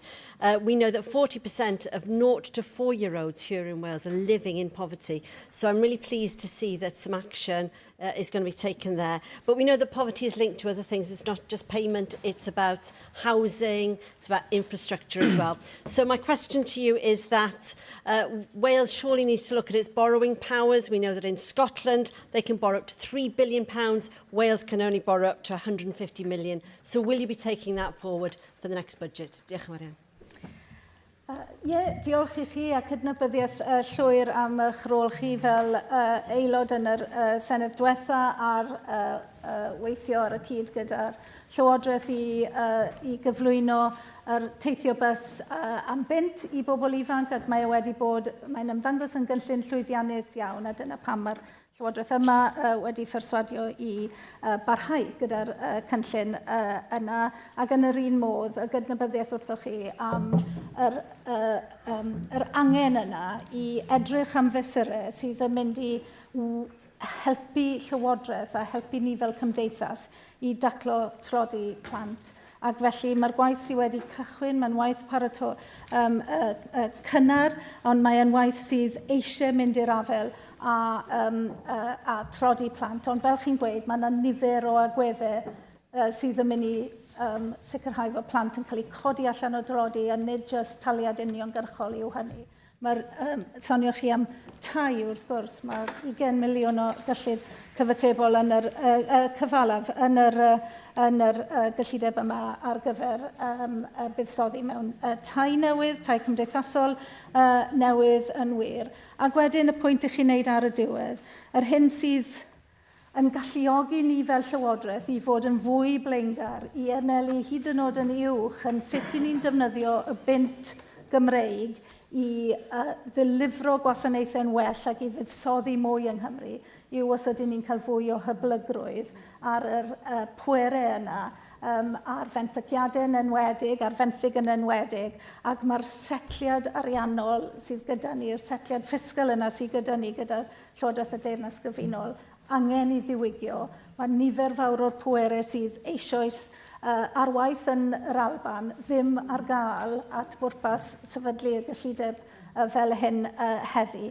Ac felly mae'r drafodaeth gychwynnes i yr wythnos diwetha gyda Prif Ysgrifennydd y Trysorlus pan gwrddais i hi ar yr anghenion i fynd i'r afel a nifer o'r materion yma sydd ddim yn faterion datganoli enfawr, maen nhw'n bethau rhwydd i'w adnabod ac maen nhw werth penodol o fod yn eu cyflawni nhw. Ac fe fydd y drafodaeth yna'n parhau gyda Llywodraeth y Deyrnas Gyfunol. Ac pwy a wyr, falle fydd digwyddiadau yr diwrnod diwetha yma yn arwen at well canlyniadau na'r hyn i ni wedi weld dros y blynyddoedd diwetha. Olaf Ondin, Ciara Marshall. Diolch. I'm so glad to be seeing the government taking childcare seriously and providing it with the funding it needs and deserves. Parents across Wales are struggling with the impossible costs of childcare. I spoke the other week about my own search for childcare for my daughter costing around £75 per day. And then only this week did I hear of one place charging £105 for childcare per day. That's £525 a week. The median weekly pay in Cardiff is only around £610 a week. That's an impossible choice for a huge proportion of my constituents and people all across Wales. So not only does this government's commitment to childcare provision tackle the cost of living and bring benefits to the economy, but childcare is a public good. Children are a public good. We need future generations. And people in Wales cannot feel like they can't have children or families because of the level of severe wealth inequality facing people in Wales. So I'm really glad to see the £55 million allocated in this supplementary budget to build capacity. And I do wonder if the Minister could share with me what assessment has been made as to how this investment will benefit our economy. Thank you for outlining the benefit and the good that will come from the £55 million on childcare, extending the childcare provision that's outlined in this supplementary budget. And as you've outlined very clearly, childcare costs are a disincentive for people to be in the workplace, and we need to have a more vibrant economy in Wales, and in order to enable us to do that, we need more people taking part in that economy and contributing to creating wealth. And childcare is good for the children too, so that is something I've heard the Minister talk about often. And multiple studies show that improved access to affordable childcare supports higher employment, particularly among parents and carers, helping more people to enter work and increase their hours. There is a serious job of work that this government wants to do to make the lives of young families easier, tackle their cost of living pressures and enable them to contribute to the economy in order for the wider public good, as you described it. And so I'm really pleased that we are able to put additional funding into this and to develop our full childcare policy as we roll that out over the next 3 years. Diolch. Ac yn olaf, gweinidog Jason O'Connell. Diolch, Llywyd. Minister, thank you for your statement. But it's pretty clear to us today that Plaid Cymru have raided Wales's capital emergency fund, putting our economy's resilience at risk. Now, you said today in your statement that you believe you have a mandate for the people of Wales, or from the people of Wales rather, for this, and I don't recall that being discussed prior to the election. Now, you will recall, however, just how vague Plaid Cymru were on their costings prior to the election, and despite repeated calls subsequent to, we still don't know the cost of your flagship policies. So any mandate, I'm afraid, is wafer thin. Now, in the past few years, major storms have swept through Wales and lives have been ruined, businesses have been lost and jobs have lost as a result. Now, instead of building on the £121 million that you had at the final budget, Plaid have just left £3 million in case of emergencies, without going into the Wales Reserve. Now, this money isn't for Plaid's ideological projects, it's for the protection of Wales during an emergency event. Now, Pontypridd, Merthyr residents in my constituency have been flooded time and time again. So, Minister, if Wales faces another disastrous storm this winter, will you meet the affected constituents to tell them that you've spent the money specifically earmarked for resilience and recovery, and for the protection of Wales? Will you tell them face to face that you've spent that elsewhere? And can you guarantee that if a national disaster or pandemic hit tomorrow, that you have left Welsh finances strong enough to survive it? Diolch. For the avoidance of doubt and for the public record, this budget that was published at 10 o'clock this morning has a balance of £246 million unallocated resource and £29 million unallocated general capital. That provides us with the flexibility to meet all the in-year pressures and possible events that you've zoomed about that this government needs to do, and we're confident that this budget can deliver for the people of Wales. Diolch yn fawr iawn, Gweinidog Cabinet dros gyllid. Rydyn ni'n sefyll nawr i item 6, datganiad gan y Gweinidog Cabinet dros iechyd a gofal. cyflawni ein blaenoriaethau, lleihau amseroedd aros a chryfhau gofal sylfaenol galwalf ar y gweinidog cabinet dros iechyd y gofal Mabon ap Gwynfor. Diolch yn fawr iawn, Llywydd. Yn fy natganiad cyntaf yn y siambr hon ychydig wythnosau nôl, mi nes i nodi'n glir bod angen gweithredu beiddgar a radical i greu system iechyd a gofal cryf, gwydn a llywyrchus. Mewn nifer o feisydd, dwi'n gwybod nad ydyn ni ar hyn o bryd yn y sefyllfa yr ydyn ni eisiau bod ynddi. Dwi'n rhannu rhwystredigaeth pobl ledled Cymru sy'n deheu am weld gwasanaethau iechyd yn gweithio'n well iddyn nhw. Dyle tueddiadau diweddar sy'n dangos lleihad yn hyder y cyhoedd yn yr NHS yn sefydliad cenedlaethol mwyaf gwerthfawr fod yn rhybydd clir i ni gyd. Ond yn wahanol i rai pleidiau gwleidyddol eraill, mi ydw i'n credu yn yr NHS. Ac mi allai roi sicrwydd i bobl Cymru bod gyda ni fel Llywodraeth newydd y syniadau, y penderfyniad a'r cynlluniau i droi'r llanw ac i adfer ein gwasanaeth iechyd gwerthfawr i'w briod le fel trysor mae'r genedl yn falch ohono. Mae ei hymrwymiad uchelgeisiol ni ar gyfer y 100 diwrnod cyntaf yn dangos yr egni newydd sy'n gyrru ein cenhadaeth adnewyddu. Maen nhw'n gosod y sylfaeni ar gyfer cyflawni'r newid gwirioneddol a chyflym y mae pobl Cymru yn gofyn amdano ac yn heiddi ei weld. Gweithio'r heriau, dwi'n falch heddiw o gael rhannu'r wybodaeth ddiweddaraf am y cynnydd sydd wedi wneud yn barod. Mae gyda ni ffordd hir o'n blaenau, ond rydyn ni'n cymryd camau pwrpasol ac mi allai addo y bydd yr egni rydyn ni'n ei ddangos ar hyn o bryd yn parhau drwy gydol tymor y Senedd yma. Cutting waiting times, treating those who have waited the longest and putting the system on a sustainable footing for the future is my immediate priority. I have been absolutely clear that short-term action alone will not deliver the lasting improvement to health and care that is needed. For too long, the answer has been to solve the issue right in front of us, and the issues facing us in the future have been ignored. Llywydd, to meet those challenges, services must modernise and transform. Emphasis must shift away from hospital first to more care in the community that supports people to stay well at home for longer. But this must necessarily go hand in hand with immediate action to address the significant waiting list backlog we inherited from the previous administration. Last week, I announced that £145 million will be made available this year for targeted action on waiting times. £100 million of this allocation will support activity to bring down the longest waits within a matter of months and make sustained progress on our pledge to reduce the overall backlog to pre-pandemic levels by the end of this Senedd term. It is underpinned by a new, more strategic approach compared to previous years, designed to embed best practice on managing elective care demand on a more sustainable basis. The remaining £45 million is being invested in our longer-term solution of developing dedicated surgical capacity, including up to 10 surgical hubs by the end of this Senedd term. Expanding capacity together with a reset of pathways that ensures patients are seen sooner will continue to make clear inroads in reducing the longest waits for care and avoiding those in the future.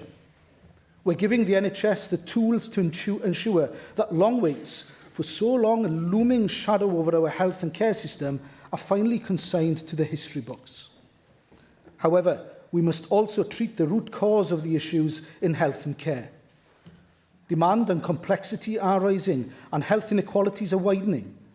Demographic changes of the coming decades will bring their own challenges.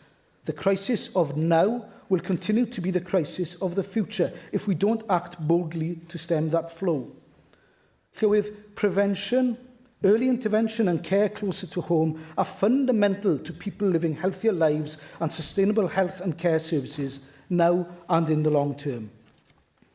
Success will be that less people require hospital admission or treatment in the first place, not a reduced number of occupied beds or shorter waiting lists alone. Rehabilitation must be central to that shift, supporting people to recover, maintain independence and live well at home. Last week, Prif Weinidog and I brought together NHS system leaders to discuss how we will make the shift of resources from secondary to primary care real. There was great energy, commitment and a collective understanding that a continuation of our current approach will not bring about the change I and the public expect. The evidence is clear that this shift is crucial to a sustainable NHS. Simply put, the contours of the health and care landscape continue to reflect the needs of yesterday rather than being truly aligned with those of today and tomorrow.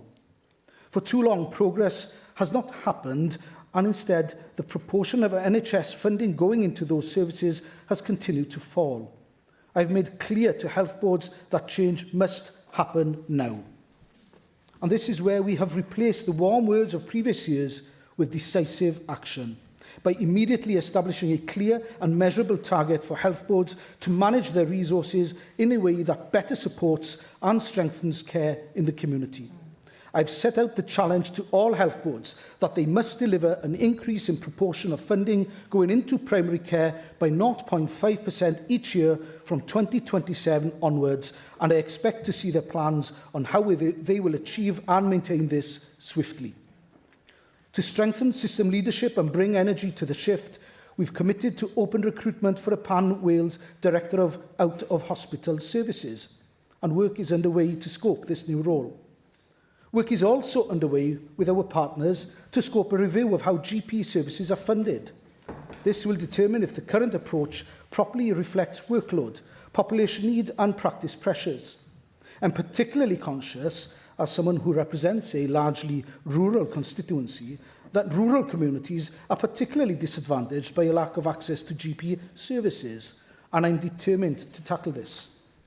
I will write to NHS chairs and all summit attendees providing an update on our areas of priority, and will task the Community by Design transformation programme with making these priorities a practical reality.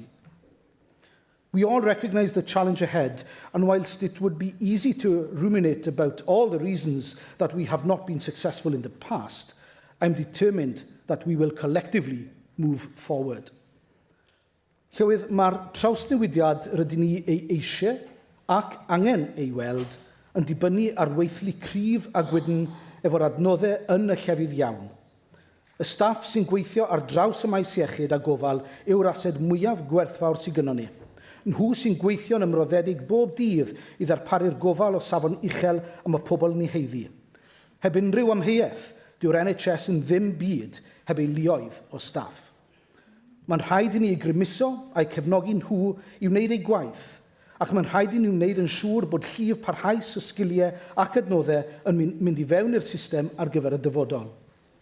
Mi wnes i nodi'n glir yn y siambr yma fy mod i am weld camau'n cael ei cymryd i ymateb i'r heriau sy'n wynebu graddedigion wrth geisio dod o hyd i waith yng Nghymru ar hyn o bryd, a mod i am weld y problemau hynny'n cael ei hysgoi yn y dyfodol. Mae'n rhaid i ni sicrhau bod y cyfoeth o dalent yr ydyn ni'n ei feithrin yng Nghymru yn cael ei gadw yma ar gyfer Cymru. Yr wythnos wytha, fe ddoes i phartneriaid allweddol at ei gilydd gan gynnwys addysg a gwella iechyd Cymru, cyflogwyr yr NHS ac addysgwyr. Roedd yr uwchgynhadledd yn canolbwyntio ar nodi camau gweithredu ar unwaith, a rhai mwy hir dymor i helpu graddedigion i gael swyddi. Mae hyn yn cynnwys archwilio cyfleoedd ar draws ystod ehangach o leoliadau gan sicrhau bod y cynlluniau gweithlu yn parhau i fod yn gynaladwy. Mae'r adborth o'r uwchgynhadledd wrthi'n cael ei roi at ei gilydd, a bydd swyddogion yn rhannu hwn efo fi cyn bo hir gan gadw ffocws clir ar nodi'r camau ymarferol nesaf i'w cymryd i yrru'r gwaith gweithredu yn ei flaen. Mae'n hanfodol cynnal cyflymder wrth gyflawni holl ymrwymiadau ehangach y can diwrnod, ac rydyn ni eisoes yn gwneud cynnydd sylweddol yn gyflym mewn nifer o feisydd gan gynnwys goruchwyliaeth genedlaethol o berfformiad yr NHS, strategaeth ddigidol newydd ar gyfer iechyd a gofal a chynllun canser cenedlaethol. Efo'i gilydd, mi fydd y camau hyn a'r ymrwymiadau ehangach yn eithon ni'r cyhoedd yn ei manifesto yn sicrhau bod momentum yn y broses gyflawni ac yn cadw'r ffocws ar adeiladu poblogaeth iachach a gwasanaethau mwy modern, effeithiol a chynaladwy ar gyfer y dyfodol. Diolch. James Evans. Thank you, Presiding Officer. And can I thank the Cabinet Minister for his statement? There is very little in the statement I think that anyone would disagree with its principle. We all want shorter waiting lists, better access to GPs, care more closer to home, stronger prevention, better use of digital technology and a workforce that is properly supported. But the problem is that patients across Wales have heard these promises time and time before. What they need now is delivery. And I also gently say to the Cabinet Minister that he should be careful with the suggestion that other parties do not believe in the NHS. We all value the NHS and the principles it's founded on. The issue is not whether we believe in it, but whether this Welsh Plaid Cymru government is prepared to reform it, challenge poor performance and ensure that money reaches the front line and not stuck in back office functions. The statement refers to 145 million for waiting times. Can the Cabinet Minister confirm today how much will each health board receive, what specialities will be prioritised and what measurable reductions will patients expect to see within the next 6 months? Because you and the First Minister have said the 2-year waits will disappear within a matter of months. You've had a number of opportunities to respond to that and I just still don't think we've received a reply. On surgical hubs, I welcome the direction of travel, but again, we need the detail. Where will these hubs be located? When will the first one be operational? And how will the government ensure that rural patients are not left travelling even further for treatment? And can he confirm today how much does he estimate they will actually cost? Because £40 million of capital won't go very far. The Cabinet Minister also talks about shifting resources into primary and community care, but the 0.5 annual increase does not begin until 2027. And I ask, why is the government waiting until then when GP access is already a major problem? In rural areas, like many people in this chamber represent, people are struggling to get appointments, practices are under pressure, and patients are often travelling long distances for basic care. And I'll give you another opportunity today. When you sat on the Health and Social Care Committee, you endorsed all the recommendations that that committee put forward to improving GP access in Wales. So I give you the opportunity today. Will you today accept all those recommendations and not reject a single one of them? Because you were one of the founding members who put them forward. Can the Cabinet Minister also explain how the shift from primary to secondary to primary care will be delivered without destabilising already stretched hospitals? And can he tell me what discussions has he had with health boards about this plan? Moving care close to home is the right ambition, but it cannot just mean transferring pressures from one part of the system to another without the workforce, the funding and the infrastructure in place to deliver it. On workforce, the statement refers to summits, feedbacks, and yes, the usual plans and next steps. But graduates and NHS staff need more than meetings. What they need is concrete action. So what will this government commit to publishing that workforce plan this side of Christmas that matches the training places to actual jobs here in Wales? And I hope it will be soon, and I hope we don't get the reply. It will be coming in a matter of months. Finally, the statement refers to national oversight and performance. So will the Cabinet Minister confirm whether this means real accountability for health boards that fail to deliver, and whether ministers will intervene earlier when performance is not good enough or they're not listening to what you have told them? And if executives are not delivering the change that you want to see, will you then bring forward a regulatory change here to allow you more direct intervention when senior managers fail to deliver on your asks and priorities? Because what we see, Cabinet Minister, is that patients do not need more warm words here in Wales. They need those GP appointments, they need operations, they need cancer treatment and diagnostics and social care packages that deliver on time. So I do welcome the ambition, because we do share some common ground on how we want to change the NHS, but we need to see actual real delivery. We can't have more plans, we can't have more strategies. People need to see real investment and real changes now. And if you could answer my questions, I'd be greatly appreciated. Diolch, Presiding Officer. Thank you very much. So the member says that he agrees with my proposal and the ideas put forward. So I look forward to seeing the member and his colleagues supporting the supplemental budget when it comes to a vote, in order to ensure that we can deliver on this, because I agree with the member, delivery is what we need to see.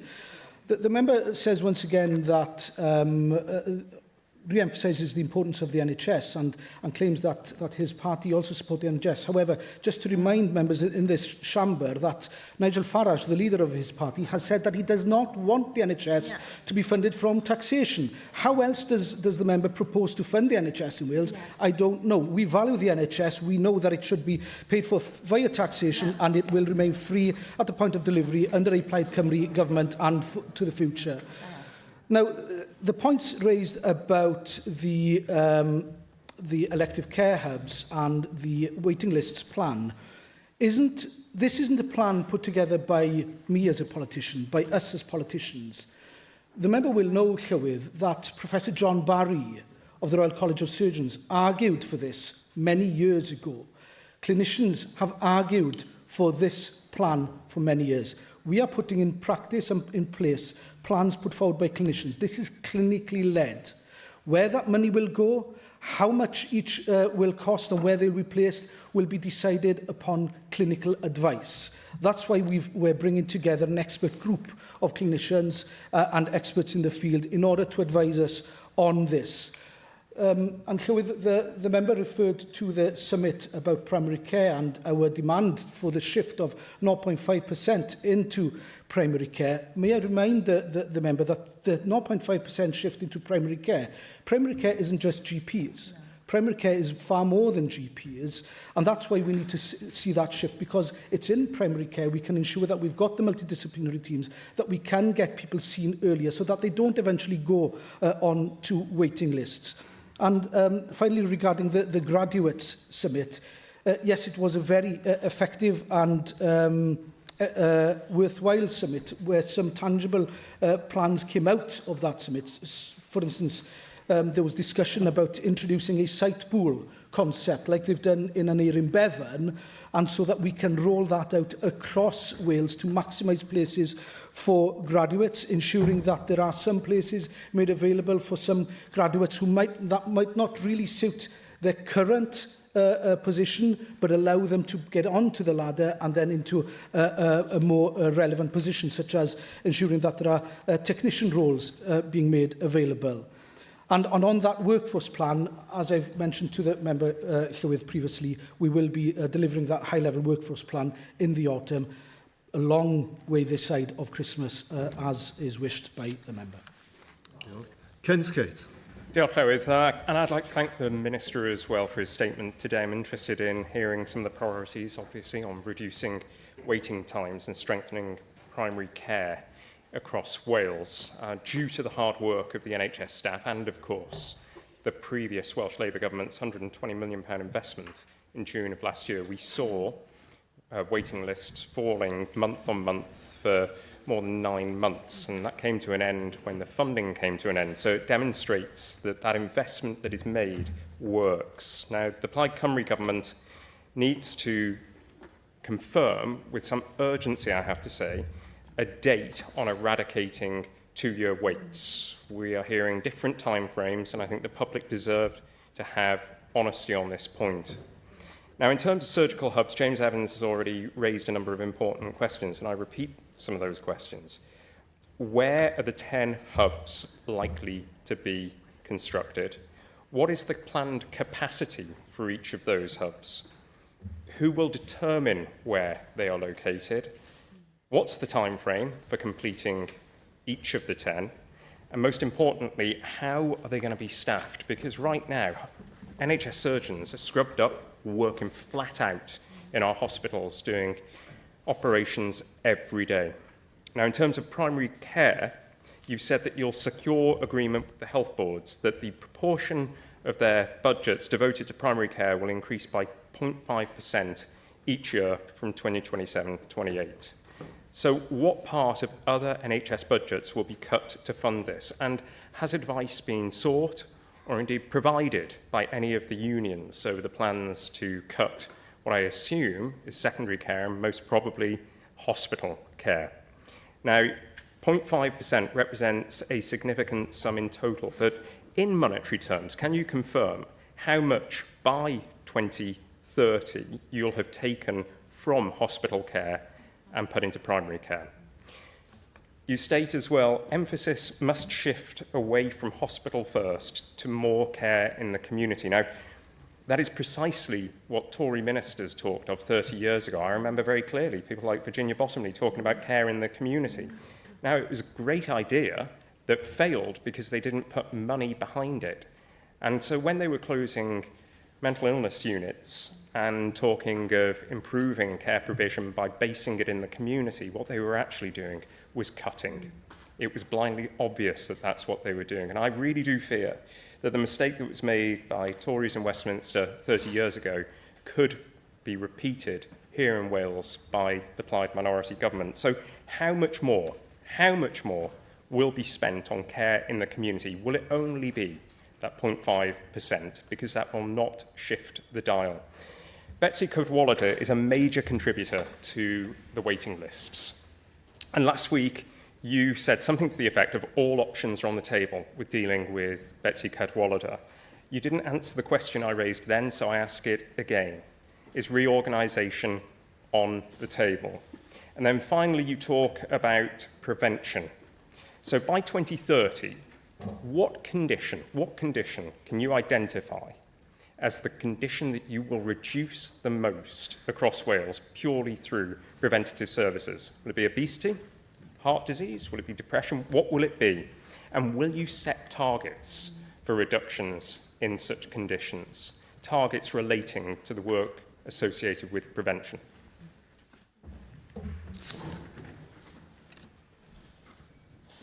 So the member raises a number of important points which have been exercised many times in the public sphere over the last couple of weeks. So I will take this opportunity to answer once again some of the points that have been raised with me in various formats on the media, online and in the chamber.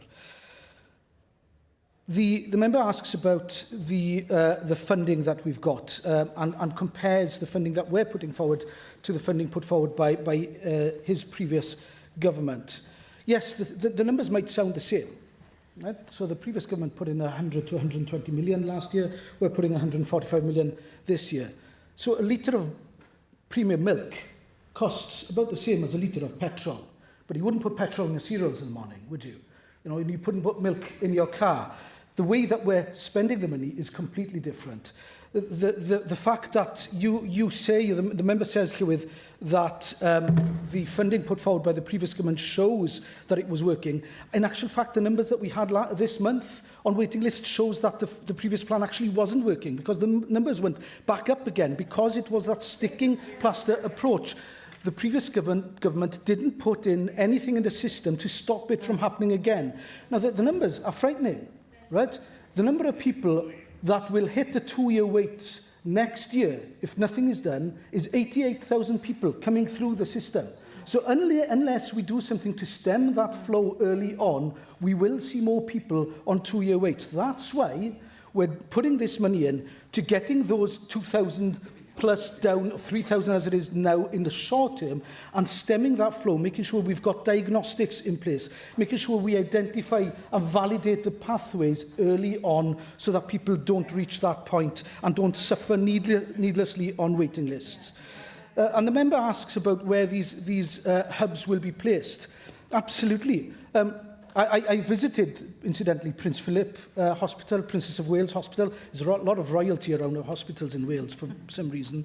And the Neath Talbot Hospital, where they've got hubs based there, and they worked within the system. They ensured that they moved the workforce to suit the demands of the day so that they could prepare in advance. That was better, more efficient way of working. That's what we're proposing now, is a more efficient use of our theatre spaces, more efficient use of our workforce. And the decision on where the hubs will be placed and what the works will be carried out in each hub will be clinically led. I reiterate, this is not a political decision. This is a medically led, clinically led decision where the expert group will advise us. And finally, the question on Betsy Cadwallader. As I've said numerous times, he was asking about reorganisation. First of all, I think we need to clarify what the definition of reorganisation is, but nothing is off the table. They are now on watch. We need to make sure that they deliver over the next 2 years. That's what we've said. I've had conversations and meetings with the Chief Executive and with the Chair, making sure that they understand this government will not stand for this any longer. They have to take control and they have to deliver improved outcomes, or things will change. Peter Fox. Diolch, Llywydd, and thank you, Cabinet Minister, for your statement. Of course, I welcome extra funding to drive down waiting times, but I'm concerned that this alone won't be sufficient when we're looking at all of the problems the Welsh NHS is facing. I know you would agree with that. I say this as we have seen a marked increase in patients waiting over 2 years for treatment, and I'm especially concerned then that Betsy Cadwaladr, for instance, despite having received significant funds from Welsh Government to tackle its waiting list for several years, makes up a third of the patients waiting over a year for treatment and 2/3 of the patients waiting more than 2 years. Therefore, Minister, are you confident then that this funding, this strategy will help to drive down waiting times in Betsy Cadwaladr? Because if it's not going to do it there, it's not going to really deal with our problem. Turning to A&E waiting times, again, we see a slight decrease in the figures to 64% of people being seen within 4 hours. However, this figure decreases substantially when looking at the major emergency departments, where just over half of patients are waiting less than 4 hours. When the Royal College of Emergency Medicine reports that over 1,000 people died waiting over 12 hours for treatment in 2025, we know there is an urgent problem to be tackled. Cabinet Minister, you have made cutting corridor care a key part of your pledges to Wales. How will this funding be used to free up more bed space in Welsh hospitals? That's something I think we all need to know. And turning to accident and emergency, in my constituency, we have just one hospital, the Grange, to serve an A&E for 600,000 people, a fifth of the Welsh population. Nearly 1,200 people were waiting over 12 hours to be seen at the hospital in May.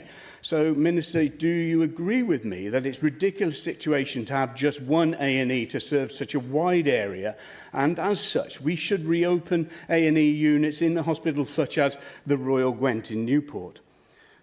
Turning to cancer, while cancer survival rates have recovered to pre-pandemic levels, this is essentially a levelling off from 2019 after improvements in the early part of the century. Additionally, as we see from this month's cancer statistics, just over half of cancer patients are being treated within 62 days. Cabinet Minister, I'm concerned that the NHS is potentially losing ground on cancer rates. How will your approach ensure that more cancer patients receive vital treatment earlier so that they are able to live healthier, longer lives? In your statement this afternoon, you talk about recruiting a pan-Wales director for out-of-hospital services. Can you please elaborate on what you expect this role to deliver and outline what you envisage the director's remit will be? And I'm pleased about your focus on prevention, as it is crucial, as we've all it's been said here many times today. A review of how GP surgeries are funded is welcome, especially as we have lost over 100 practices since 2012.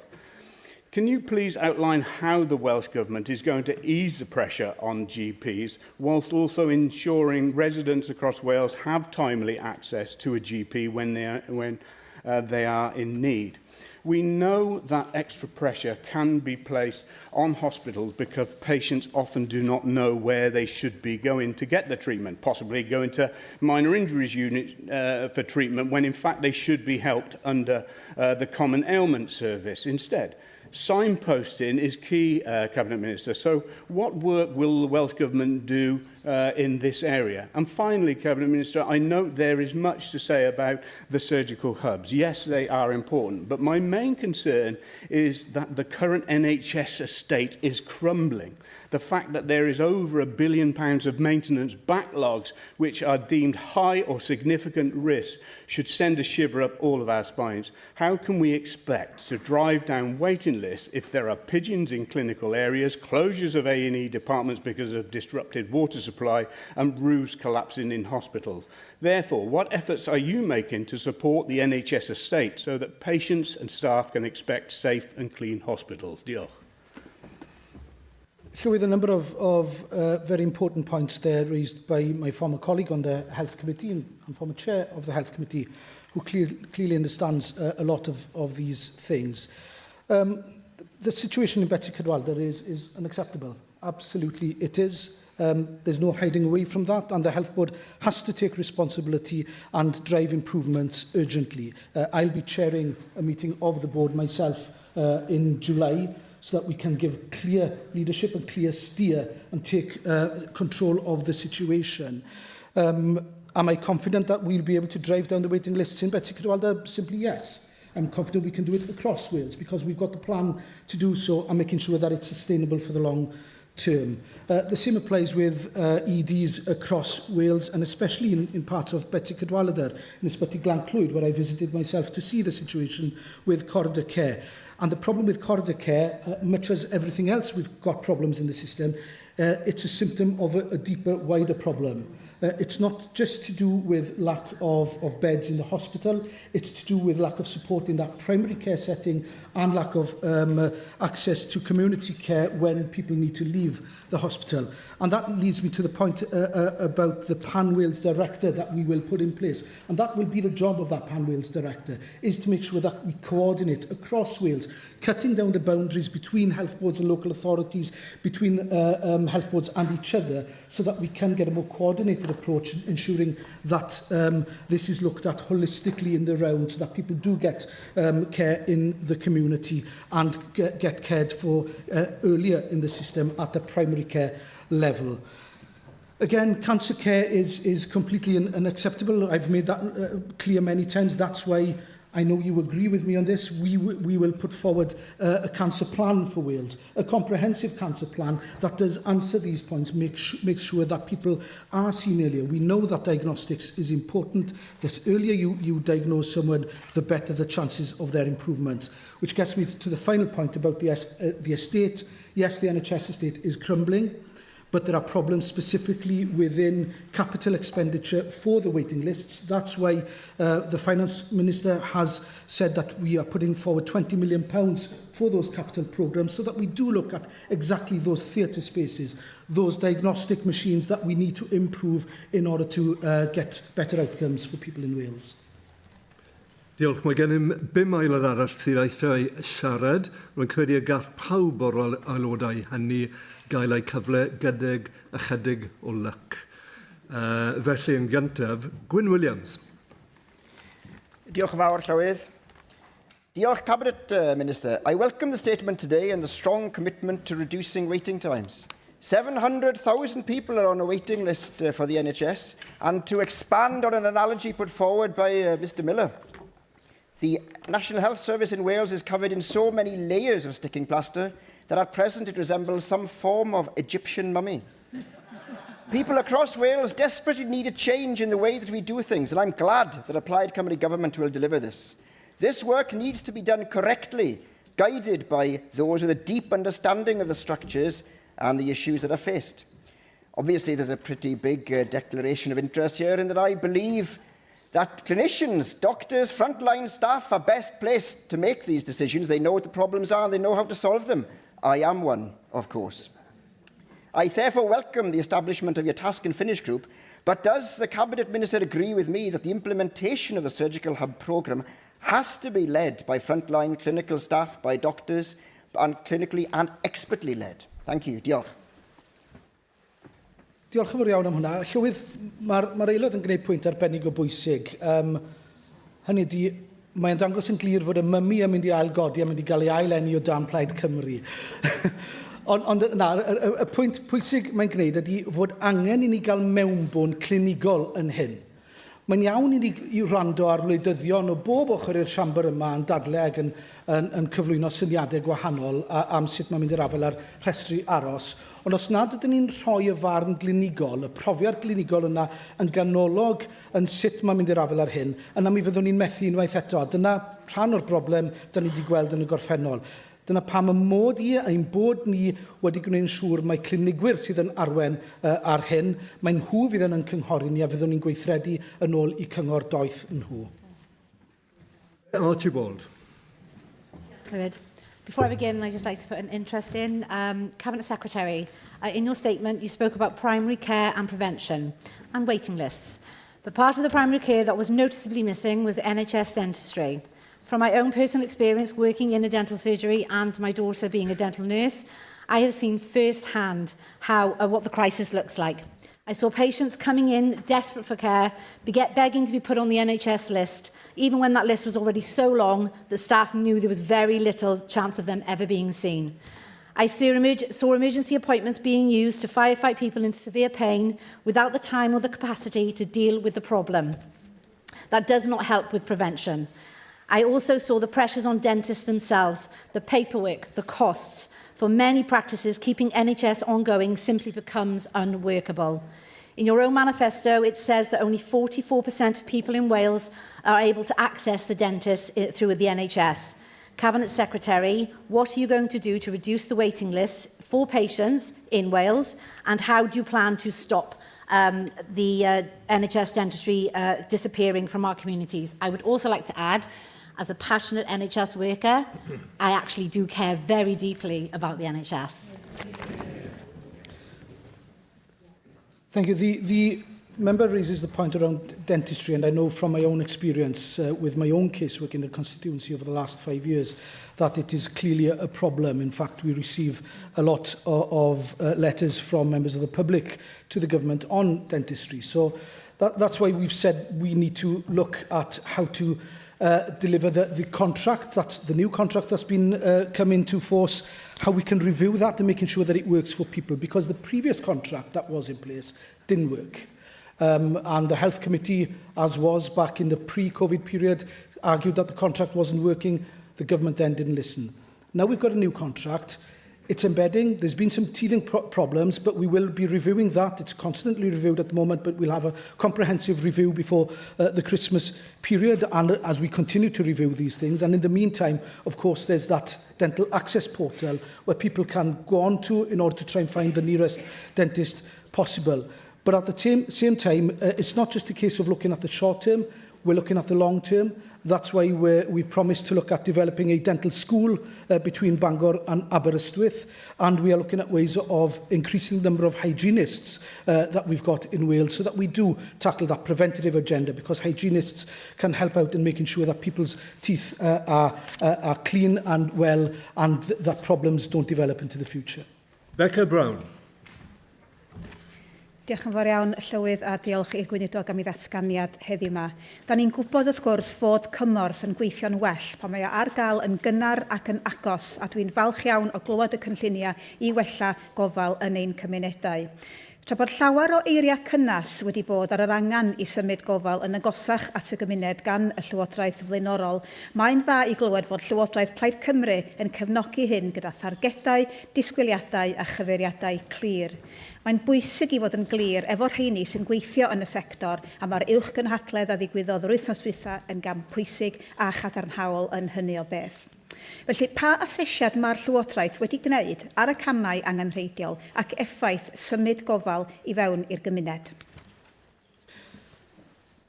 Llywydd, mae'r aelod yn berffaith iawn i ddweud fod yna eiriau cynnes wedi cael ei ddweud ers blynyddoedd yn wir degawdau ynghylch symud gwasanaethau i'r elfen cynradd. Yn wir, oedd yna aelod seneddol ddari gael ei ethol yn 1966 yng Nghaerfyrddin. Un o'i areithiau cyntaf fo yn y Senedd bryd hynny oedd yn dadlau dros yr gofal ataliol a chymunedol, a mi ydyn ni dal yn dadlau am hynny heddi. Ond mae gyda ni Lywodraeth Plaid Cymru sydd yn gweithredu ar hynny rwan. Dyna pam mae wedi wneud o'n glir o nisgwyliad i'r byrddau iechyd i roi cynllun ger bron fydd yn symud yr adnoddau 0.5% yna i fewn i'r elfen cynradd, a dwi'n disgwyl cael i hadroddiadau ganddyn nhw mwyn dangos sut maen nhw'n wedi wneud hynny yn fuan.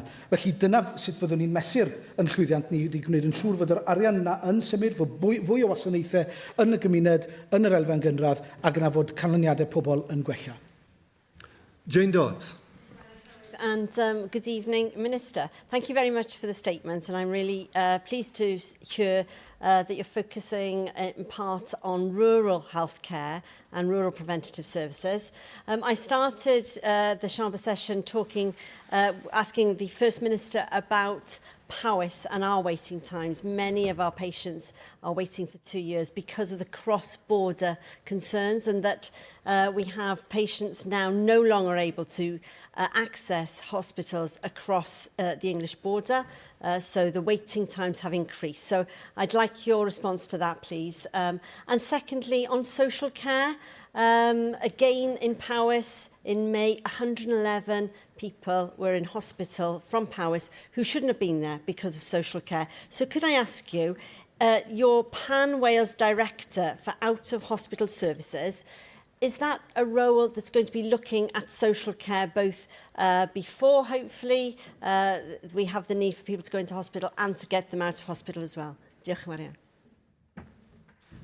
Diolch i Jane am y cwestiwn, neu'r ddau gwestiwn yna. Mae'r mater o broblemau a thrafferthion trawsffiniol wedi codi ambell i waith. Mi ddario godi wythnos yma ag wythnos diwethaf.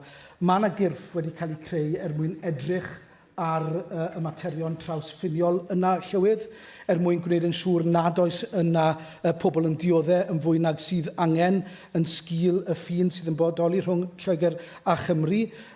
Mi fydden ni'n awgrymu i'r aelod fynd yn ôl i edrych ar gyfnod yn wythnos dwytha'r mwyn gweld y manylion yna ddari fi sôn amdan.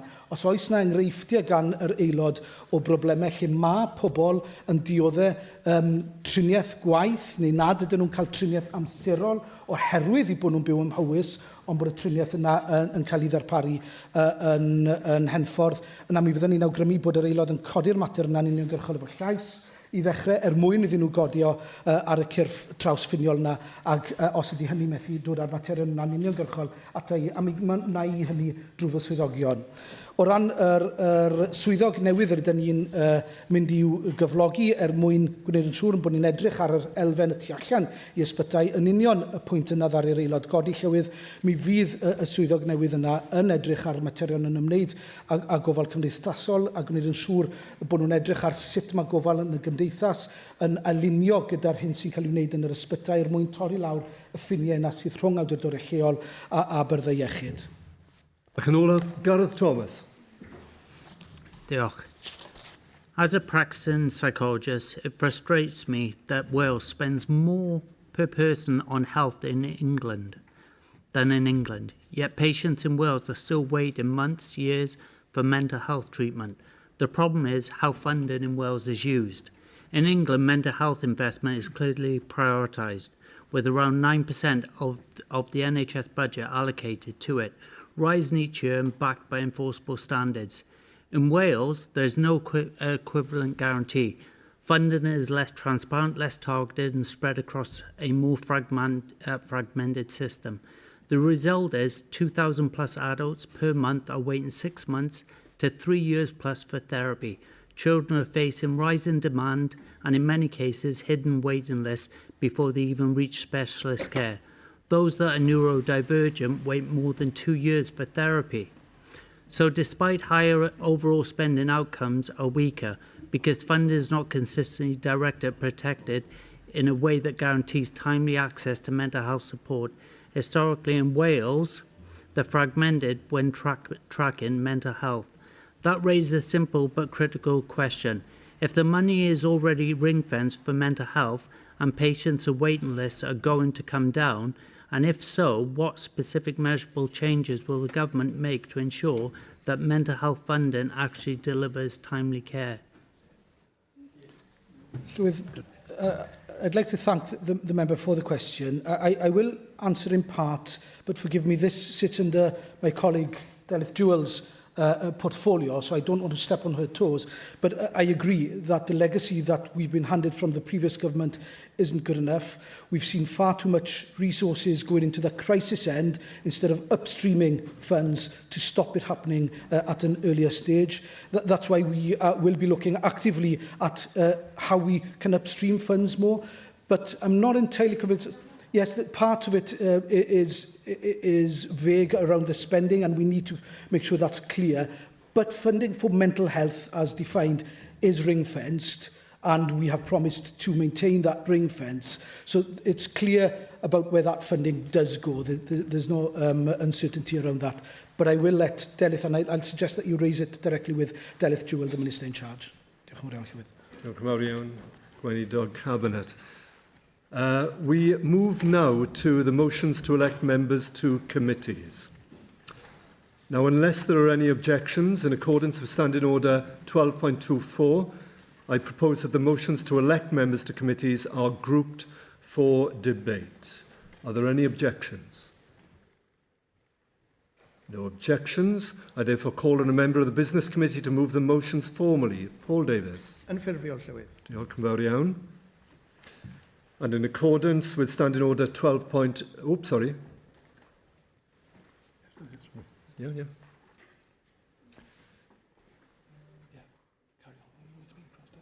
Okay, so we move straight to the motion. No. Yeah. In accordance with Standing Order 12.40, I propose that the motions to elect members to committees are also grouped for voting. Does any member object? Thank you. I see there are no objections. So, felly, the proposal is to agree the motions. Does any member object? The motions are therefore agreed in accordance with Standing Order 12.36. Diolch yn fawr iawn, aelodau. That brings today's proceedings to a close.